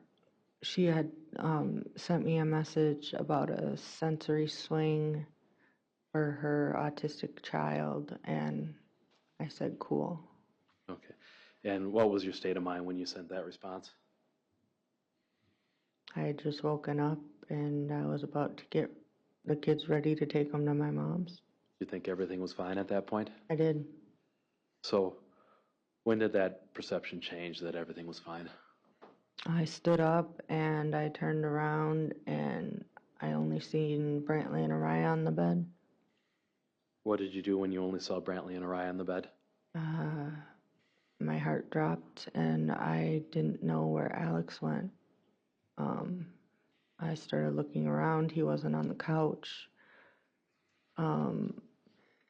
I walked to the other side of the bed and I seen him laying there. How did Alex appear when you saw him laying on the other side of the bed?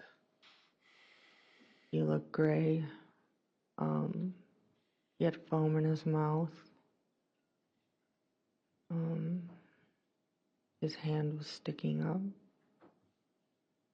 be clear, was he on the floor at that point? Yes. What did you do when you saw Alex in that position? Told the kids to go upstairs.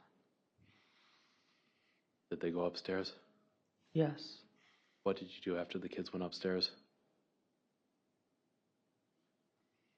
I started crying and I went over to him and he was cold. Did you try to do anything to help him? I tried doing what I thought was CPR. Tell us about this CPR lesson. How long ago was that?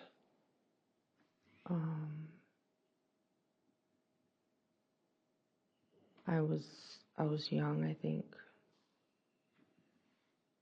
And when you said that you were doing CPR, did you have a chance to see the other first responders doing CPR? They were pushing a lot harder than I was. So when you started pushing on Alex, tell us about the foam. What did you notice? Foam kept coming out. What did you do when the foam kept coming out? I kept wiping it. What color was the foam? White and yellow. And when you kept wiping the foam and pushing on Alex's chest, at some point did it become apparent to you that he had passed away? Yes, and I tried blowing in his mouth after I wiped the foam out. What did you do once you stopped doing CPR? I held him. What were you doing when you held him? Cried. Were you saying anything to Alex? I was begging him to come back. Was it apparent to you at that point, Josie, that Alex had passed away? Yes. He was stiff. He was cold. What was it like in that moment for you? I didn't understand. I thought he was fine when he went to sleep, and he wasn't. Josie, did you time how long you were doing CPR? No. When you said 10 minutes, was that an estimate? Yes. You're holding Alex on the floor. You're crying with him. You're talking to him. What do you do after that point? Call my mom. Does Alex go onto the bed at some point? After I called my mom, I held him more and I cried and I begged him to come back and I cried and I told him I was sorry that I wasn't there when he needed me. Did he? And Go ahead. I knew that they were going to take him when I called 911. And I just wanted to hold him before they did. Had you picked him up and put him on the bed at that point? I was holding him on the bed, yes. Why didn't you call 911 right away? Because I knew he was gone. And I didn't want them to take him. You wanted to hold him one last time? Yes.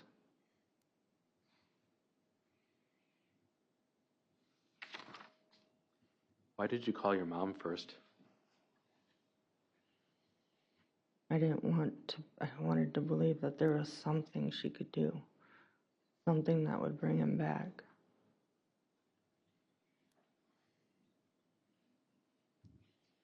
Josie, when the police arrived, do you feel like you had a good memory of that day?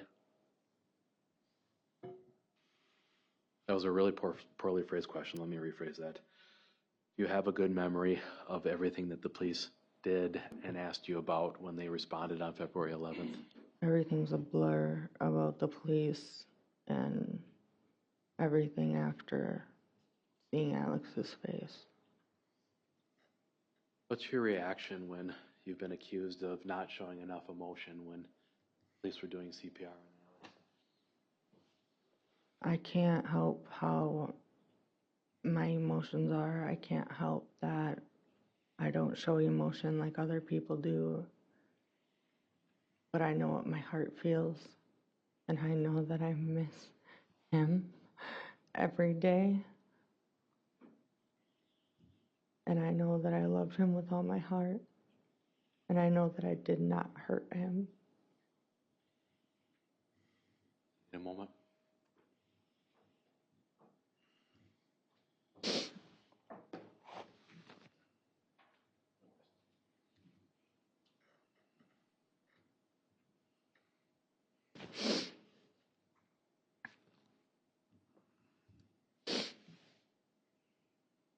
Josie, were you crying at points on the 11th? Yes.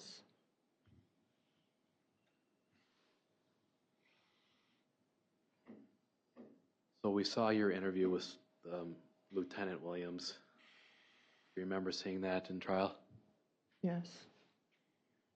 And how would you describe your emotional state at the time that you talked to Lieutenant Williams?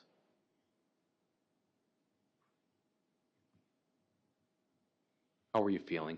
Let me ask you that. Felt like a living nightmare. I was in shock. Did it seem real to you that Alex had passed away? No. Why did you tell Sergeant or Lieutenant Williams that you thought Alex got into your medication? Because I seen the foam in his mouth, and I assumed with the foam in his mouth it had to be an overdose. And were you paying close attention to your room the night before Alex was arrested, or before Derek was arrested? no. Do you know whether or not Derek moved that pill bag and used a bottle to stash his Xanax? I don't know what Derek did with his Xanax. So was it your immediate perception that Alex must have gotten into your pills? That's what I thought. Were you trying to share what you thought was important about that with Sergeant Williams? Yes. And Josie, during that conversation, did anybody ask you about whether or not Derek had ever been violent with Alex? No. Did anybody ask you whether or not Derek used illegal prescription drugs? No. And you said that it all felt like a dream. What did you mean by that? I went to sleep and Alex was breathing and I woke up and he was on the floor, gray and lifeless. What did you mean when you told him that you just wanted your baby back? That's all I wanted. I just wanted him back. I didn't. If I could do anything to trade places, I would. Recall Sergeant Williams asking you for your telephone. Take him out. Another minute, Josie.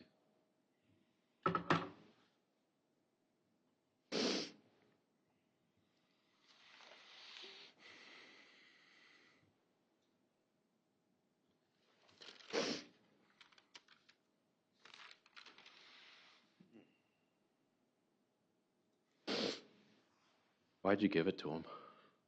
Because I didn't have anything to hide. You give him your passcode for the phone as well? Yes. He had asked you for access to the camera apps. Would you have given him access to those? Yes, I would have gave him the cameras. He could have took them. Did he ask you any follow-up questions about what you meant when you said that Derek was on bond for choking you and getting aggressive with you? Can you repeat that?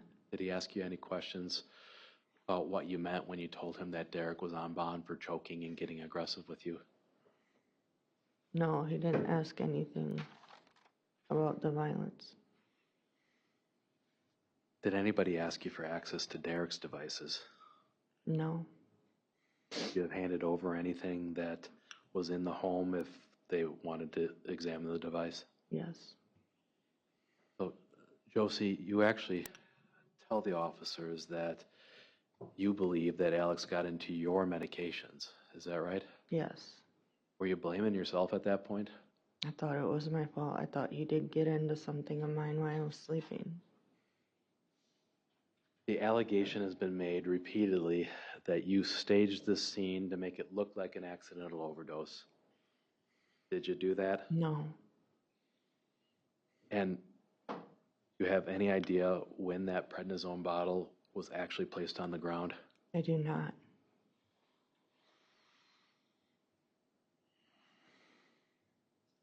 Did you put materials around the pillows or around the bed or anything like that? I'm sorry. Did you take inert pills or medication that wasn't harmful and leave it around as a distraction? No. And Josie, I gotta ask you again, why didn't you tell Lieutenant Williams about Derek's behavior the evening before? I was terrified of Derek. Did you have any reason to believe that this was anything other than just another day with Derek being violent with you and the kids? Yes, I did not see what went on in that bathroom. I only know what I heard. And he denied it. Was it And even on your radar at the time that you talked to Lieutenant Williams that this might have been a possible cause of death? the only thing that was in my head was my baby laying on the floor, dead.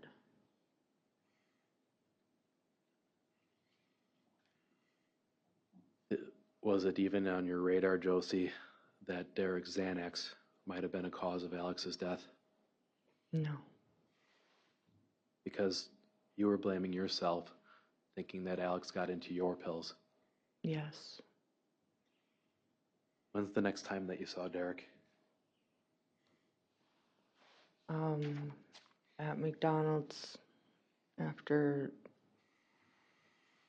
he got out Do you recall which McDonald's it was? on Alaska. Okay, the one on OT or the one downtown, or on 16? 16. Okay. And why did you meet at McDonald's? To talk. Why not talk at home or someplace else?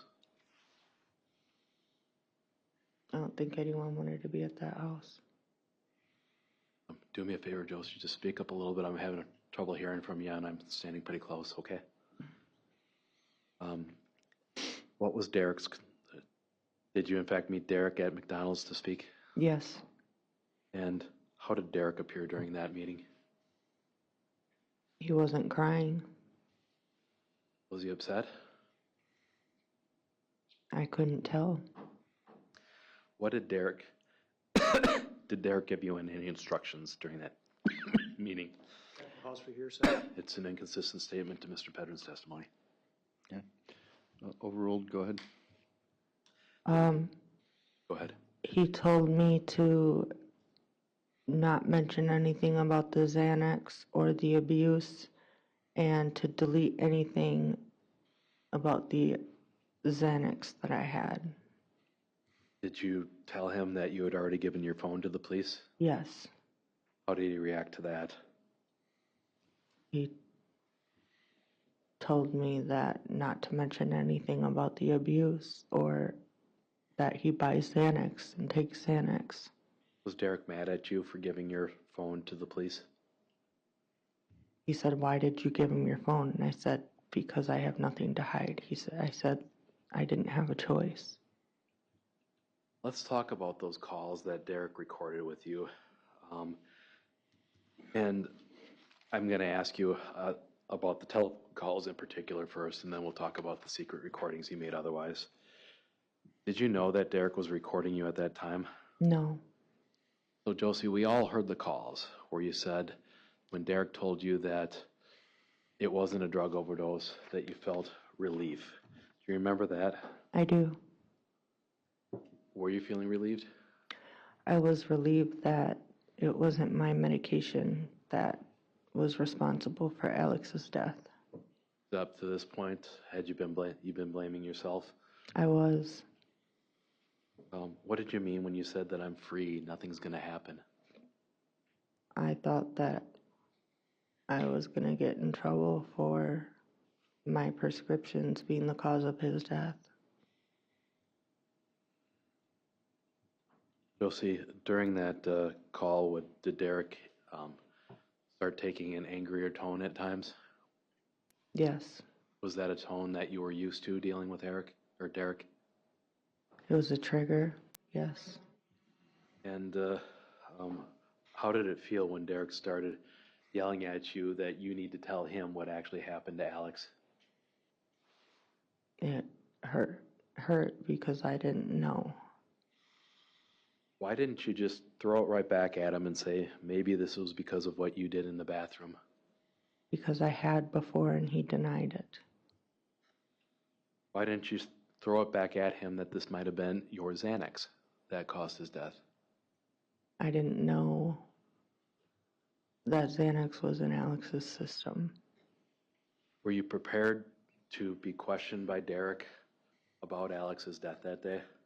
No, Did you have any time to process what Derek told you when he said that Alex bled to death internally? no, and also at that time I was getting no sleep because I was watching my little kids, the other two kids, sleep because I was scared to wake up and find them dead. So you were watching your kids throughout the night because you were scared of what had happened with Alex? Yes, Did you know during those calls at the time that they happened that Derek was trying to set you up and take blame for Alex's death? I did not know. You mentioned, Josie, that you've confronted Derek before about what he did in the bathroom. Is that correct? I did. How did Derek react to that? He choked me. He threw me against the wall. He beat me.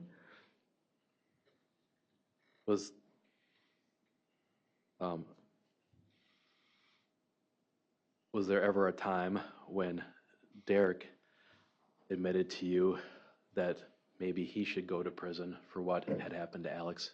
Yes, there was a time where he was at my mom's house and he said that he should go to prison for what happened to Alex. What was going on when Derek said that to you? He was crying. Had he been violent with you earlier in that day? Yes. He was crying and he said that maybe he should go to prison for what happened to Alex. Yes. Now, Josie, did Derek eventually tell you that he had made recorded phone calls of you? Yes. What was your reaction to that? I felt betrayed Why'd you feel betrayed? because I didn't understand why he did it. So, Josie, we've got your prior exhibit that's been previously admitted and published. I'm going to put up on the Elmo here. This is 217.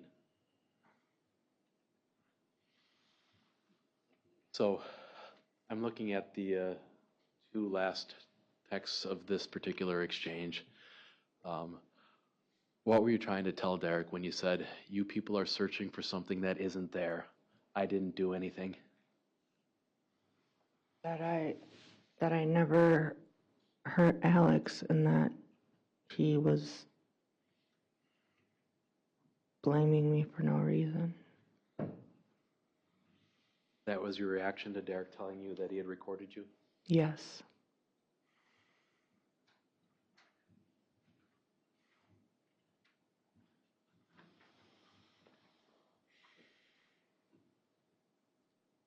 Did Derek continue to get violent with you after Alex died? Yes. I want to direct you to a time at your mom's house. Was there a time where you remember a particularly bad incident? Yes. Tell the jury what happened. I was at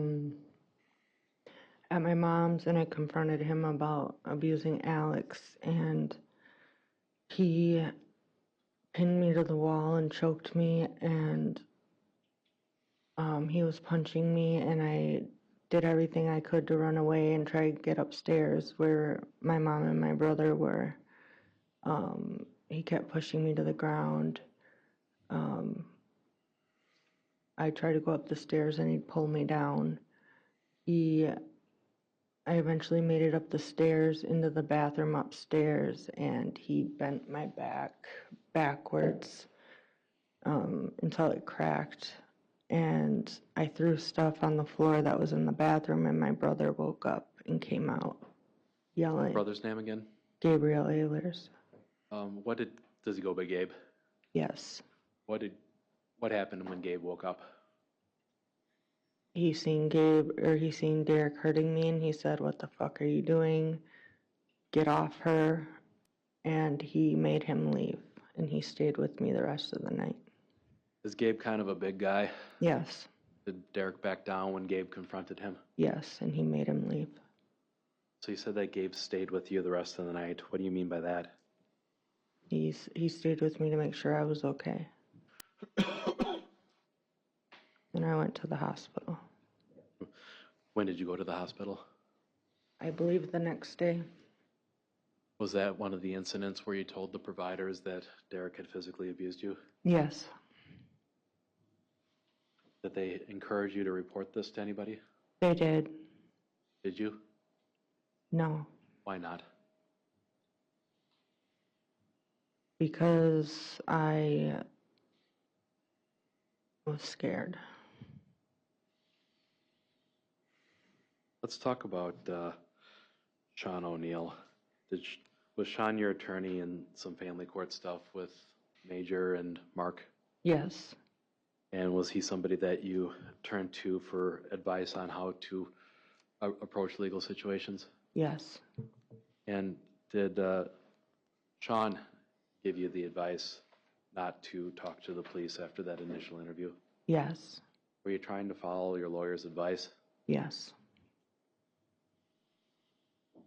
Was Derek paranoid at all that you could notice after Alex's death? He was.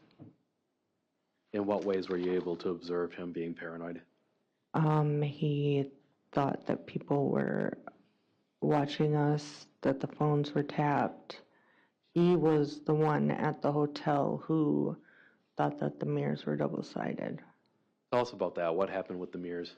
He put something with his phone, I don't know how it works, but put his phone to the mirror to see if it was, see if the other side could see us. So he had an app or a device or something that he was looking at the mirror with? Yeah, I don't know how it works, but Did you think that the mirror was double-sided in the hotel, Josie? no, but it kind of freaked me out that he did. Why did that freak you out? Just with my anxiety and just, I didn't understand why he was so paranoid. Was that an increase in the paranoia that Derek normally experienced? Yes, And did that scare you at all, that Derek was looking for double-sided mirrors in hotels and believing that your phones were tapped? yes, and that cameras can hear you.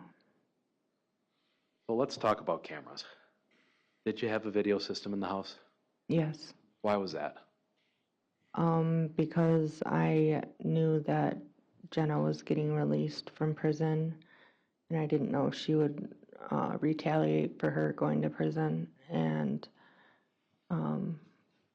just safety in our home. Was this a free service or did you have to pay for it? It was paid for. Did you continue paying that bill after Alex died? No, because since nobody was staying there, I stopped paying for everything, including Netflix, Hulu, everything that was at that house. I stopped paying for. I needed all the money that I could have. Did you describe to the jury just generally how these cameras worked? They record for 7 days and they delete after that. Does it record clips? Is it of time or is it all Movement. live stream? Movement, I believe. It was movement. So it was movement triggered? I believe so. Who had access to the apps controlling these cameras in the house? Myself and Derek. So do you disagree with Derek when he said that he only could access the garage camera? That's not true. He accessed all the cameras. He would talk to me through them while he was at work and ask me to do things. So the cameras had a voice function that he could talk to you? Yes, Would he watch you from the cameras from work that you were able to tell? he would. And if I wasn't home, he would call me. And if I was home, he would ask me to do things that I didn't feel comfortable doing. What are we talking about? Sexual things. On the cameras? Yes, even when the kids were around. Now, when Derek is talking about cameras in the home, when he's screaming at you on the couch, what cameras was he speaking about? The cameras in the house. When Derek was describing catching Alex taking food at night on the cameras, what cameras is he referring to? The cameras in the house. Does it make any sense to you, Josie, that there could be multiple cameras from the same brand and Derek could only have access to one of the feeds? No. I'm going to ask you, Josie, in particular, and just explicitly here, did you go through and physically delete the files from the camera app? No. Did Derek, to your knowledge, still have access to that camera system after Alex passed away? Yes, he still had his phone. I did not have my phone with the apps on it. He still had his phone with the apps on it.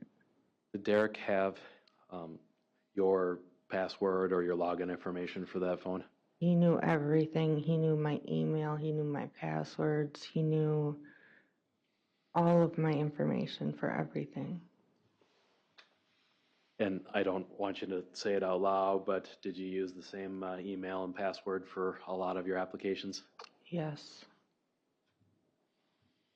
So, Judge, I have maybe half an hour left. I'm about to go into another section. You want me to keep going or break until tomorrow? Let's break until tomorrow. Okay. Because Yeah, it's already 5 to 6, and I think everybody's had a long day here.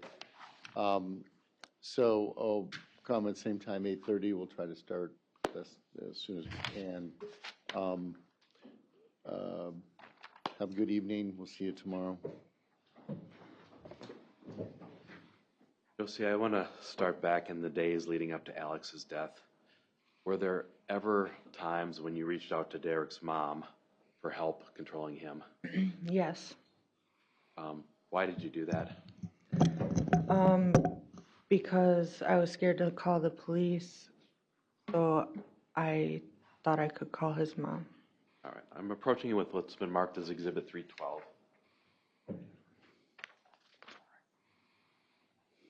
So this does this appear to be a Facebook exchange between you and Mrs. McCormick? Yes. And for the record, the top entry is dated UTC February 1st of 2023, 9:17 and 4 seconds UTC, which would be about 3:17 a.m. on the 1st. Is that correct? Yes.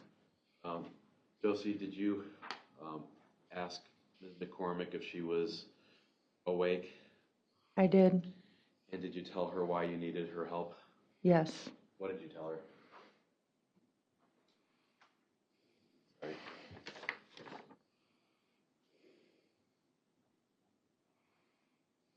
I said, sorry, he's been drinking a lot and I'm not sure what to do. Offer 312. Any objection? No. Received.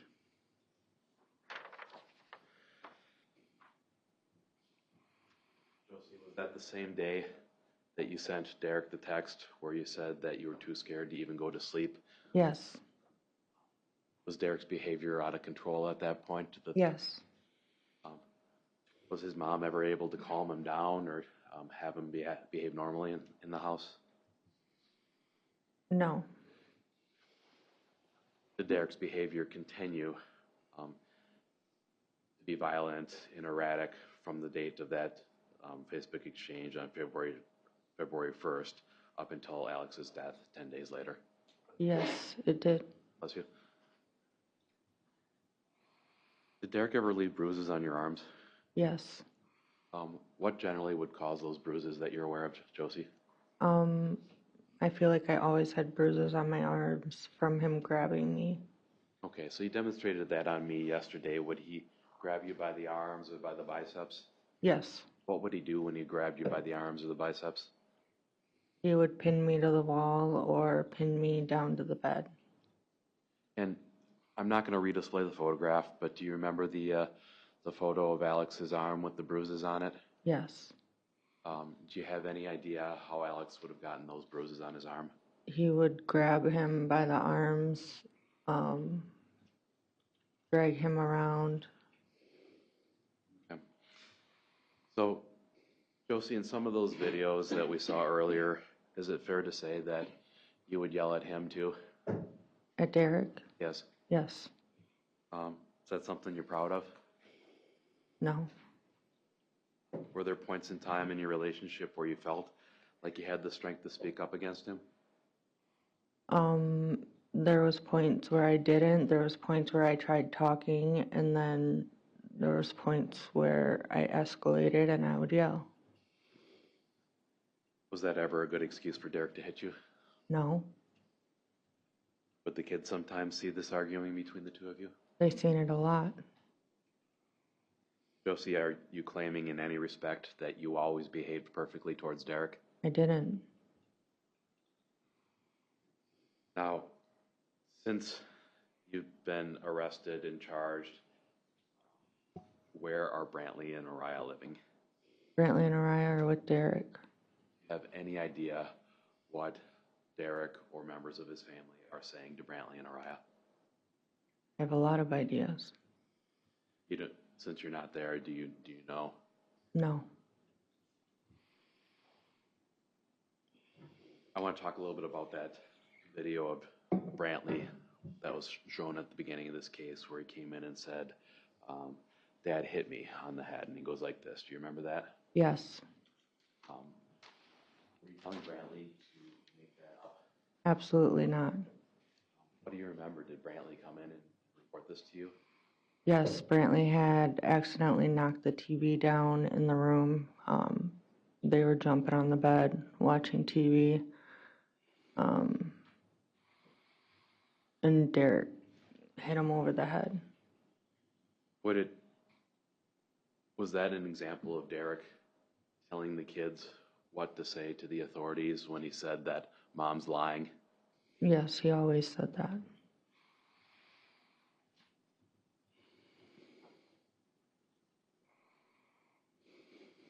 Did you see that video of Derek questioning Brantley in the bathroom? I did.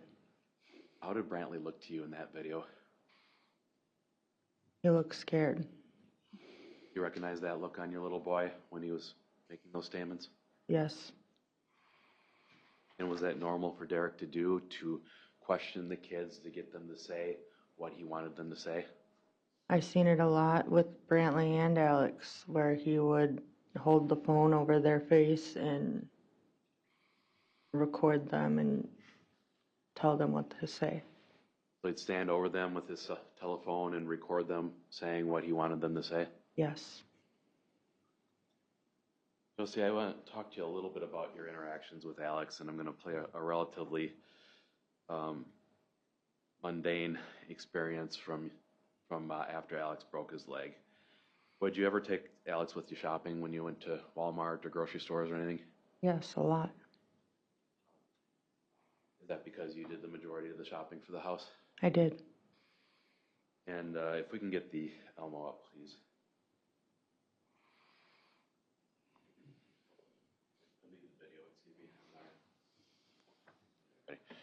Judge, these will be going on Defense Exhibit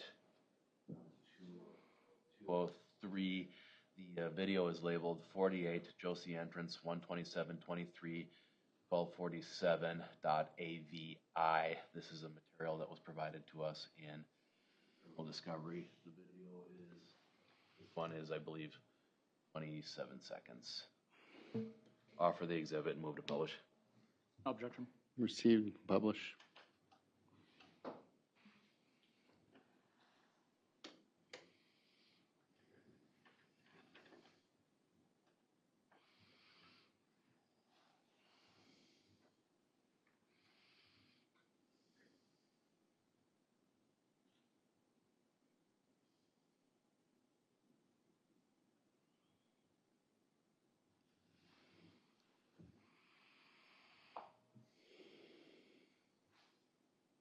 Okay. Josie, did you have a chance to see that video from January 27th at Walmart? Yes, I did. Was that you pushing the two kids in the grocery cart? Yes. Who were the kids in the grocery cart? Alex and Araya. And it looked like they had a bag of food open. Is that right? Yes. What food was that?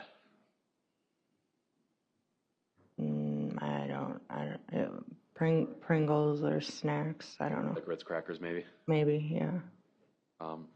Why would you have gotten a bag of food out for Alex? Because it keeps shopping, makes them hungry. It keeps them occupied. Okay. Was that something that you did pretty commonly for the kids when you took them to the store for shopping? Yes. And it looked like Alex and Araya were smiling in that video. Is that right? Yes. Were they generally happy to go shopping with you? Yes, and sometimes they would help me because all the colors and all the activity overwhelms my brain at the store, and I'd make it a game to where I'd look up items that I was getting on my phone and they would help point it out, and after they helped me at the store, they'd get a treat. Okay. Was that pretty regular for you? Yes. So Alex is riding in the cart. Why is Alex riding in the cart? He had a broken leg. How'd you get him into the cart? I carried him. Or no, he had his walker. Okay. And you helped lift him into the cart? Yes. I'm going to go to the second video here at the checkout line.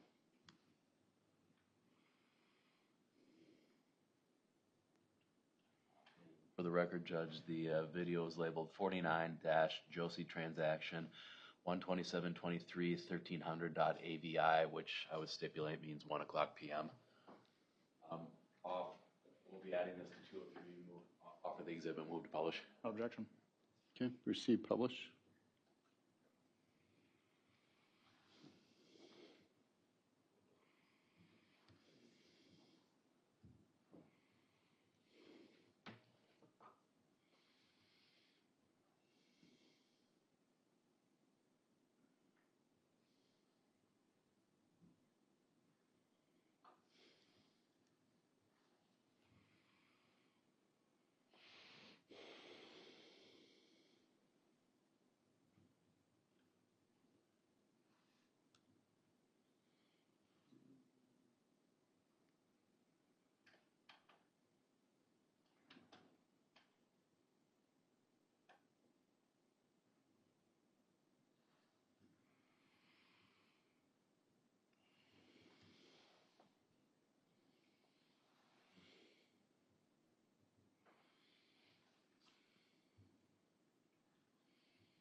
Were you able to see that video, Josie?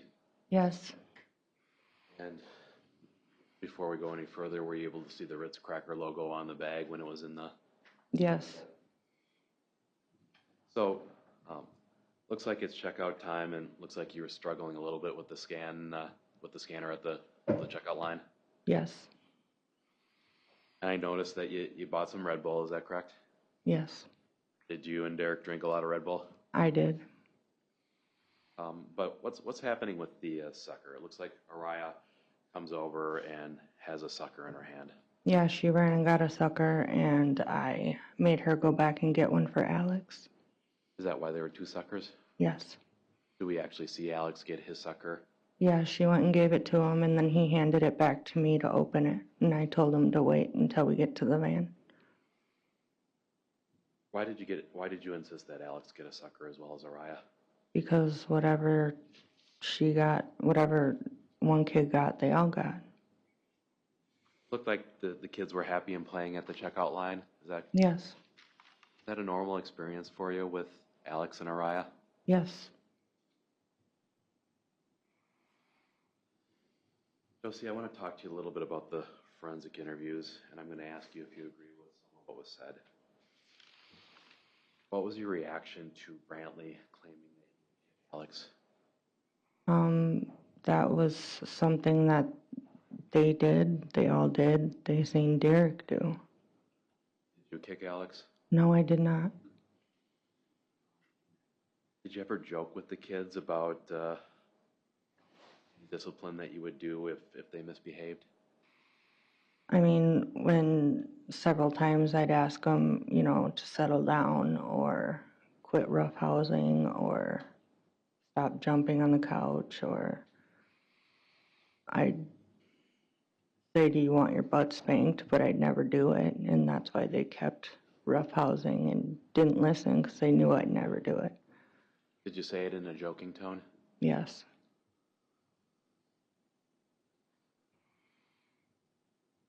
Josie, I can't believe I have to ask you this, but did you keep poisonous water in the drain of your shower? No. You aware of any poisonous water at home? No. Did you have a secret door in Zayden's room that contained diamonds, guns, and a paddle to hit the kids with? No. Was there any, other than maybe the cubby hole upstairs, was there any ever any secret door? No, and that was never Zayden's room. Was there ever any diamonds? No. Was there ever any paddle? No. How about guns?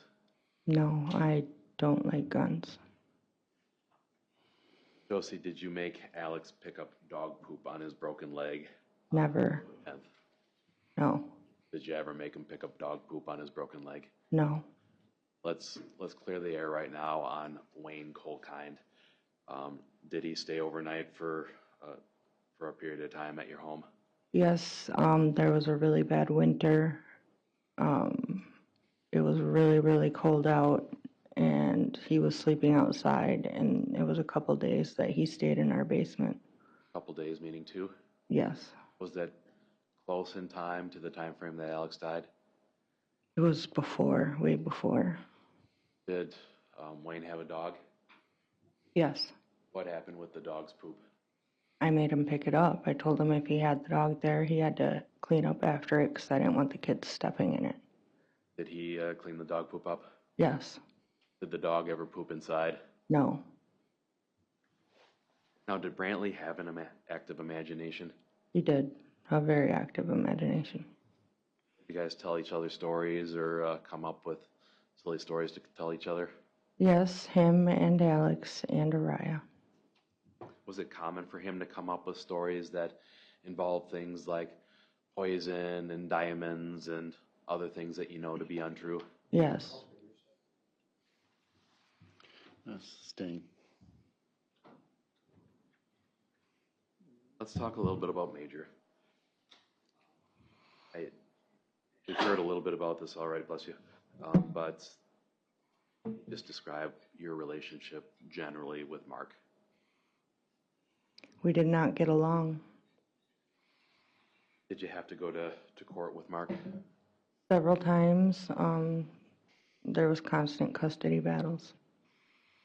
At some point before Alex died, were you given sole custody of Major? Yes, I was. And was that a source of anger or resentment between you and Mark?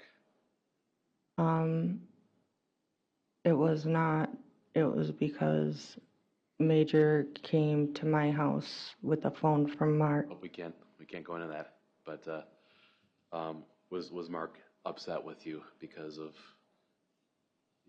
you getting custody of Major? He was very upset with me. Who took Major after Alex died?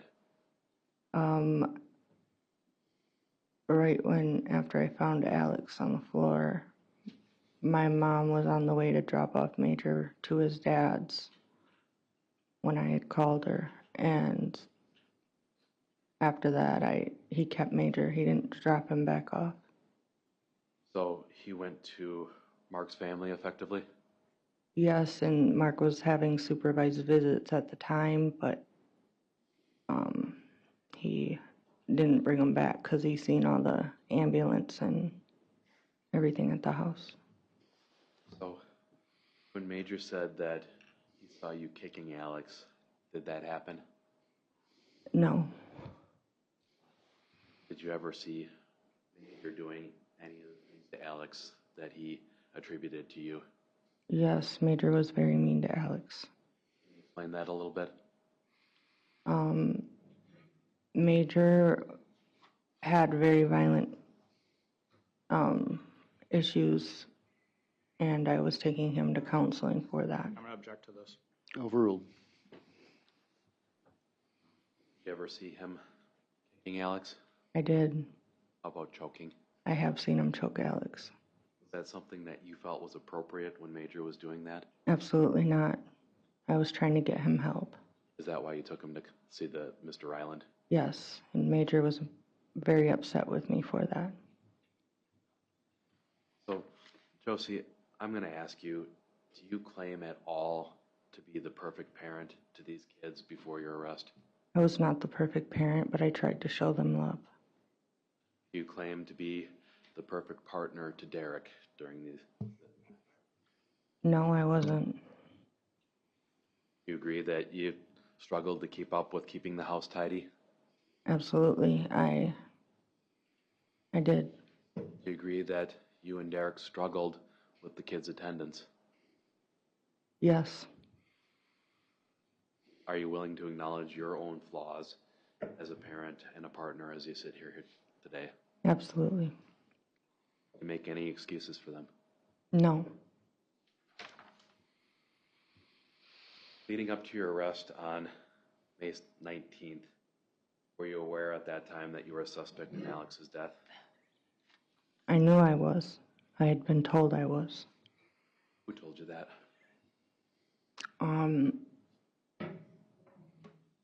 Detectives and CPS? Did Derek talk about it as well? Yes. How did you react, Josie, when you were arrested for Alex's death? I was in shock. I didn't understand What didn't you understand? why I was being arrested for something I didn't do. Were you trying to forget elements of those days leading up to Alex's death at all? I was not trying to. Was it something that you felt comfortable thinking about, remembering Alex's death? No, my brain is, with all the trauma I've taught it has trained itself to shut down and, in trauma events, block out the trauma to protect itself. Have you had some time since this whole matter started 3 years ago to begin putting the pieces together? Yes, When did you learn the official cause of death for Alex? when I was arrested in a jail cell. And before that point, did you know the full extent of Alex's Xanax levels or his injuries? I did not. Do you believe that Alex had a good life? Not with his father.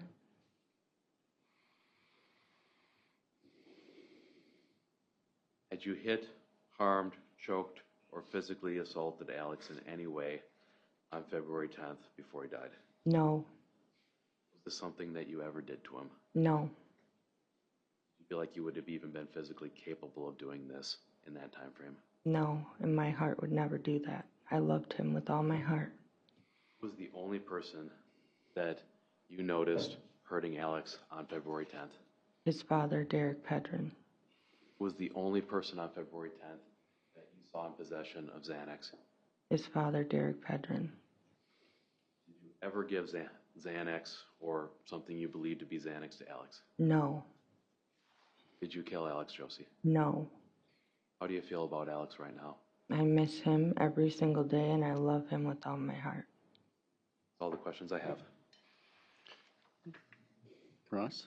I'm going to start with where counsel left off. You found out about the cause of death for Alex the day that you were charged, correct? Yes. You had the criminal complaint that told you all of the injuries that Alex had? Yes. You also had the toxicology results, correct? I believe so. Who's the first person that you called from the jail after you were arrested? My children. The first person that you called was Derek Pedrin, isn't that right? Yes, my children were with him. And the first person that you called after finding out all this information was Derek Pedrin, and you told him you loved him, didn't you? I did. You told him you loved him multiple times on that call, isn't that right? Yes. At the end of that call, you actually asked him, why aren't you saying you loved me back, right? I don't recall. You wanted him to say that he loved you too, right? I don't remember the exact words. You told him on that call, you got what you wanted, I'm charged, right? Yes, because Oh, it's a yes or no answer. They can clarify with you, okay? yes. Now, when you said you got what you wanted, never once on this jail phone call did you say, Derek, you're the one that did this. Objection, comment on silence. Represented. It's on a jail phone call and it's before. Overruled. No, I did not. Never once did you say, Derek, you got me into this trouble, right? No. Never once did you say, Derek, you caused abuse to Alex on the evening of February 10th, right? No. Never once did you say, Derek, you're the one that brought Xanax into this house. You never said that either, did you? No.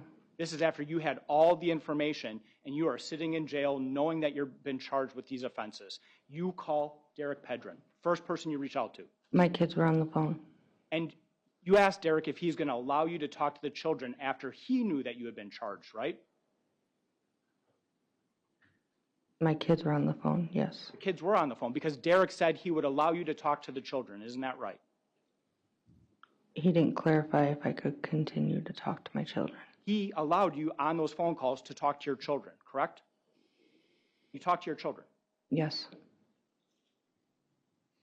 That was the last time. And you couldn't talk to your children anymore because of other court proceedings, right? It wasn't Derek preventing the contact. He said I manipulated them on that phone call because I asked if they were safe. Yes. Now, you prepared for your testimony with your attorneys, is that right? I seen my attorneys, yes. They prepared you for testifying in court, correct? I practiced, yes. You practiced. Attorney Zacher always has a very nice binder with all of his questions in an order in which he's going to ask them, isn't that right? Yes. And you knew the order because he went over those questions with you before you came into this courtroom, isn't that right? I did not know the order. He used that binder when he asked you the questions when you were practicing, right? Yes. And how many times did you practice with Attorney Zacher? Was it one time? Was it more than one time? Many times? It was every week. It was every week. Yes. Every week since 2023, since you've been charged, you've been practicing with Attorney Zacher for the moment that we saw yesterday and today. I wouldn't say every week since when? Since he's been on the case. No. You practiced quite a few times with him. Yeah. You rehearsed quite a Multiple few times. times. Yeah, I was scared. I was nervous. Over 10 times. With my brain injury, I needed to. Over 20 times? I don't know the exact number. It's quite a few, isn't it? There's multiple times. And so you knew the general order of the questions that were going to be asked of you, isn't that right? It's the truth, yeah. This past weekend was Mother's Day, isn't that right? Yes. It's a day where we celebrate the women in our lives that put children first, correct? Mothers who have children. Yeah, sustained. I'm not sure how that has anything to do with it. In 2011, you failed Haley, isn't that right? I did. In 2013, you failed Haley, isn't that right? Yes. And in 2011, when you failed Haley, you said she fell down the stairs leading to a traumatic brain injury, isn't that right? She did. And there was no safety gate in the house, correct? It was broken. It was broken. You didn't get another one, correct? I believe I did. You believe you did. Yes, And you I weren't did. using it? I did. You did. Then it wasn't being used by you. Yes, it was. It was being used? Yes. So she fell through a safety gate, according to you? I'm saying after that. After that, you got a safety gate. Okay. And that's a failure on your part as well as Mr. Barnes, isn't that right? Yes. The fall occurred when only you and Haley were home? Yes. And other than Haley, who was not able to talk at the time, you're the only person that can say what happened to Haley, isn't that right? Yes. In 2013, you failed Haley again, didn't you? I neglected her, yes. She went from the 80th percentile in weight to the less than 6th percentile while in your care. In our care. You're in Mr. Barnes' care. Yes. You're both responsible. Yes. You both failed her. Yes. She was losing hair. She was. She was injured with a broken bone in her foot. It was undated when that happened. I didn't say that. I said she had a broken bone in her foot. You agree with that? A healed broken bone. Her leg was swelling to the point that your own mother took her in, right? Yes. Because she couldn't walk. I don't know if she couldn't walk. You were a caretaker for her at the time. Yes, that was several years ago.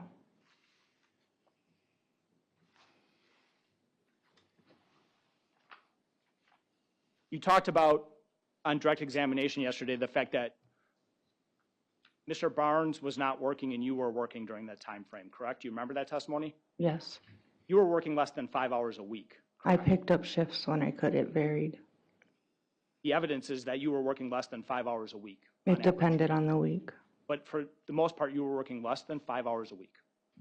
Judge, I'm going to object. It hasn't answered. It's not answering the question. The answer said it varies. Sustained.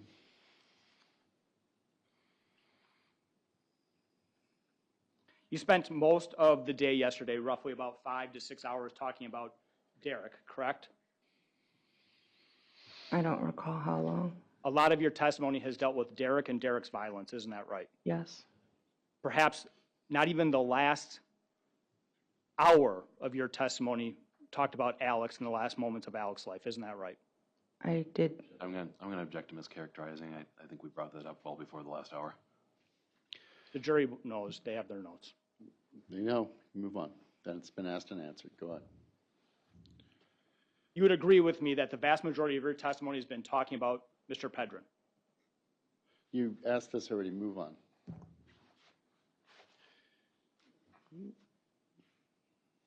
I want to talk to you a little bit.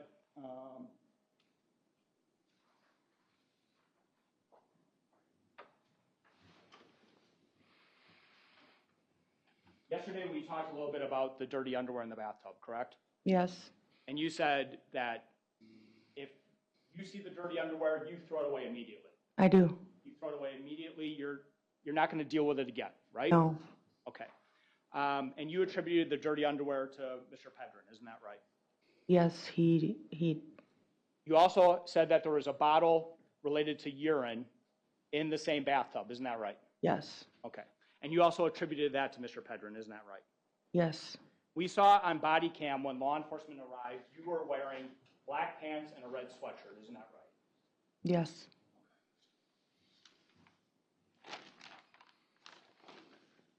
Can I have the envelope, please?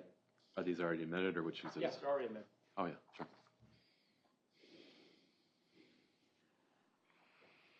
This is exhibit number 96. This is the bathtub, correct? Yes. This is the dirty underwear? Yes. And this is the bottle you were talking about? Down here? Yes. That's what you're talking about, right? Yes. Okay. And you attribute those things to Mr. Pedrin? Yes. Okay. And you're sure about that as you sit there today? Yes. Okay. State's exhibit, excuse me, this is defense exhibit 254. What are you wearing in this? A robe. A robe, correct? A Yes. bathrobe, correct? I used it every day, every night. When you were texting with Raphael at approximately 9 p.m., you said, I just took a shower. I believe I said I was going to take a shower. Are you sure about that? I'm not sure. I thought that's If your what I text said. message said, I just took a shower, then you would be mistaken. Isn't that right? Can you show me? Yes, I can. Now, let me just ask you this question. You would not take a shower in a tub with dirty underwear in it, right? Absolutely not. You would not take a shower with a bottle that had urine of your child in it either, correct? No. If there's a time differentiation of about a half an hour when you stop texting with Raphael, and then after that you return and you say, I just took a shower, that would be consistent with you taking a shower, isn't that right? I don't believe I did take a shower because there was dirty underwear in there and I didn't want to clean the tub. I didn't feel good. Why would you tell Raphael you took a shower if you didn't take a shower? I was flirting with him. And you have a bathrobe on consistent with taking a shower. I never used my bathrobe after I took a shower. I used towels. I used my bathrobe to stay warm. I didn't feel good. I still use a bathrobe in the house, walking around.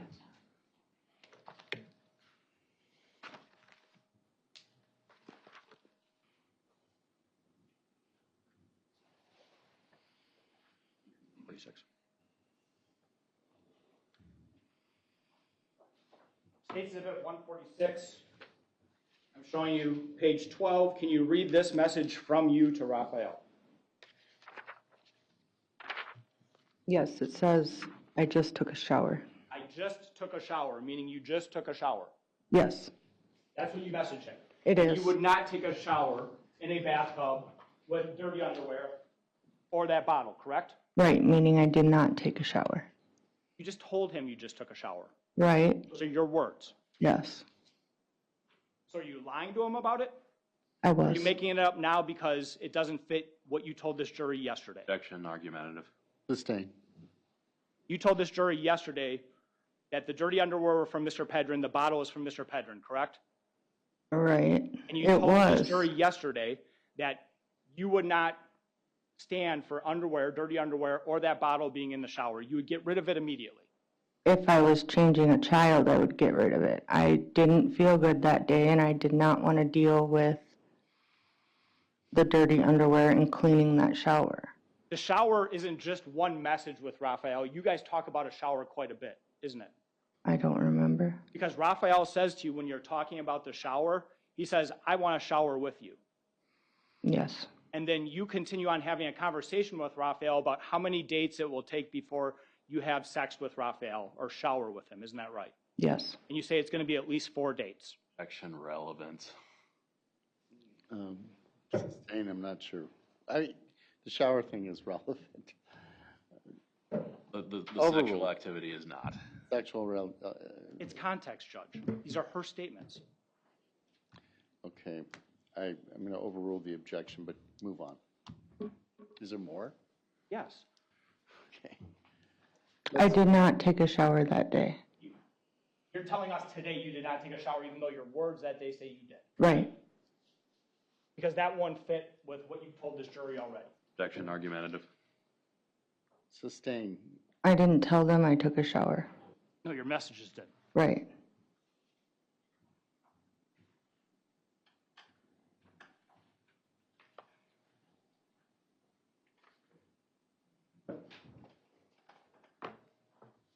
You're the one that changed Alexavier that evening, correct? No, I Put him in his pajamas.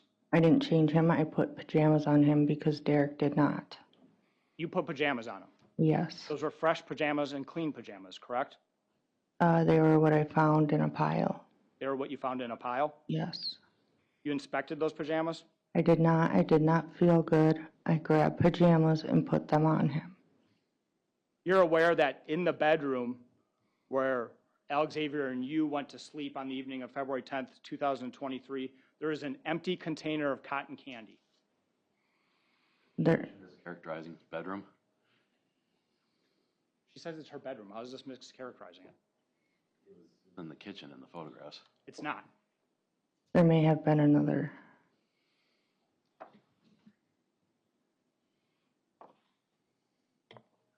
147, it's right there. Yeah, I mean, we haven't had testimony on it, but yeah. Trailer's been marked as 147. This is your bedroom, right? Yes, You see an empty container of cotton candy right next to your white. I do. I don't know what color it was. There was pink, there was blue. I don't know what color that one was. You don't know what it was, pink or blue? Right. The label would indicate that's both, right? No, it doesn't. Are you familiar with that brand? At the bottom, it looks pink. It looks pink. Looks like there's still some in there. It looks pink at the bottom.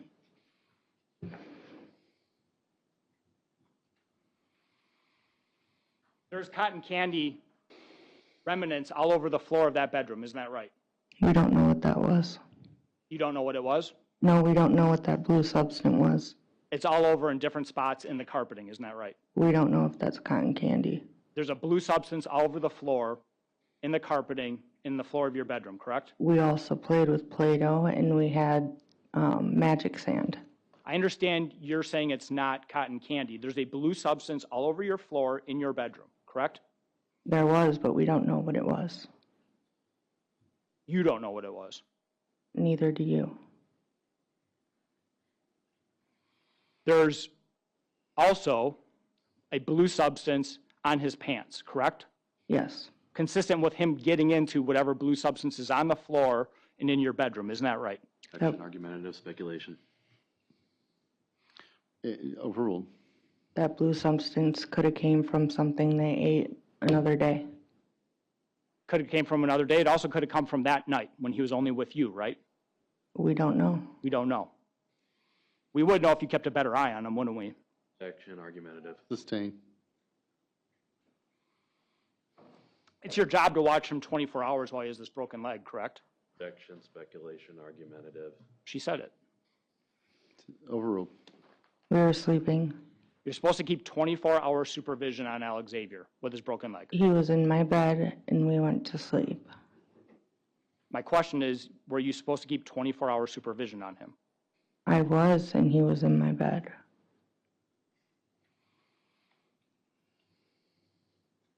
He got to your bed because you moved him from the couch that he was on to the bed. Is that right? Yes, I wanted him closer. And the path that you would take to move him from the couch in your bed to the side of the bed that you put him asleep on would take you right past any objects that would be on the floor. There was a lot of objects on the floor, yeah. There was an open path, though, where you could walk and put him out of bed, right? I don't know about open. There was a lot of stuff on the floor. There's a lot of stuff on the floor.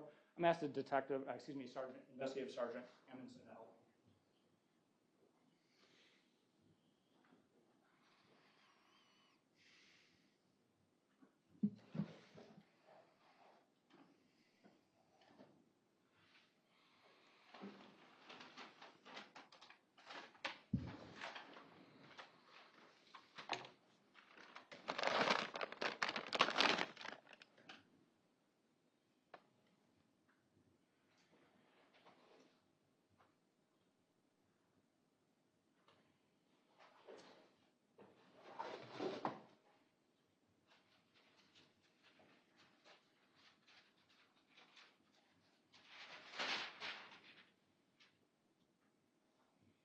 Judge, I'll note for the record that it appears that the state is applying forensic protocol order, and that Sergeant Amundsen has placed a sheet of evidence paper on the floor and appears to be reopening an exhibit with fresh gloves.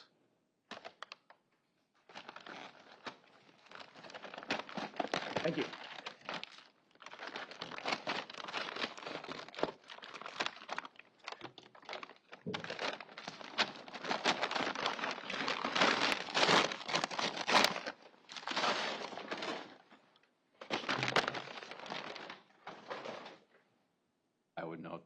bag that was reopened, the Chaps bag, appeared to strike the side of the wooden paneling of the court's raised bench area. The record should reflect that State's Exhibit 110 is now on the floor in front of the defendant. It's in between the court reporter station and the jury box. Do you see the bag on the floor? Yes. That's the bag that was on the floor on the morning of February 11th, 2023, correct? I don't remember exactly where it was. You don't remember where it was? Not exactly where it was, no. You didn't move it between the time that you called 911 and law enforcement arrived on scene, correct? No. All right, so it would, wherever law enforcement found it, that's where it was, correct? Yes. And you're aware that it was photographed and captured on the floor next to the bed, correct? Yes. I mean, wherever they photographed it, or wherever they found it. I want you to look at the size of the bag that's in front of you. I see it. That bag, you're saying you don't know if that was out the evening of February 10th, 2023, when you took Alexavier from the couch, would have had to move past this bag and put him on the bed. You're telling us you would never have noticed this bag on the floor. I didn't. You didn't. No. You didn't because it wasn't there, right? It was wherever they found it. I mean, I had plenty of, if I would have seen it in my walkway, then I would have seen it. It was not in my walkway. You gotta, I'm sorry, I better didn't answer the question, then ask a question. Judge, for the record, the bag is placed horizontally facing towards Ms. Dikeman, not vertically. The width of the bag is at its widest. That's fine.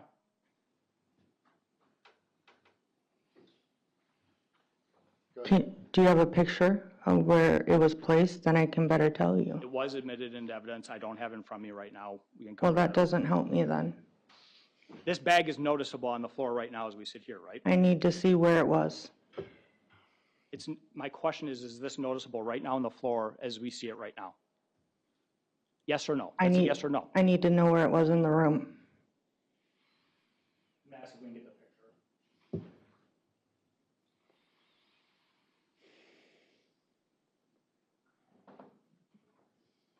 picture. It's captured on body cam, so I'll cover that a little bit later. Okay. I'll agree with that. There was a photograph of the bag where it was found, if that helps move this along. Yeah, could you tell me which photograph it is? No, it was one of the state's exhibits. We'll come back to it.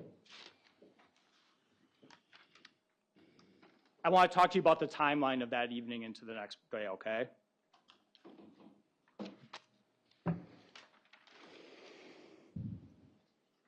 Derek makes a phone call to you at 5:19 p.m. before he arrives home, isn't that right? Before he arrives home from work?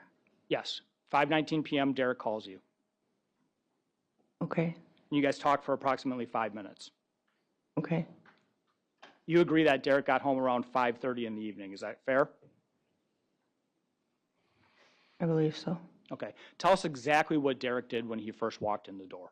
He went in by Alex. You went in by Alex Yes. and did what? I was not in there, but I know he went in right in my room. You went right into your room right by Alex. Yes. Then what happened? Then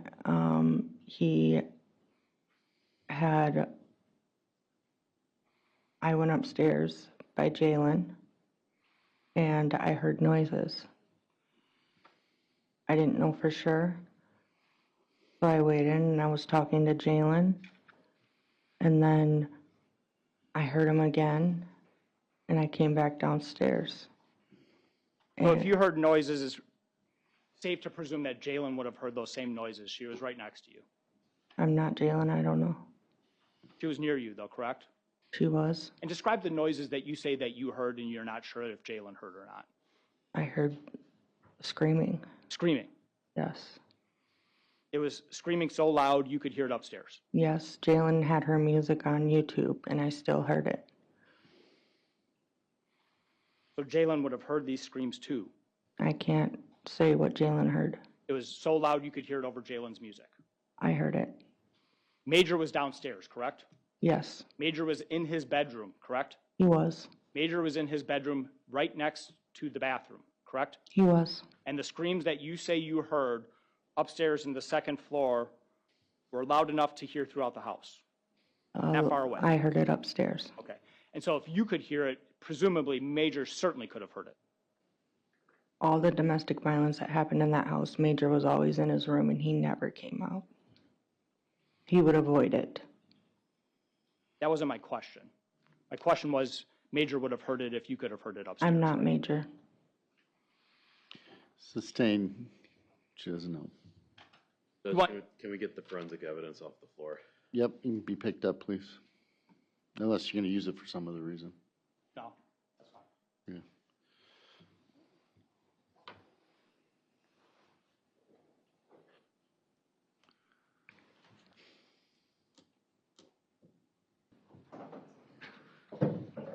Go ahead.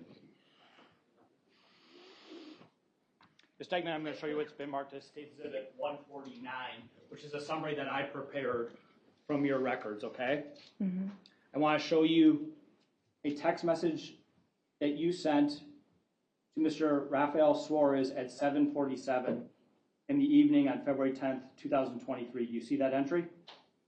Right here? Yes, I do. Okay. The next message or the next entry on this chart is from Mr. Rafael Suarez sending you a text message back. Is that correct? Yes. And that is at what time? 8:05. 8:05 p.m. on February 10th, 2023. Is that correct? Yes. The next time that you respond in any fashion to Mr. Suarez is what time? 8:29. 8:29 p.m. Is that correct? Yes. So from 7:47 p.m. to 8:29 p.m., you are not messaging Mr. Suarez, correct? Correct. You're not making a phone call to anybody, correct?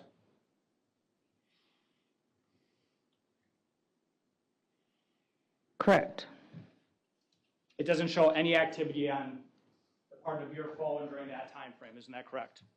Correct. And all of that would be a time frame before you sent a message saying, I just took a shower, isn't that right?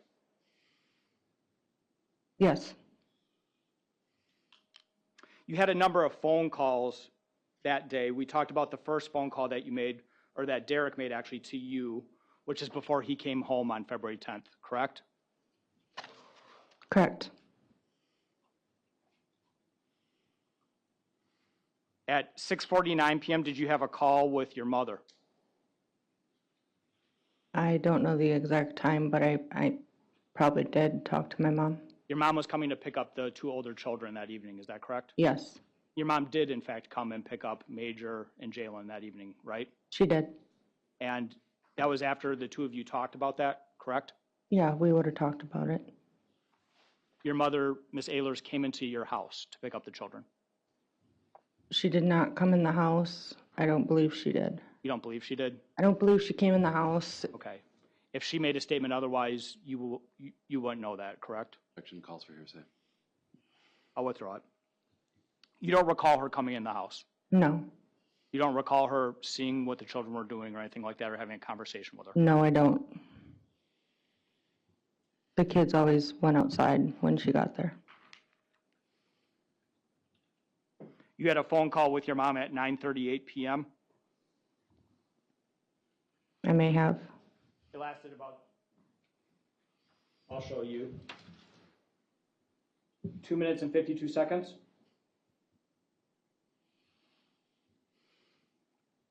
Yeah, looks like it. Now, this is the same evening that you're saying that Derek just beat Alexavier, correct?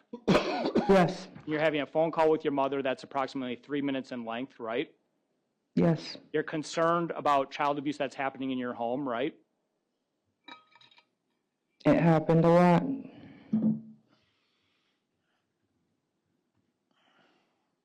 That wasn't my question. My question was, you're concerned about child abuse that's happening in the home, correct? Yes. Okay. And you don't say anything to your mother in this 3-minute phone conversation about any concerns relative to Alexavier, do you? No. You don't say a single word. No. You don't report anything that's just happened. I'll move on. That's not the only phone call that you had that evening, is it?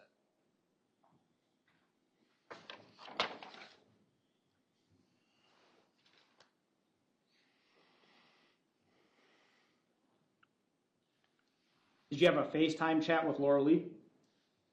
I'm not sure if it was FaceTime, but I talked to Laura Lee.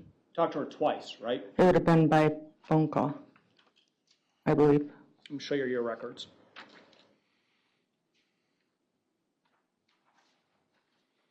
Your records indicate that you had a 13-minute Facebook call with Laura Lee, Yeah, call.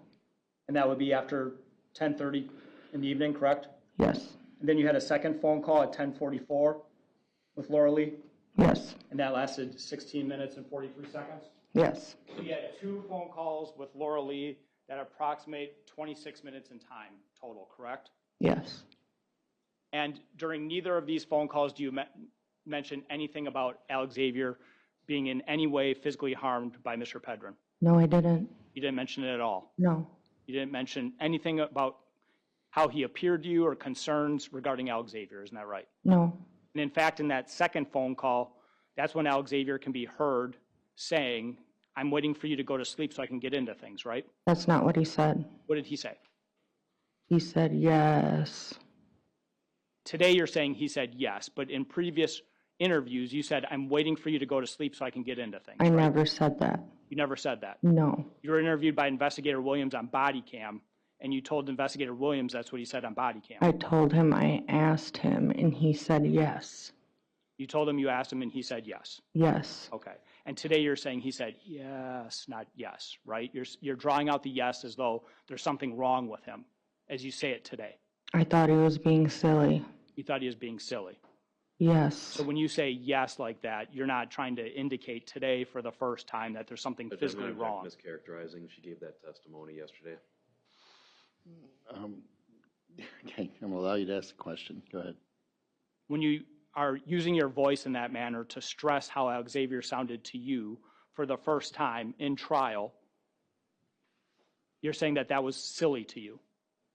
Well, my voice doesn't sound exactly like his did, but he did prolong his yes. But you took it to be silly, right? I thought he was being goofy. He was Nothing else also- wrong with him. He was playing with his hands in the air As he laid next to you, as he laid a couple kids away from me, yes. according to you. That's the truth. You watched the forensic interviews of Araya, correct? I did. You watched the forensic interview of Brantley, correct? Yes. Both of those children said that they did not sleep next to you on the evening of February 10th, 2023, correct? Not in their initial interview. In their initial interviews, they did not say that they slept next to you, correct? They didn't say anything about sleeping with me. They said they slept upstairs. Judge, I'm gonna object to your saying if we can get a definition of which video we're talking about or which bit of testimony we're talking about. Can you identify which statements you're talking about? Sure. In Araya's forensic interview, she talks about sleeping upstairs and being awakened by Brantley. Isn't that right? I believe she was confused with me telling her to go upstairs. You believe she was confused when she made those statements? Yes, as it was for me, that was a very traumatic event for her. And when Brantley was interviewed, Brantley said that he was asleep upstairs. I don't believe he said that in his interview. He said that on the stand. He said on the stand as well. I don't believe he said that in his interview. You can see in the picture I took, he was by me in bed. At 9:15, correct? He was by me the whole night. The photograph that you took is at 9:15 p.m., correct? Right, and that makes sense that he stayed by me. Why would he go upstairs? To go to sleep. Could be one reason, right? He was going to sleep at 9 in my bed. You said to this jury that the children go to sleep in bed with you because of Mr. Pedrin. Mr. Pedrin wasn't home that evening, isn't that right? And it doesn't change that they would go upstairs. You seen how messy it was.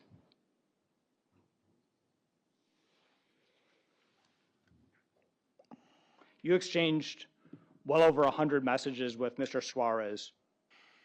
Correct. You described during your interview that at some point you tried to shut off the TV around 11:30 to midnight, correct? Correct. And you described that Alexavier was not going to sleep and wanted to stay awake, right? He was still moving a lot, yes. And so as a result of that, you turned the TV back on. I did. And you and Alexavier continue to watch TV. I'm not sure if he was watching, but I continued to have the TV on and watch it, yes. You were still texting during this time frame, correct? Yes. In fact, your text messages were pretty consistent with Mr. Suarez throughout that evening. Yes, I was excited for the date. You're text messaging Mr. Suarez as early as 6:15 p.m. or 6:18 p.m., correct?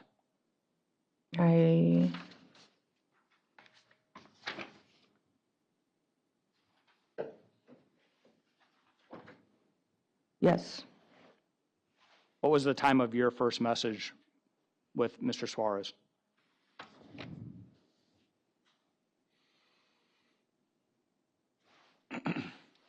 6:18. 6:18 p.m. And is it you sending a message to him, or is he sending a message to you? I sent a message to him. Sent it to him. And you would agree with me that between 6:18 p.m. and midnight, you exchanged a number of messages with Mr. Suarez. Yes, Close to, if not over 100. Would you agree with that? probably.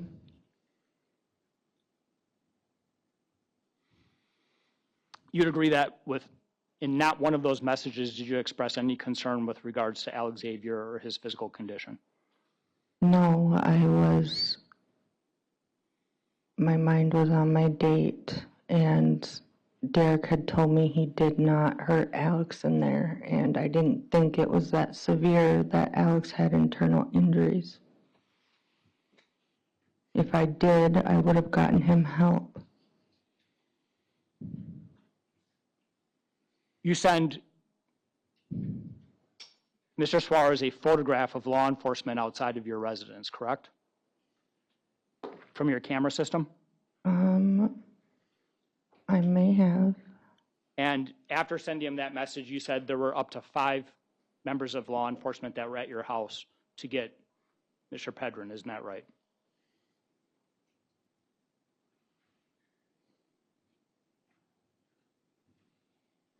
I'm not 100% sure. You also told Mr. Suarez that Mr. Pedrin was violating the no contact order, didn't you? I believe so. Okay. So you told him about the no contact order, but you didn't raise any concerns relative to Alexavier, correct? Like I said, I didn't think Derek hurt him severely. That wasn't my question. My question was, No, I did not. you didn't, right? You could tell him about the no contact order. You could tell him that police were present, but you didn't tell him anything regarding Alexavier being hurt, did you? No, And you have told us a number of times that you care about Alexavier, right? I loved him with all my heart like he was my own, yes. I think you said at one point during direct examination, if you could replace yourself with Alexavier and have him here and you not here, you would want to do that, right? I would in a heartbeat, yes. That's how much you love this child. Yes, That's how much you want to protect this child and keep this child safe.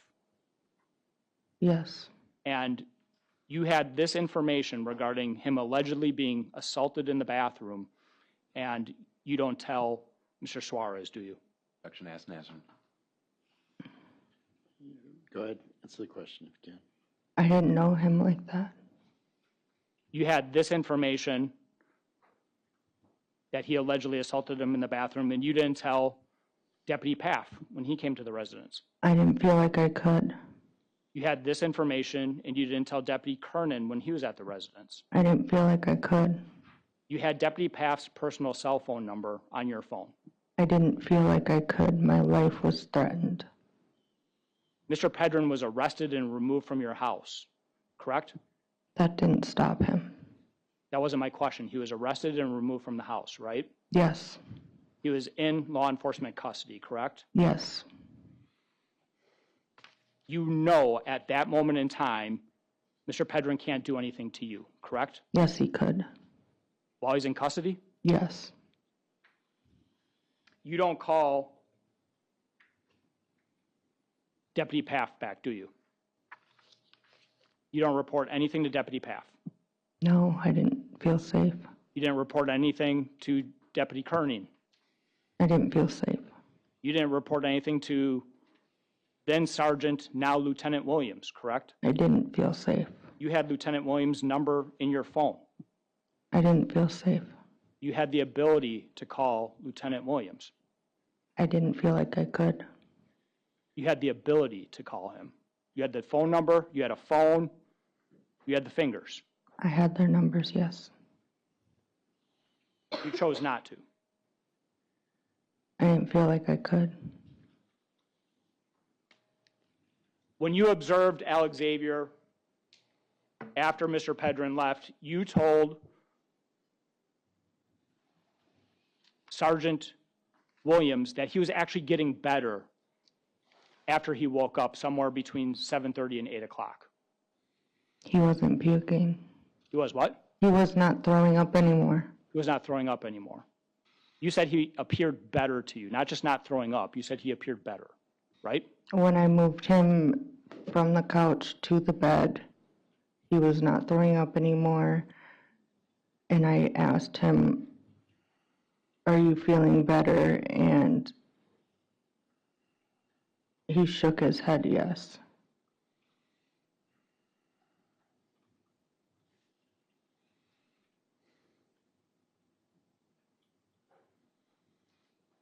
You told us earlier that you picked up McDonald's for the children. Do you recall that Yes. testimony yesterday?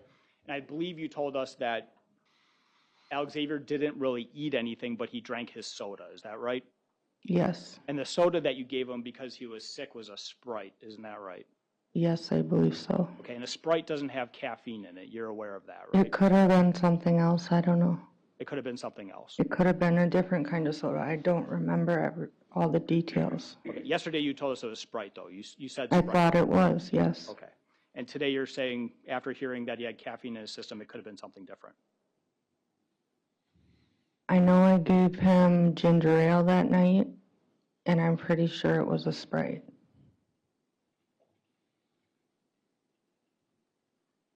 Sometimes the kids took a drink. I always had Coke in my cup, and the kids were always known for taking a drink of my soda.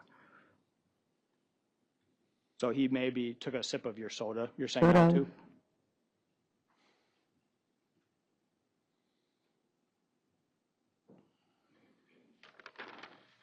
Alexavier was in bed with you from after the two children are picked up by your mother until you decide that you and he are going to go to sleep. Isn't that right? Can you repeat that, please? Sure. What time did you go to bed with Alexavier? And when I say go to bed, I mean go physically lay down. I don't mean go to sleep. We all went to bed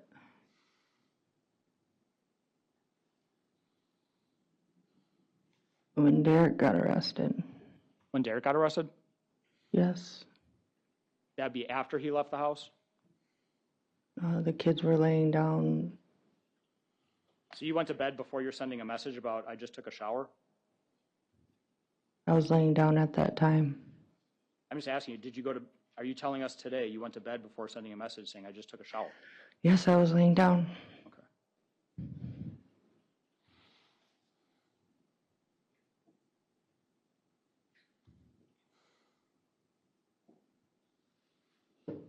When you put pajamas on Alexavier, you saw his body? It was dark in the room. What room did you put pajamas on Alexavier in? My room. Your room? Yes.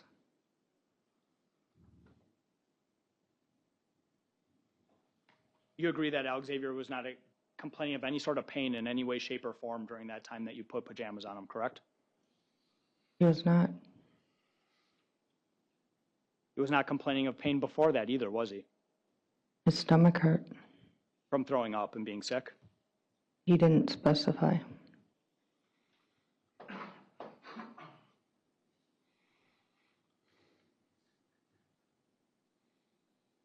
You could see Alexavier's face during this time frame, right? It was dark in the room. TV lights up the room a little bit, right? A little. You could see enough to recognize the children in bed with you? Yes, You could see enough to recognize their faces? I could. I knew which child was which. You could see enough to know whether or not there are any visible injuries on the face, right? I mean, yeah, And you didn't see any visible injuries on his face other than that old scab, right? right.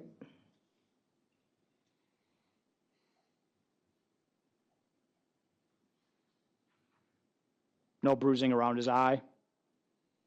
No, bruises can take time though. I understand that. I'm just asking you what you saw. You didn't see any bruising around his eye, right? No, Bruising on his head? no, Bruising on his arms? I didn't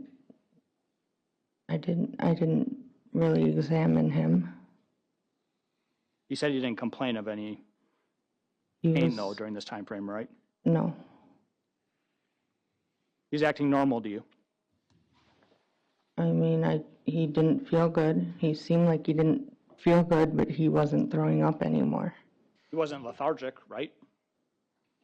He was thirsty. Can we get the state to define what lethargic means to Ms. Dikeman? I don't know. That was the answer earlier. Go ahead, or question earlier. Go ahead. You know what the word lethargic means, right? Thirsty?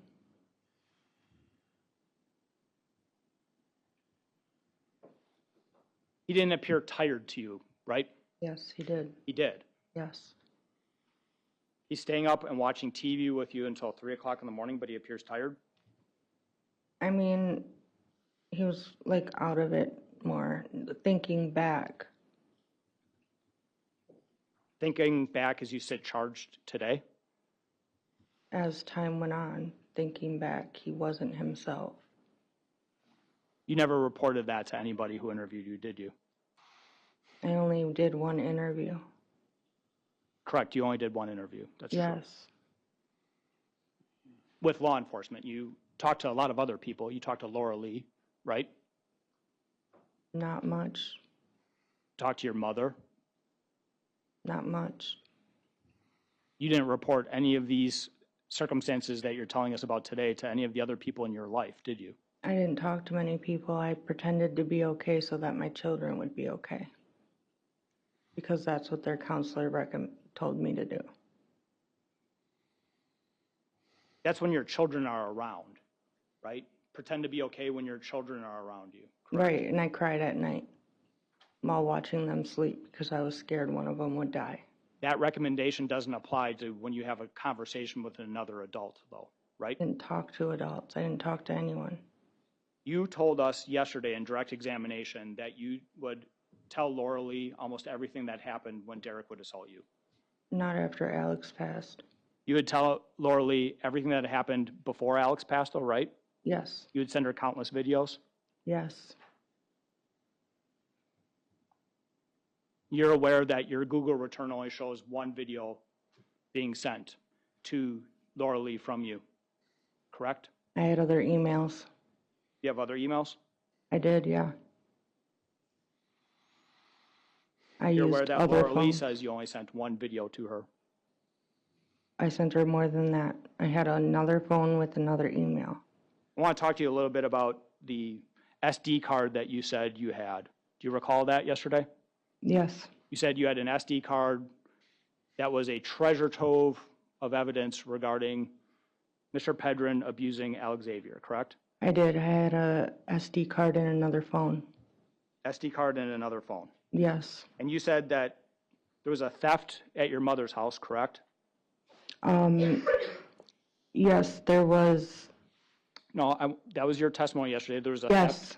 There was a theft at your mother's house, correct? Yes. And you told us yesterday that there was a backpack that contained this SD card that was stolen during that May 17th theft at your grandmother's house, or your mother's house. There was the phone, the SD card, and my key fob. Yes. You never reported that theft or any theft taking place at your mother's house, isn't that right? I did. The only theft that you reported was the break-in of your Suburban that was at the house on OS, isn't that right? I did, and I didn't realize how he got into my vehicle until I noticed my key fob and the phone was missing. I want to talk to you about the report that you actually made to law enforcement, because yesterday you said this happened at your mother's house. The report that you made regarding a theft was to your old Suburban at the house on OS, correct? Yes, And the only things that you reported to law enforcement in that theft report was that the car radio was stolen. Isn't that right? the TV deck was stolen out of my vehicle at my house, but at my mom's house, my key fob was stolen to get into my Suburban, and my phone and the SD card was taken out of my backpack. You never reported anything to law enforcement about an SD card from your backpack. Isn't that right? I didn't know those were taken until I noticed my key fob and the phone was missing, and that was Called law after enforcement to follow up and say there's additional items that were taken. I got arrested. At some point you were released, correct? I was. Could have made a phone call then, correct? I didn't have any of my stuff. It had all been taken. You had the ability to make a phone call even while you were in jail. Isn't that right? I think that wasn't on my mind anymore after fighting for my life. You sent text messages to Mr. Pedrin after this took place. Isn't that right? I might have. You sent text messages to Mr. Pedrin telling him that you loved him. Yes, You sent text messages to Mr. Pedrin telling him that you missed him. I did. You sent text messages to Mr. Pedrin saying that you wanted to be with him. I did. There were also times that you used these videos as a way to get Mr. Pedrin to come over to your mother's house. Isn't that right? It wasn't as a way to get him to come to my mother's house. There was a time where you gave Mr. Pedrin a countdown. You said he had an hour to come over to the house to start, right?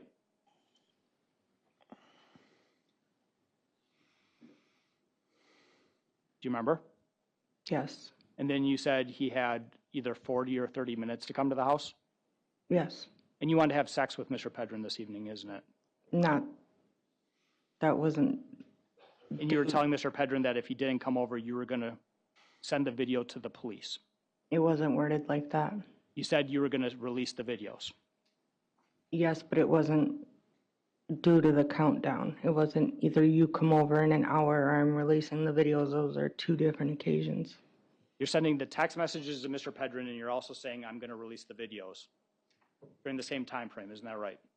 It could have been, but it wasn't worded in that way.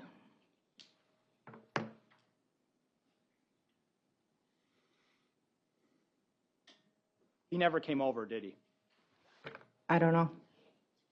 Those messages indicate that you had the ability at that point in time, if you wanted, to send those videos to law enforcement. Isn't that right? I don't know. I was scared of him. You were scared of him. During this time frame, you also had an attorney that was representing you relative to the children. Isn't that right? Yes, but And that was relative to custody of the children. Isn't that right? yes, Who should have placement, who should have visitation, while this matter was being investigated further. Isn't that right? yes, And you had videos, you're saying you had videos that demonstrated that Mr. Pedrin was abusive towards the children, right? yes, and I talked to him about that. And you had the ability at that point in time to take that SD card, that information, and turn it over to your children so that he didn't have access to the children. Isn't that right? Action, Judge, I think we're getting into attorney-client privilege with Mr. O'Neill. I'm asking about the ability. I'm not asking what was discussed. But, I mean, the response there, if we wanted to corroborate or disconfirm, would be to waive attorney-client privilege. Right, sustain. You never chose to share the videos with anyone in that fashion, did you?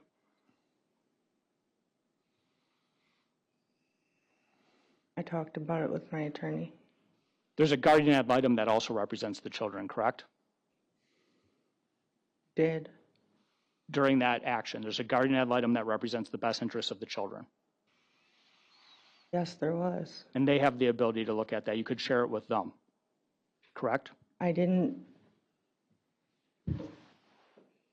They were all pointing the finger at me at that time. Well, if they're pointing the finger at you, wouldn't you want to point that finger somewhere else like you're telling us in court I tried, today? I'm going to object. I think we're getting into comment on silence now. She had an attorney, she was represented, she had represented the police that she only wanted to deal with investigators through counsel. I'm not asking about any contact with law enforcement. Guardian Lime's not law enforcement, though. So let's move on to law enforcement. Go ahead. Did you share it with the guardian ad litem? no, I told CPS. Did you share it with CPS? No, I tried talking to them about his abuse and they shut me down.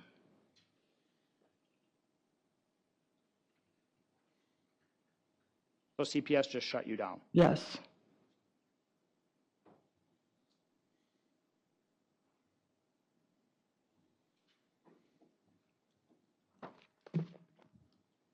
I want to talk to you about the statements that you made to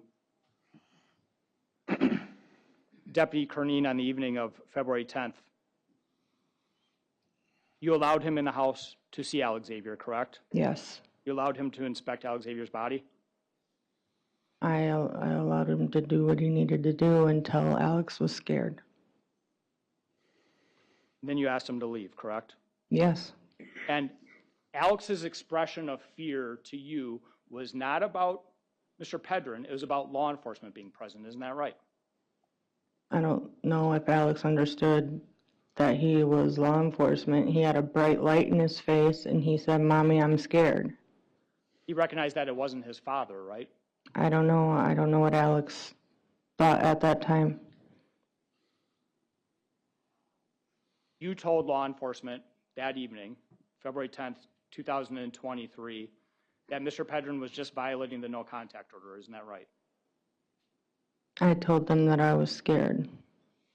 I understand that you said that. You also told them that Mr. Pedrin was just violating the no contact order, correct? I don't remember saying that to them. You remember watching the videos in court? Yes. Okay. If all you said to law enforcement is that he was violating the no contact order when you're really telling us that he assaulted Alex, then you lied to law enforcement, isn't that right? Objection. No. Speculation calls for a legal conclusion. She said no. Didn't lie to law enforcement. Go ahead. You didn't tell them what you're telling us happened to Alex, did you? I was scared. I didn't feel like I could. Who is it more important to protect in that situation right there, you or Alex? Alex, and I tried to. And the way you could protect Alex is to tell the police exactly what you're saying happened, isn't that? That would protect Alex. Isn't that right? No.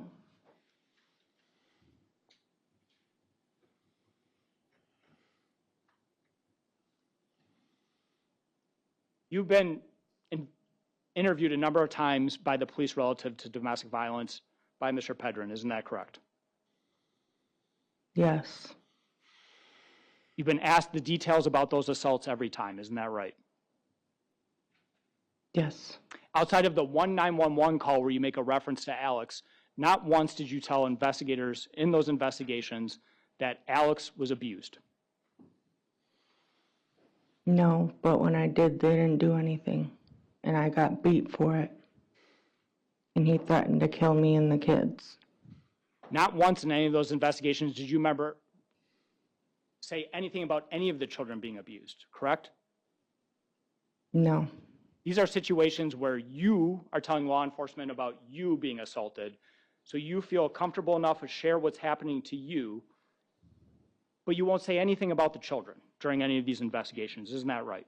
I did, but I didn't want him. I didn't know if he would kill us. You thought it was safe enough to say something about you, but you thought Mr. Pedrin would kill you and the family if you brought up the children? I thought he'd kill me and the family every time I called, but when he would get to the point where he would escalate to the point where I thought he was going to kill us, I would call. And those times I called, I had the opportunity to call. I didn't always have that opportunity. And in those situations where you did call, you never once, outside the 911 call we listened to, brought up abuse to the children. Isn't that right? No.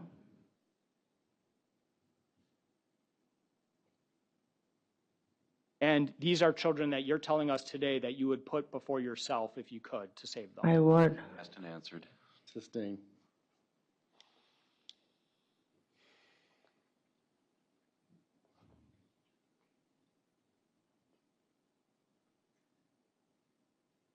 The video that you had and you sent to Laura Lee, you didn't send that to law enforcement, did you? No, The van video. no.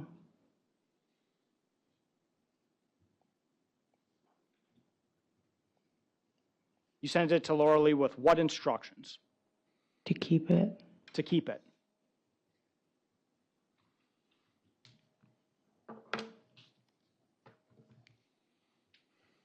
To keep it until you decided that it should be shared? In case I needed it. Didn't you need it the moment it happened, if you're saying that was abuse to Alex by Mr. Pedrin? Clearly I was weak and felt trapped. She could have helped me and sent it to law enforcement. So it's her fault. No, I'm saying I needed help. Did you ask her to send it? No. Your instructions were for her to hold it and keep it, right? Yeah. And she listened to your instructions, as far as you know, right? Yes. Well, continue. Go ahead, Mr. Toberson. Good afternoon, Ms. Dikeman. Hello. Ms. Dikeman, there was some conversation about Wayne and a dog. You remember that Yes. with your attorney? And you mentioned that Wayne had not been at your house for a long time, and when he stayed at the house with the dog, it was because it was really cold. Is that correct? Yes. Okay. You're aware that there's messages between you and Derek just the week before the death of Alexavier, where you're talking about Wayne staying at the house, correct? I don't remember when that was, and I'm not 100% sure when Wayne stayed at the house. And Wayne was helping or staying at the house because he was helping you buy a new car, isn't that right? He did help And me the get a time- vehicle, yes. And the time that you needed a new car was right around the time of Alexavier's passing, isn't that right? It would have been around the time of Alex's leg break, yes. Showing you State's Exhibit 150. Is this messages between you and Mr. Pedrin?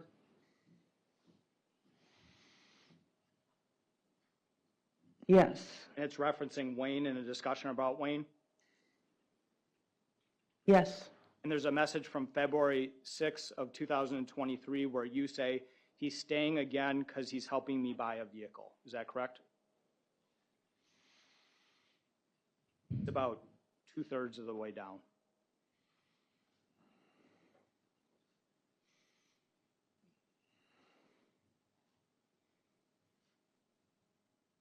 On February 6th, yes. You see that message? Yes. That confirms that Wayne and his dog were staying with you during this time frame, correct? I believe that was the last night, yes. Okay.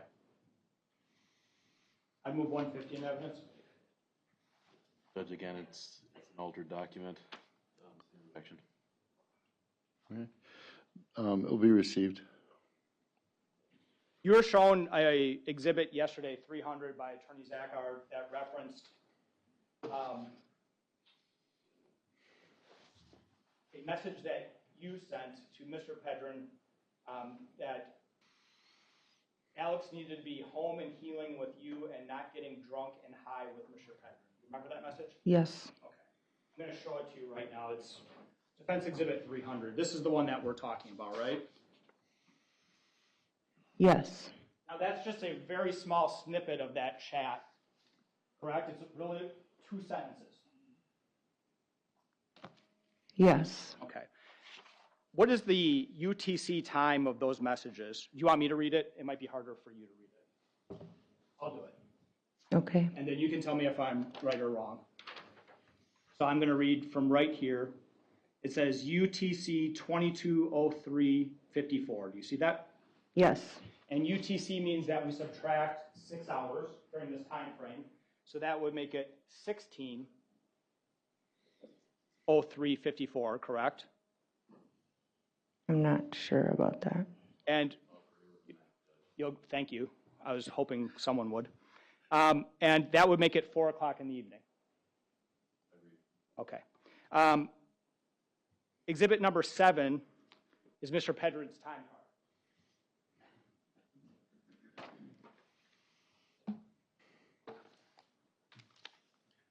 Now, this is happening on January 19th of 2023. Here's the entry on exhibit number 7 for January 19th, 2023. Tell the jury what time he clocked out.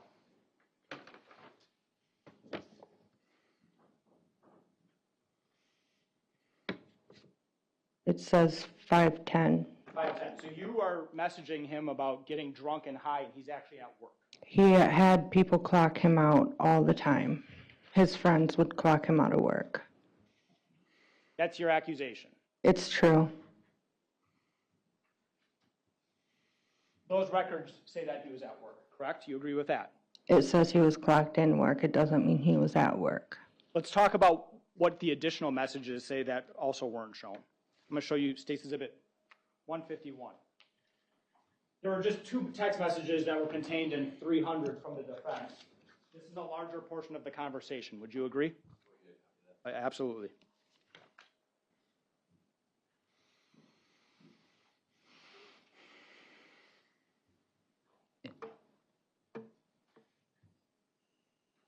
I'm sorry, what's the exhibit number again? 151, Your Honor. Thank you. I want to direct you to the last 2 messages at the bottom of 151. Do you see it? You can compare it to these 2 messages so you can show that I'm showing you the exact same message chain. And what I've handed you is Defense 300.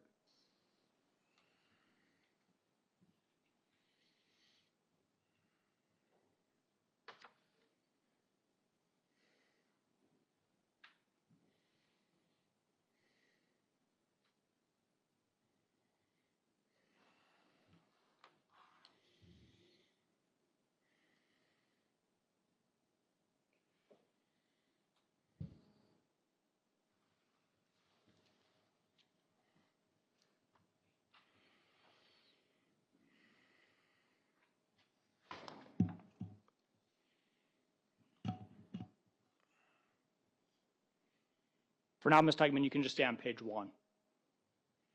Do you agree that the last 2 messages in Defense Exhibit 300 are at the very bottom of State's Exhibit 151? Yes. Okay.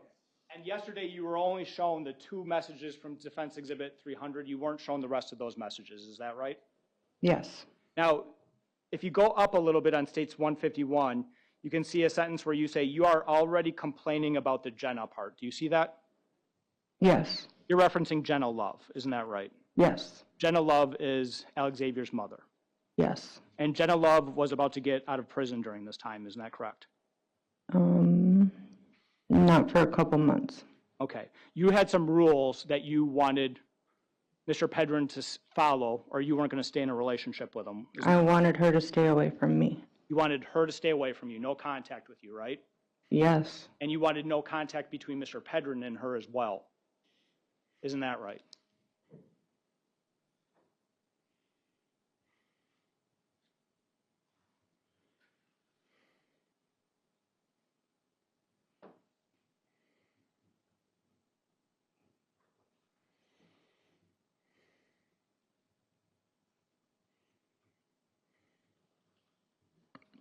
Away from me and my children. Away from you and your children. You didn't Yes. want him having contact with her either, though. That was left up to Derek. Do you recall Derek sending at your request a text message to Aubrey, his daughter, saying any contact with Jenna would have to go through third parties? I don't know what Derek did. Okay, he sent that message or screenshot to you to prove to you that he wasn't going to have contact with Jenna because you didn't want that contact, isn't that right? I don't see that. It's not in this part, it's just before this part. I'm asking you if you remember all this. No. Do you remember having 3 rules for Derek? Where's that?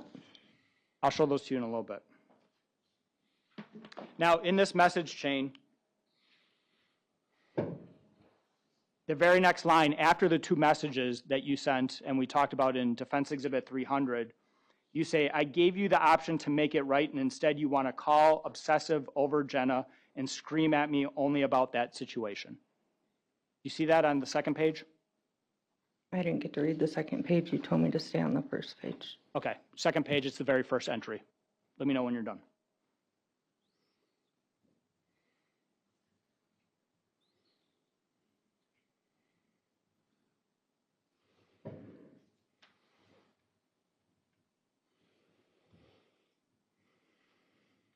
Yes, I see it. See it? What's the very next line that you send him in that very same message? Why don't you read it out loud? It says it's just like you to only care about Alex and not Brantley and Araya. So you're telling him he only cares about Alex and not the other two children. Brantley and Araya always felt left out, yes. Your very next message to him is one day they will have a man in their life who actually cares about them, right? Yes, So you're sending this to a man that you're afraid of, yes, and you're telling him that his children are going to have a different man in their life. Brantley would always ask me if I could give him a better dad. I'm going to ask that be stricken from the record. That's hearsay. But she was responding to your question, so I'm not going to strike it. Go ahead.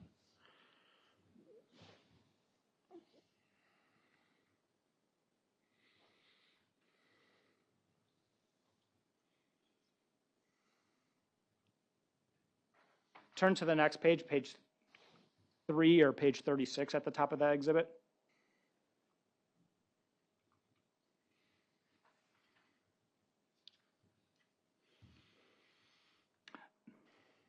The fourth entry down, you say, that's why all you do is say that you and Alex are leaving. Do you see that?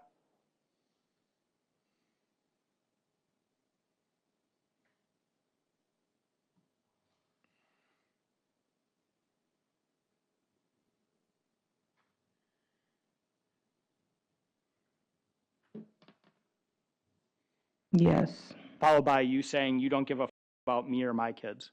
yes, You believe that Derek gave preferential treatment to Alex.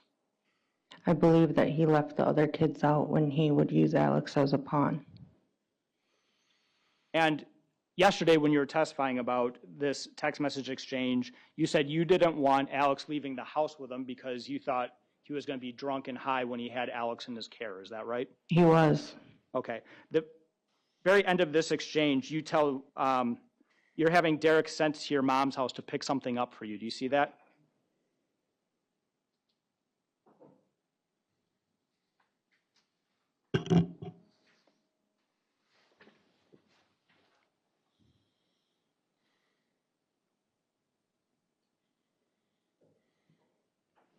Derek sends you a message that says, I will call you when I'm by your mom. Objection, hearsay, confrontation. I think this is the effect on the listener, but what she's going to respond to. Go ahead. And that's what it says. That's what it says, right? Yes. And you actually sent the passcode to your mother's house for him, correct? So that he could get into the house?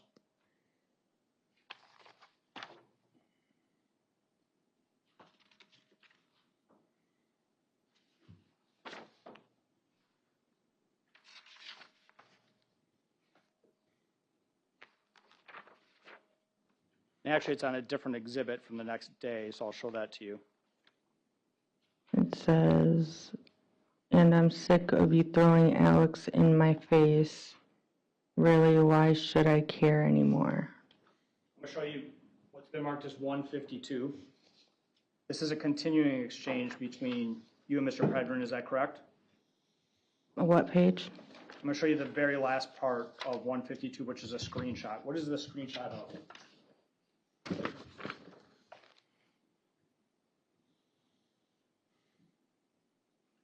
It's of my mom's messenger. And it's a message that you are forwarding to Derek with the passcode to get into your mom's house, isn't that right? Yes, but it just says that Derek's stopping by. You're sending him to stop by, isn't that right? Yeah, it could be for anything. Pick up things for you. Yeah, I don't know what. You said earlier that Derek and your mom don't get along at all, correct? There was times where they did, but for the most part, no. Okay. So this person that you're saying is drunk and high during this time frame, you're sending out in a car to go pick things up. Judge, I'm going to object. I think that mischaracterizes this from the following day. I don't know what the, is this one continuous day? It's unclear to me. One into the next. Into the next ongoing day? conversation, yes. Right. The next day, I don't know that he was drunk or high. This is, the 20th is the day of the party, right? Of Laura Lee's party? No, the party that you said he had people over at the house. Yes, but what time was that?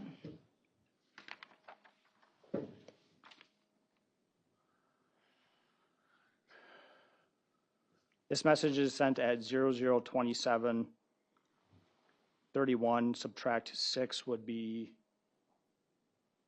6:27 p.m. 6:27 p.m. You're sending him over to the house. Right, and I don't know who was driving, and I don't know. He That's the day could, of the party, where he had people over at the house. I don't remember exact dates, but if it lines up with the messages, then yes. But I don't know when he started the party. Okay. I want to talk to you a little bit about Dr. Endres' evaluation of you. She said one of the things when she evaluated you and your personality is that you project blame on other people. Do you recall that? I do recall her saying that. And that you minimize your role or responsibility in things. You recall that? I don't recall that. Okay. When you were talking under direct examination yesterday, you said that you talked to the children about the basement stairs, the children being the children that lived with you in the house on OS, correct?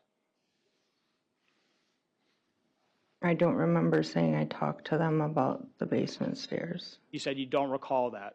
Can you Testified just yesterday that you Can you talked to the children. explain more about that conversation? Yes, you talked to the children about those stairs being unsafe and they shouldn't play around them. Yes. Okay. That's not enough as a part of a parent to secure those stairs and make them safe for a child, is that right? They were old enough to walk. They were old enough to know yes and no and understand not to play by the stairs. So Araya should have understood as a 4-year-old child not to play by those stairs, in your mind. Relevance. You can ask if Araya was old enough to understand. As you can see in the interview, Araya was a very smart child and she was very well spoken and she could communicate very well. Okay. So you think that was enough as you as a parent to take safety steps for the children in the home, was just to tell them, hey, those are dangerous, stay away. Yes, and that is why I told them to throw their clothes, not bring them down the basement stairs.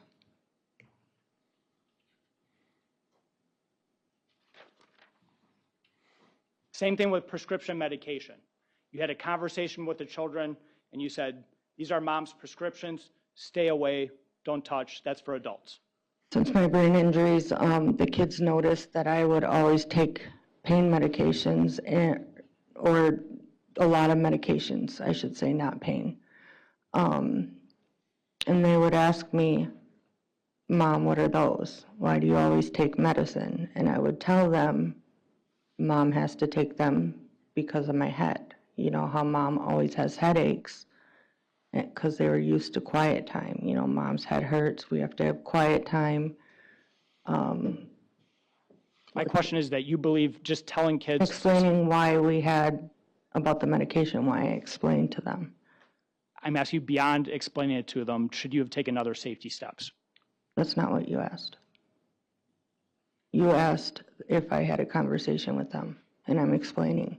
Beyond having a conversation with them, should you have taken other safety steps with your medication? Objection, speculation, resident, relevance. Calls for a legal conclusion. It does not. Overruled. I had it in my drawer next to my bed where I took it morning and night, and I explained to them those are for Mom's head. That They bag knew. of medication you had, you could have gotten rid of all those medications, couldn't you? I planned on doing that, and then COVID hit, and we were on lockdown. You could store them up high where no child could ever get access to them. You could have done that, couldn't you? They were on a higher shelf. They were on a higher That's shelf? where I put them.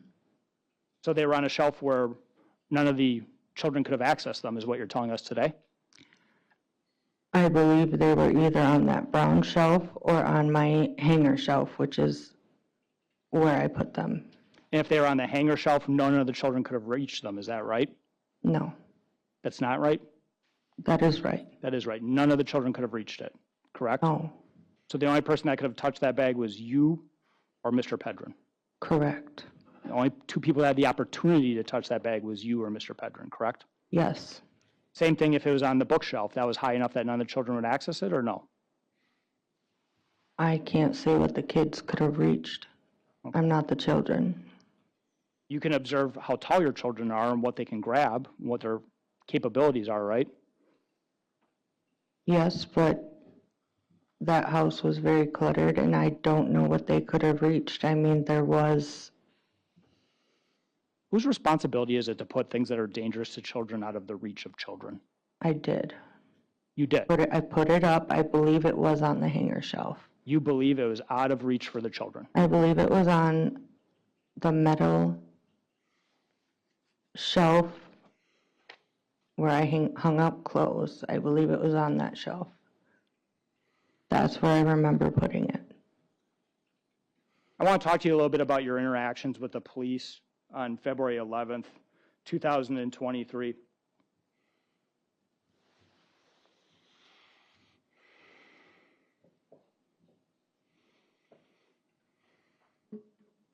On February 11th of 2023, Sergeant Williams comes and talks to you, and you say that you want the no contact order dropped. Isn't that right? Right after Alex died? Yes. Yes. You said that multiple times that you wanted the no contact order dropped, right? Yes. Alex just died in the house, Yes. and at that point, you're telling us that you are searching for what could have happened to Alex to cause his death, right? I thought it was an overdose. I understand that's what you're telling us, but you're still searching for what it could have been, right? In my head, I thought it was an overdose. You wanted to provide information to the police that may be relevant to anything that happened to Alex, correct? At that time, I thought it was an overdose. I understand that's the rehearsed answer. It's not rehearsed. Just strike, asked and answered. Struck, and it's also argumentative. When you're having this conversation, you also bring up marijuana in the house, don't you? Yes. And you bring up marijuana in the house because that's a concern relative to something that Derek had, isn't that right? Because he handed it to me before he went out to the cops. Correct, because Derek used marijuana, right? He did. And that was what you would reference whenever you said Derek was getting high, was marijuana. No, he used Xanax more. You never told that to the police. He didn't hand me his Xanax. I didn't say you did. You never told the police about Xanax. No, because he didn't hand it to me. I didn't have it. I didn't know where it was. He handed me the marijuana, so I felt like I had to tell the police because I knew where it was. You knew the police were going to search your house. At that point, they had told you they were going to conduct a search warrant of your house. Yes. And actually, when they took your cell phone, they took it, you didn't voluntarily turn it over. They said, we're getting a warrant for your phone. Isn't that right? No, he said I need to take your cell phone, and I handed it to him, and I gave him the password after I wrote down numbers. Because he told you he was getting a search warrant. I didn't care. I didn't fight him. That's not my question. My question was, he told you he was getting a search warrant, right? Asked and answered. I don't recall. You don't recall.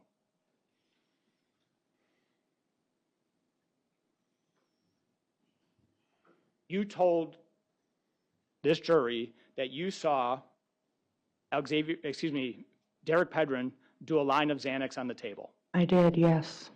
At that point in time, you had to have a belief, if that's true, that there may be Xanax in your house when they're going to conduct this search warrant. Isn't that right? I don't know what Derek did with his Xanax. Exactly. You don't know if it's in the house or not in the house if you believe it's present, and you saw it previous evening, right? I don't know what he did with his Xanax. And the only thing that you mentioned as a concern when law enforcement told you they were searching the residence was marijuana. Because I had had it in my possession.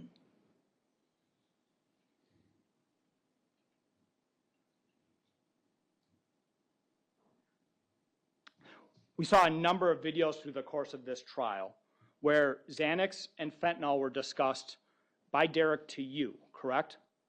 And I to him. Correct. Those videos you never turned over to law enforcement, isn't that right? Objection, comment on silence. At any point? Comment on silence, Judge. Yeah, he can't comment on our silence, but did they turn over? That's the question. Did you ever turn over those videos to law enforcement at any point in time? I gave them to my attorney. Okay. Those videos contain accusations made by Derek about you using drugs, correct? They were accusations towards him using the Xanax because he was. That was your response to him, but Derek always accused you of using Xanax and he accused you of using fentanyl, isn't that right? He accused me of a lot of things. On those videos, he accused you of using Xanax and he accused you of using fentanyl, isn't that right? Yes, and other things. Those were the drugs that he brought up every time, isn't that right? And other things, yes. And you were wearing patches during this time frame. You've already told us about that, right? Occasionally I wore nicotine patches. You're telling us they're nicotine patches, but these were what Derek would say to you, Xanax and fentanyl, correct? Argumentative, asked and answered, speculation, and I'll move on. You knew that if you turned these videos over to law enforcement, they would have questions to you about your drug use, correct? No, they could have drug tested me and I was working with an attorney and I handed them over to my attorney. These videos were made in 2020 through 2022. You were not working with an attorney then, correct? I was being advised by an attorney, yes. In 2020 to 2022, Yes. you were providing these videos to an attorney. No, I was being advised by an attorney to remain silent and not work with law enforcement Regarding what? regarding Alex's death. From 2020 to 2022, you were advised to remain silent about the death of Alex? I'm He didn't die until 2023. sorry, I get mixed up with the dates. Okay. So you weren't advised at that point, correct? You agree with me now. 2020, 2022, Alex is alive. Yes, Okay. And Derek is talking about your drug use in these videos. He's talking about you using Xanax, you using fentanyl, right? objection, hearsay, confrontation, asked and answered. I'm trying to get her focused, Judge, on the Okay. answer. So the question, what I'm allowed to ask is, did she turn over those, you've asked this couple of no, I didn't. You did not turn them over. No, And you knew that if you did, you would be examined for drug use issues, isn't that right? I don't know.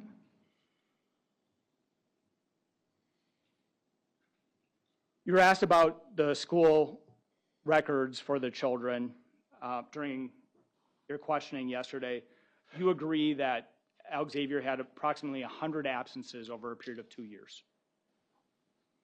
As well as the other children, yes. He had more than the other children, though, correct? I don't know. You agree that Derek bears responsibility for that. You agree with that, right? He's the father. He should be getting Alexavier to school. Yes, Okay. And you agree that you also have responsibility for that, correct? yes, You both have responsibility. yes, Okay. And you both failed to get Alexavier to school on a regular basis. I did. I couldn't.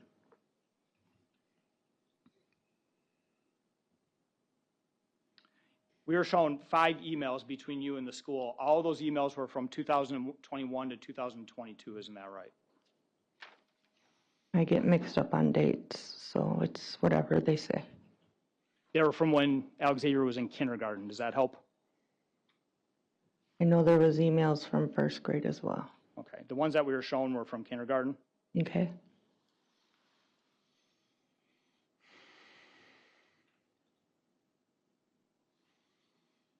There was one email from when he was in first grade. One from first grade? Yes. Okay.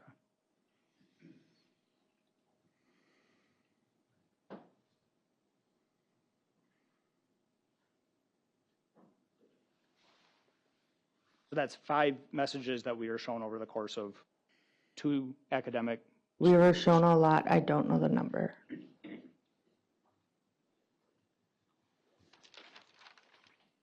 One of the things that you said when we left off before lunch was that you were scared to say anything about Alex no matter what. You recall saying that? I was scared to say anything about all the abuse, yes. Okay. Even when Mr. Pedrin was in custody the evening of February 10th, you were scared to say anything to Sergeant Kernine, correct? Yes. Or maybe it might be Deputy Kernine. Deputy Paff, Yes. you're scared to say anything to him, scared to say anything to Laura Lee, Yes. scared to say anything to your mom. Yes. Didn't say to anything to any of those individuals because you're scared, right? Yes, I would cover up my bruises with stories. One of the things you said on direct examination yesterday is that you were threatened with violence even if you talked to another man. I was. Okay. You said you were excited to be talking to Rafael Suarez. I was. You're excited to be going on a date with him. I was. You're excited about the prospects of starting a new relationship. Possible, yes. Okay. You weren't afraid of that at all, but you're afraid of disclosing child abuse Yes. to protect Alexavier? To protect all of us, yes. Other kids were being abused as well. According to you. Argument. It's the truth. You saw the forensic interviews of the children, correct? I did. They didn't disclose any abuse by Mr. Pedrin, did They they? were scared of him too. Judge. I didn't ask anything about the forensics. The forensic interviews, you did bring up the forensic interviews. You mean, which ones, the two? I asked about disclosures regarding Mr. Pedrin right now. I think that's a different topic in the forensic videos. Oh, yes. And Judge, I think this calls for comment on the credibility of other witnesses, which is improper. I think that this is argumentative in the form that it's asked, as well as hearsay and confrontation. It's an exception to hearsay. Counsel asked about the forensic interviews and her thoughts about the forensic interviews and the disclosures on direct. I think it's appropriate. No, overruled. Go ahead. I said they were scared of Derek. They were scared, so that's why none Yes. of them said anything. Absolutely. Okay. But they did disclose a lot about you. Major did. Major did, so did Yes. Brantley. Brantley didn't. He said, you choke. I don't recall what Brantley said, but He said, you hit. I never hit Alex. I'm saying what he said. He said, you hit. I never hit and I never choked my children. He said, you kick. I never kicked my children. The children were placed in separate homes before the forensic interviews were conducted and after the death of Alexavier, isn't that right? Yes. Major was with his dad, Yes. and his dad didn't live with you, right?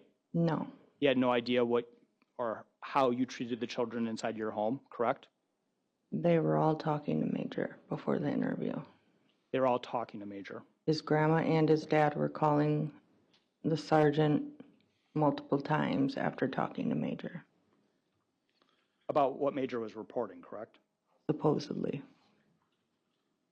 And you know those calls were recorded, correct? To the sergeant, Yes. not the ones to Major. And you know that the sergeant documented what those concerns were and they weren't relative to the forensic video. Objection calls for evidence beyond this witness's scope. Sustain. You've heard those recordings.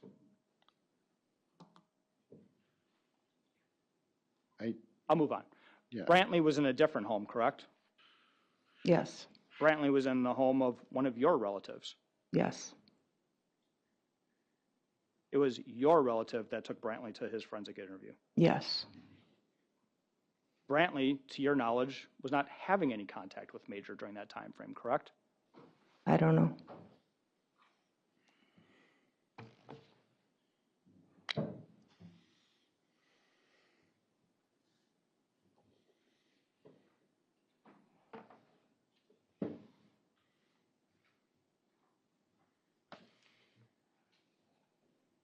.153, these are the rules that you put in place for Mr. Pedrin. Do you recognize this series of text messages? 1 second.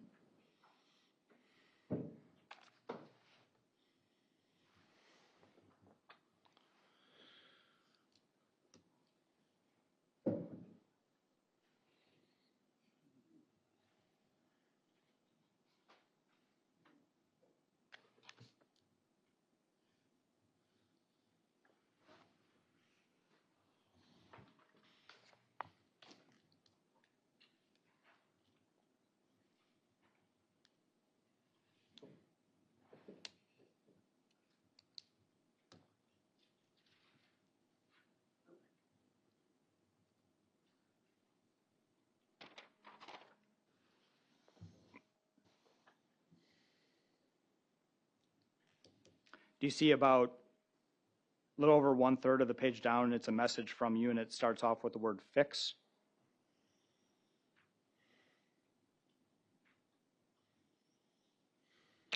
Yes, are you gonna stop with the or start with the first rule? Your first rule is fix the shit with a no contact, correct? Yes, Okay, your second rule is tell the truth. It's better for a family to communicate, and you and her won't ever be. That's talking about her and Mr. Pedrin and Jenna Love, correct? I don't believe so. And your option on that other one is, or tell me the truth, meaning tell me the truth about whether or not you're communicating with Jenna Love, right? No, Your next rule is get rid of bitches, all right, because you thought he was seeing other women. I didn't know, And then the last one was make me feel loved, right? right? And not abused, It doesn't say that, it just says make me feel loved. but I know how I felt. Your message is make me feel loved, right? He sends you a screenshot at the very end of this chain. I think it might be on your exhibit. I'm just turning it to mine so we can both look at it at the same time.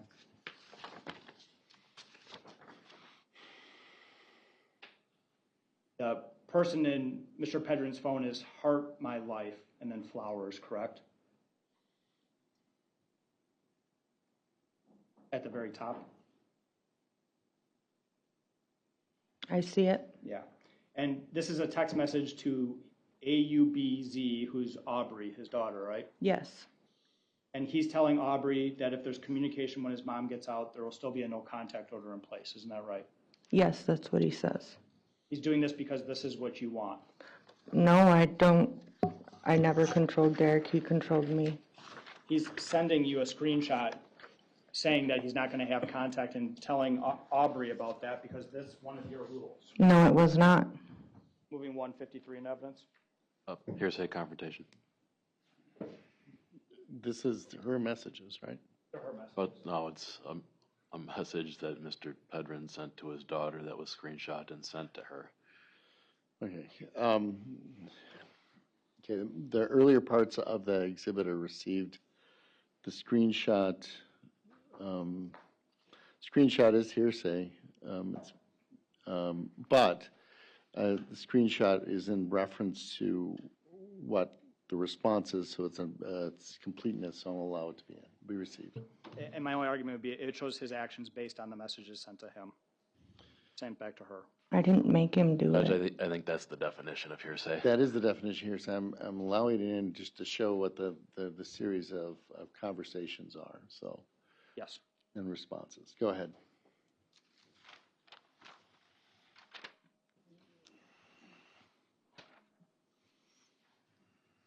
I want to talk real briefly about the chain of events surrounding Alexavier's fall down the stairs, as reported by you, okay? That fall happened on January 14th, 2023? I'm not good with dates, so Okay. Did it happen the day before or the day of the birthday party that you attended for Christian? again, I'm not good with dates. That's the hardest with my brain injury. Okay.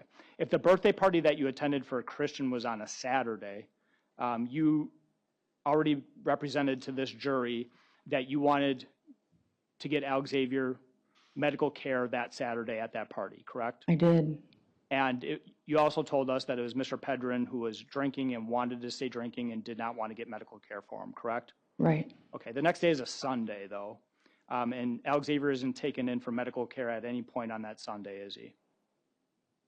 I'm sorry, I do not remember the date. It's a blur.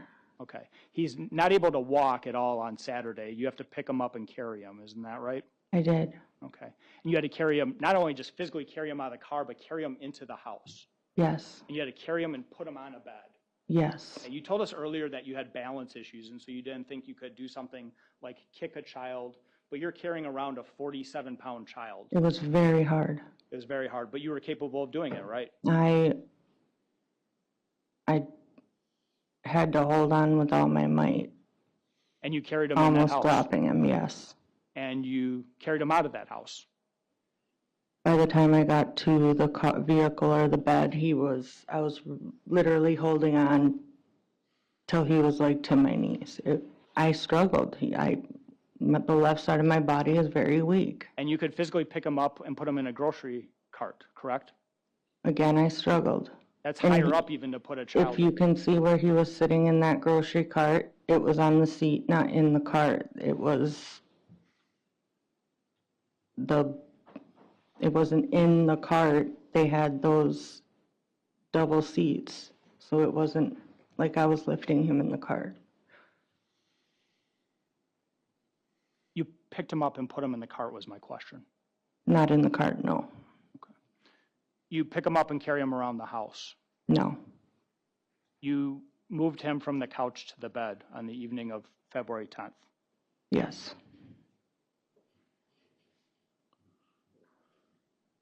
Again, my right side is stronger than my left, so I sacrifice my right side. You have the ability to balance and carry a 47-pound child. I sacrifice my right side a lot, and I used the bed to scoot him to where he was laying.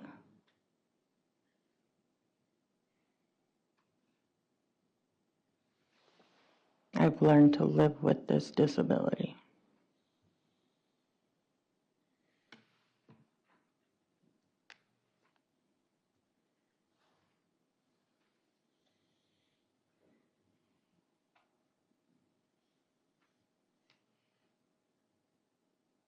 Outside of sending one video to Laura Lee involving Alexavier being yelled at by his father and telling her to keep it and hold on to it and not send it out, is there another example you have anywhere of how you protected this child from this claimed abuse that you say was being committed time and time again? I sent over a dozen videos to Laura Lee.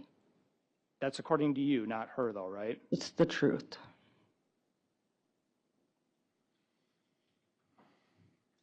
With all this abuse happening to the children in the house, according to you, to Alexavier, to the other children, you never reported it to law enforcement once. I did. When? On the 911 call. You never reported it to police after making that 911 call. When you were interviewed, did you? I did that one time. I felt like I could that one time. After that, I was scared for our lives. Scared for your lives to report child abuse, but excited for your life to go on a date.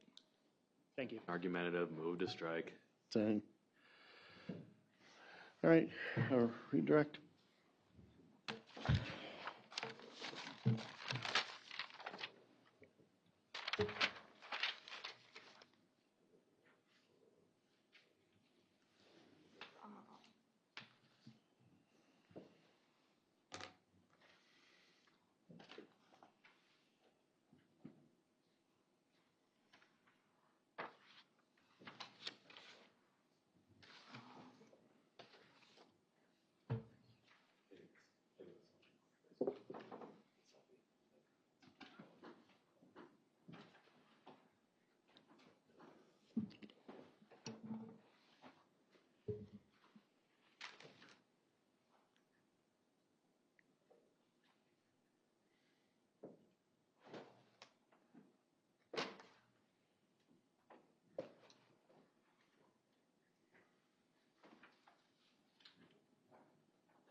Josie, I want to talk about this issue with the shower. Back in 2023, how did you wear your hair? I wear it either down or up. Was it about the same length and, I was going to say width, but the same fullness as now? Yes, my hair's always been long. Okay. How did you go about drying your hair after you get out of the shower? I'd put it up in a towel. So you wouldn't blow dry it right after a shower? No. And Josie, if you are in the shower, would you wash off makeup or other things that you were wearing? Yes. I'm going to show what's already been admitted as 254.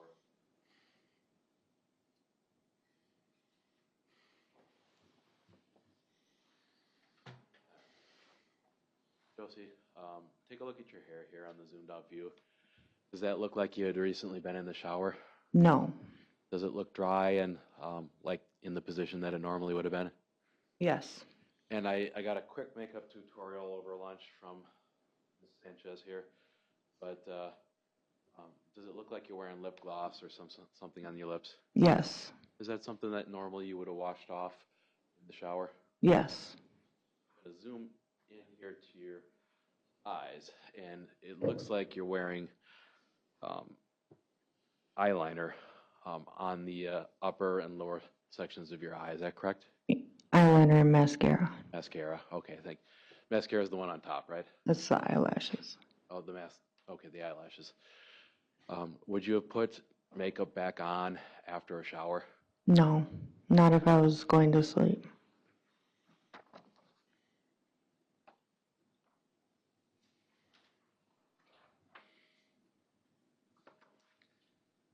Josie, fair to say that there were some flirty texts about possibly taking a shower with Raph in the Yes. series of those messages? Yes. You're familiar with that bathtub? I have one like that myself in my house. Is it your experience that water will, or droplets of water will remain in the tub for a period of time after taking a shower? Yes. And did you see any water or evidence of a recent shower in the tub? No.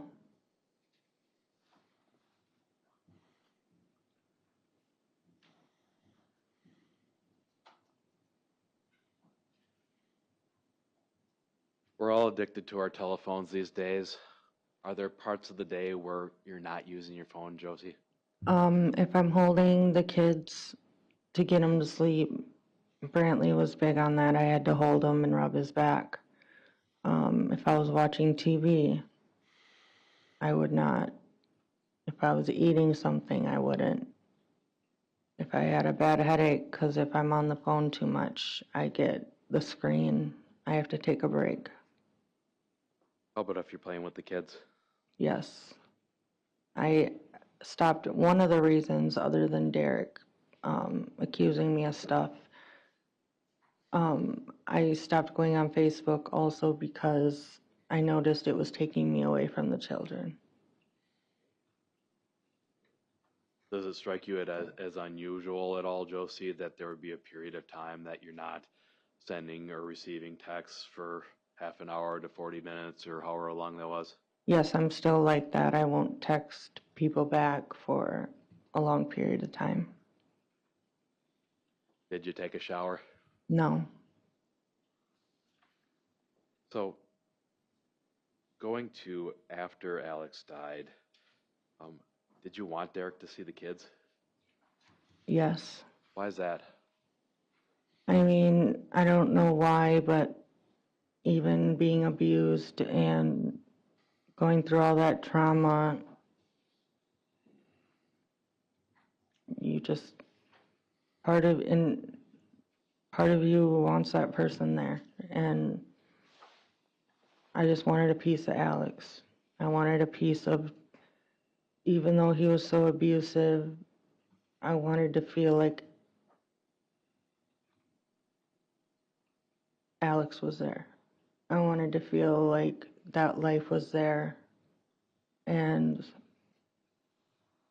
even if I was getting beaten, I just wanted to feel like my family was there. Okay. Just for a second.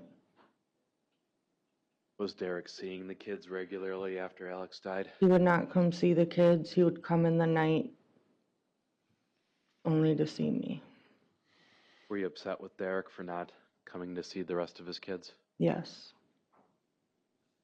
Now, the state suggested that you wanted Derek to come over to have sex with you. Was that the case? No, but that's all he wanted. So, Josie, you were asked several times why you didn't mention child abuse before. Do you recall those questions? Yes. What were you trying to tell Sergeant Crenine when you told him that you were scared of Derek? it was so hard to open up and talk to the police about what was happening. It's like I couldn't get it out because of the fear. And when I told him, I was scared. Part of me wanted him to just care and be there and ask, but I couldn't get it all out. The fear took over, and all I could see was what would happen if I did, what would happen if I told. He would find me. Pictures of the guns, people he knew would find me. He would kill me and the kids and then himself. Josie, did you believe that the police had any ability to protect you or the kids if you disclosed that Derek had been harming the children? No, because he always got out. He always got the charges dropped. He always blamed me, made me get the no contacts drop, made me hound the DA. Were you able to confide in Brian Moldenhauer about some of the abuse that was going on at home? Yes, Brian was a very good friend of mine. He's one of those people that I've known for high school, and he's just never changed. He's been the same person since high school, and he's a farmer, and he's never been through trauma. He's just a really good person that I could talk to. And Josie, you recall the 911 call where you said that Derek did the same thing to his 6-year-old as well? yes, Was that a moment of fear where you were you scared saying that even to the dispatcher? I was, and I just spit it out, and I was scared. And did anybody ever ask you what that meant? No, On the topic of protecting the kids from Derek, did you try getting a restraining order against him? I did. And do you recall in that restraining order, did you mention that Derek was becoming violent with the children? As Objection is beyond the scope. Judge, the state opened this door. It's overruled. Go ahead.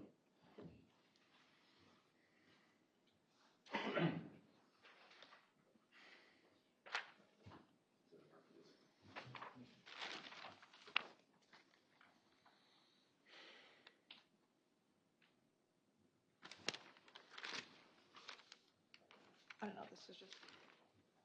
Oh. This is a copy of a certified copy, but we have the certified copy here. If the script will do that. Let me see what you're talking about.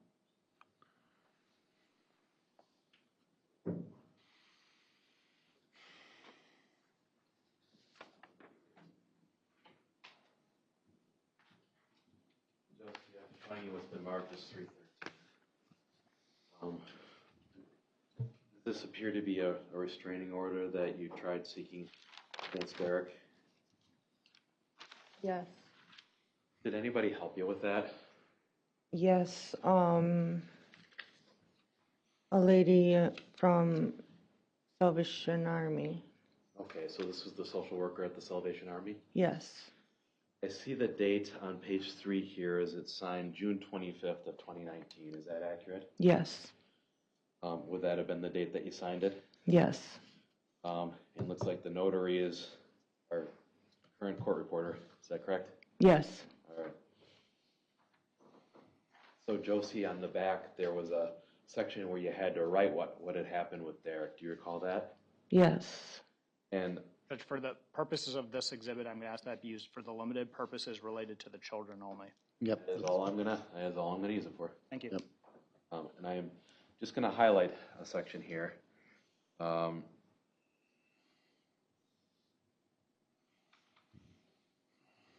Did you write that Derek uses violent force towards the children at our home? yes. What did you mean by that? He was violent towards the children, and he would hurt them. Offer 313. used? For the sole purposes he used, For to that be purpose, received. yes. Yeah, be received for that sole purpose. Josie, what happened with that restraining order? He didn't follow it, and Judge, I'm going to object. I don't think, can we have a sidebar on this? Yes.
Let's talk about the house again, and we've already agreed that the house was pretty messy and pretty cluttered. Is that fair?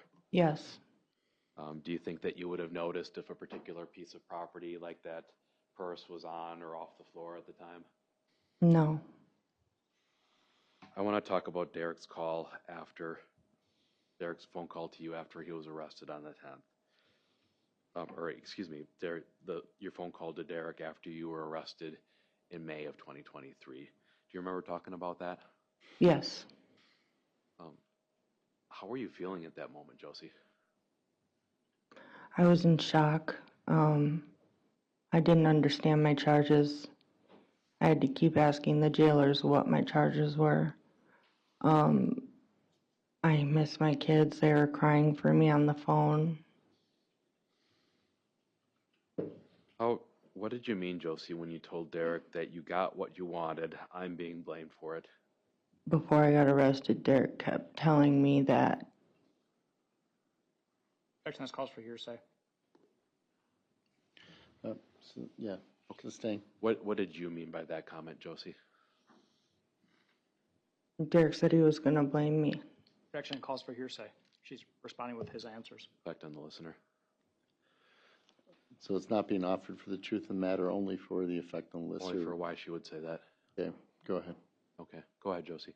Derek said that when he was beating me at my mom's, that he was going to blame me for Alex's murder or death. Why would you tell this man that you love him on the phone? Because I was in a situation where I was alone. I wanted my kids, and I needed love.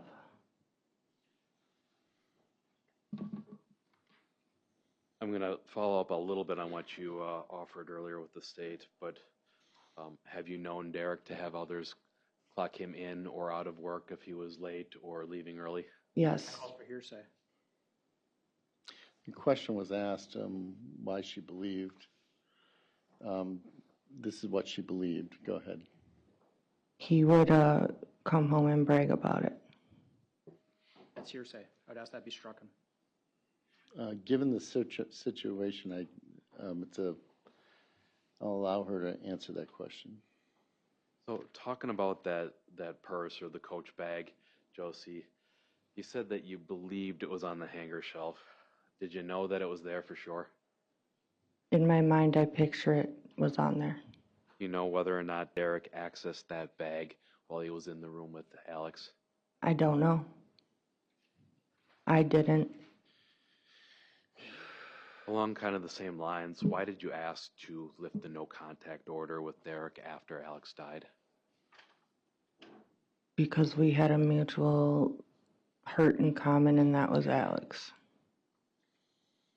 You gave some testimony that you wanted to feel something. You wanted to feel like Alex was still around. Is that accurate? I did, and I just wanted to feel, even if it was hurt and pain, I just wanted to feel some type of closeness to Alex. So, Josie, you were asked why you couldn't take Alex to the doctor on Sunday after the birthday party. Do you remember that question? Yes. What was going on in your life where you couldn't take Alex to the doctor yourself on Sunday?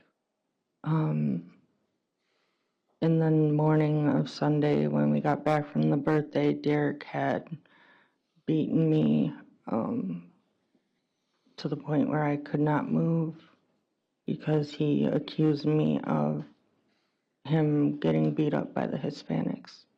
By the Spanish-speaking men? Yeah. Was there any reason why Derek couldn't take Alex to the doctor on Sunday? No. Josie, in terms of the staircase, what efforts did Derek make to protect that staircase from children playing around it or falling on it? He didn't. He did nothing at all? No. Regarding the emails to and from Hinchin, the school district, were there additional emails that we didn't discuss between you and the staff of Hinchin? Yes. Were you in fairly regular contact with the school? Yes, they considered me a helicopter parent. A helicopter parent, did I hear that right? Yes.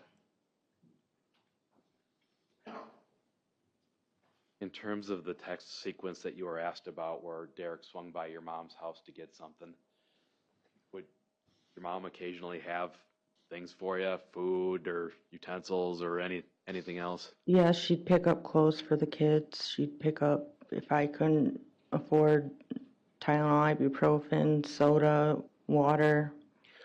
I mean, whatever, anything. She'd find something on sale. She'd pick it up for me. Okay. She was a mom. And if that trip to your mother's happened the following day, do you know if Derek was still drunk and high, like you said on the 20th? I don't know. Why would you say in those text messages that Alex needs to be here at home healing and not out getting drunk and high with you? That would have been the day before he went to my mom's. Yeah. And why would you say that to Derek in a text, that he needs to be home healing, not out getting drunk and high with you? Because Derek, This was asked and answered in direct originally. Sustain. Were you telling the truth when you made those statements on the text messages, Josie? Asked and answered. Sustain. Did you have any reason to believe that those texts from the 19th and the 20th of January would one day be used in a homicide trial 3 years later? Asked and answered. Overruled on that. no, I would not, and I wouldn't have wrote them if they weren't true. Give me 1 second, Judge.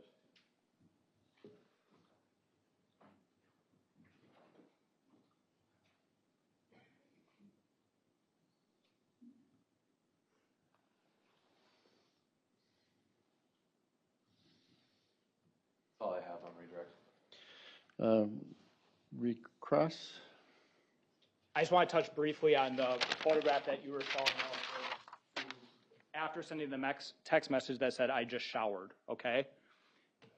The time frame where your phone has no activity is from roughly 7:47 to 8:29, correct? I believe so. Okay. The text message photo that you send to Rafael Suarez, the photo that we've seen in court, that's sent at approximately 9:20, isn't that correct? If that's what it says. Okay. And the photograph, you take a number of selfies according to your phone activity before you pick that one to send to your date for the next day, isn't that right? That's what I usually do, yes. Phones have filters on them, correct? Yes, but You're also sending a text message to someone you're going on a date with the very next day, correct? yes, Okay. You want to look your best, you want to show your best for that date, isn't that right? I mean, I guess, yeah, People don't generally send a text message to someone they're about to date the next day with no makeup, nothing on. I do, You do, yes. okay? That's not what you did here, though, is it? I already had makeup on. After you showered. I didn't shower. I understand you say that today. Any redirect? Josie, did you regularly wear makeup to bed? No, And the time frame of 7:47 to 8:29, would that have been right after Derek was arrested? I believe so, but I'm not good with time. He was arrested around 7:30. I think so. Were the kids upset at all by the fact that Derek had been arrested? Objections beyond the scope. It's related to this timing issue. I'll allow that question to be asked. Not this time, no. Okay. Did you have some things to do with getting the kids to bed and getting the kids rounded up after Derek was arrested? Yes, Did you use a filter on your phone when you were taking those selfies, Josie? I'm not good with the filters, and those are usually on Snapchat, Okay. other than like tints for the background. And we don't see cartoon dog ears or anything on you, correct? No, I don't know how to work those unless it's on Snapchat. Were you wearing makeup in that photograph? I was. Nothing further. Anything further on that? Nothing on that. Okay. Yes. Thank you, Judge. Hey, step down.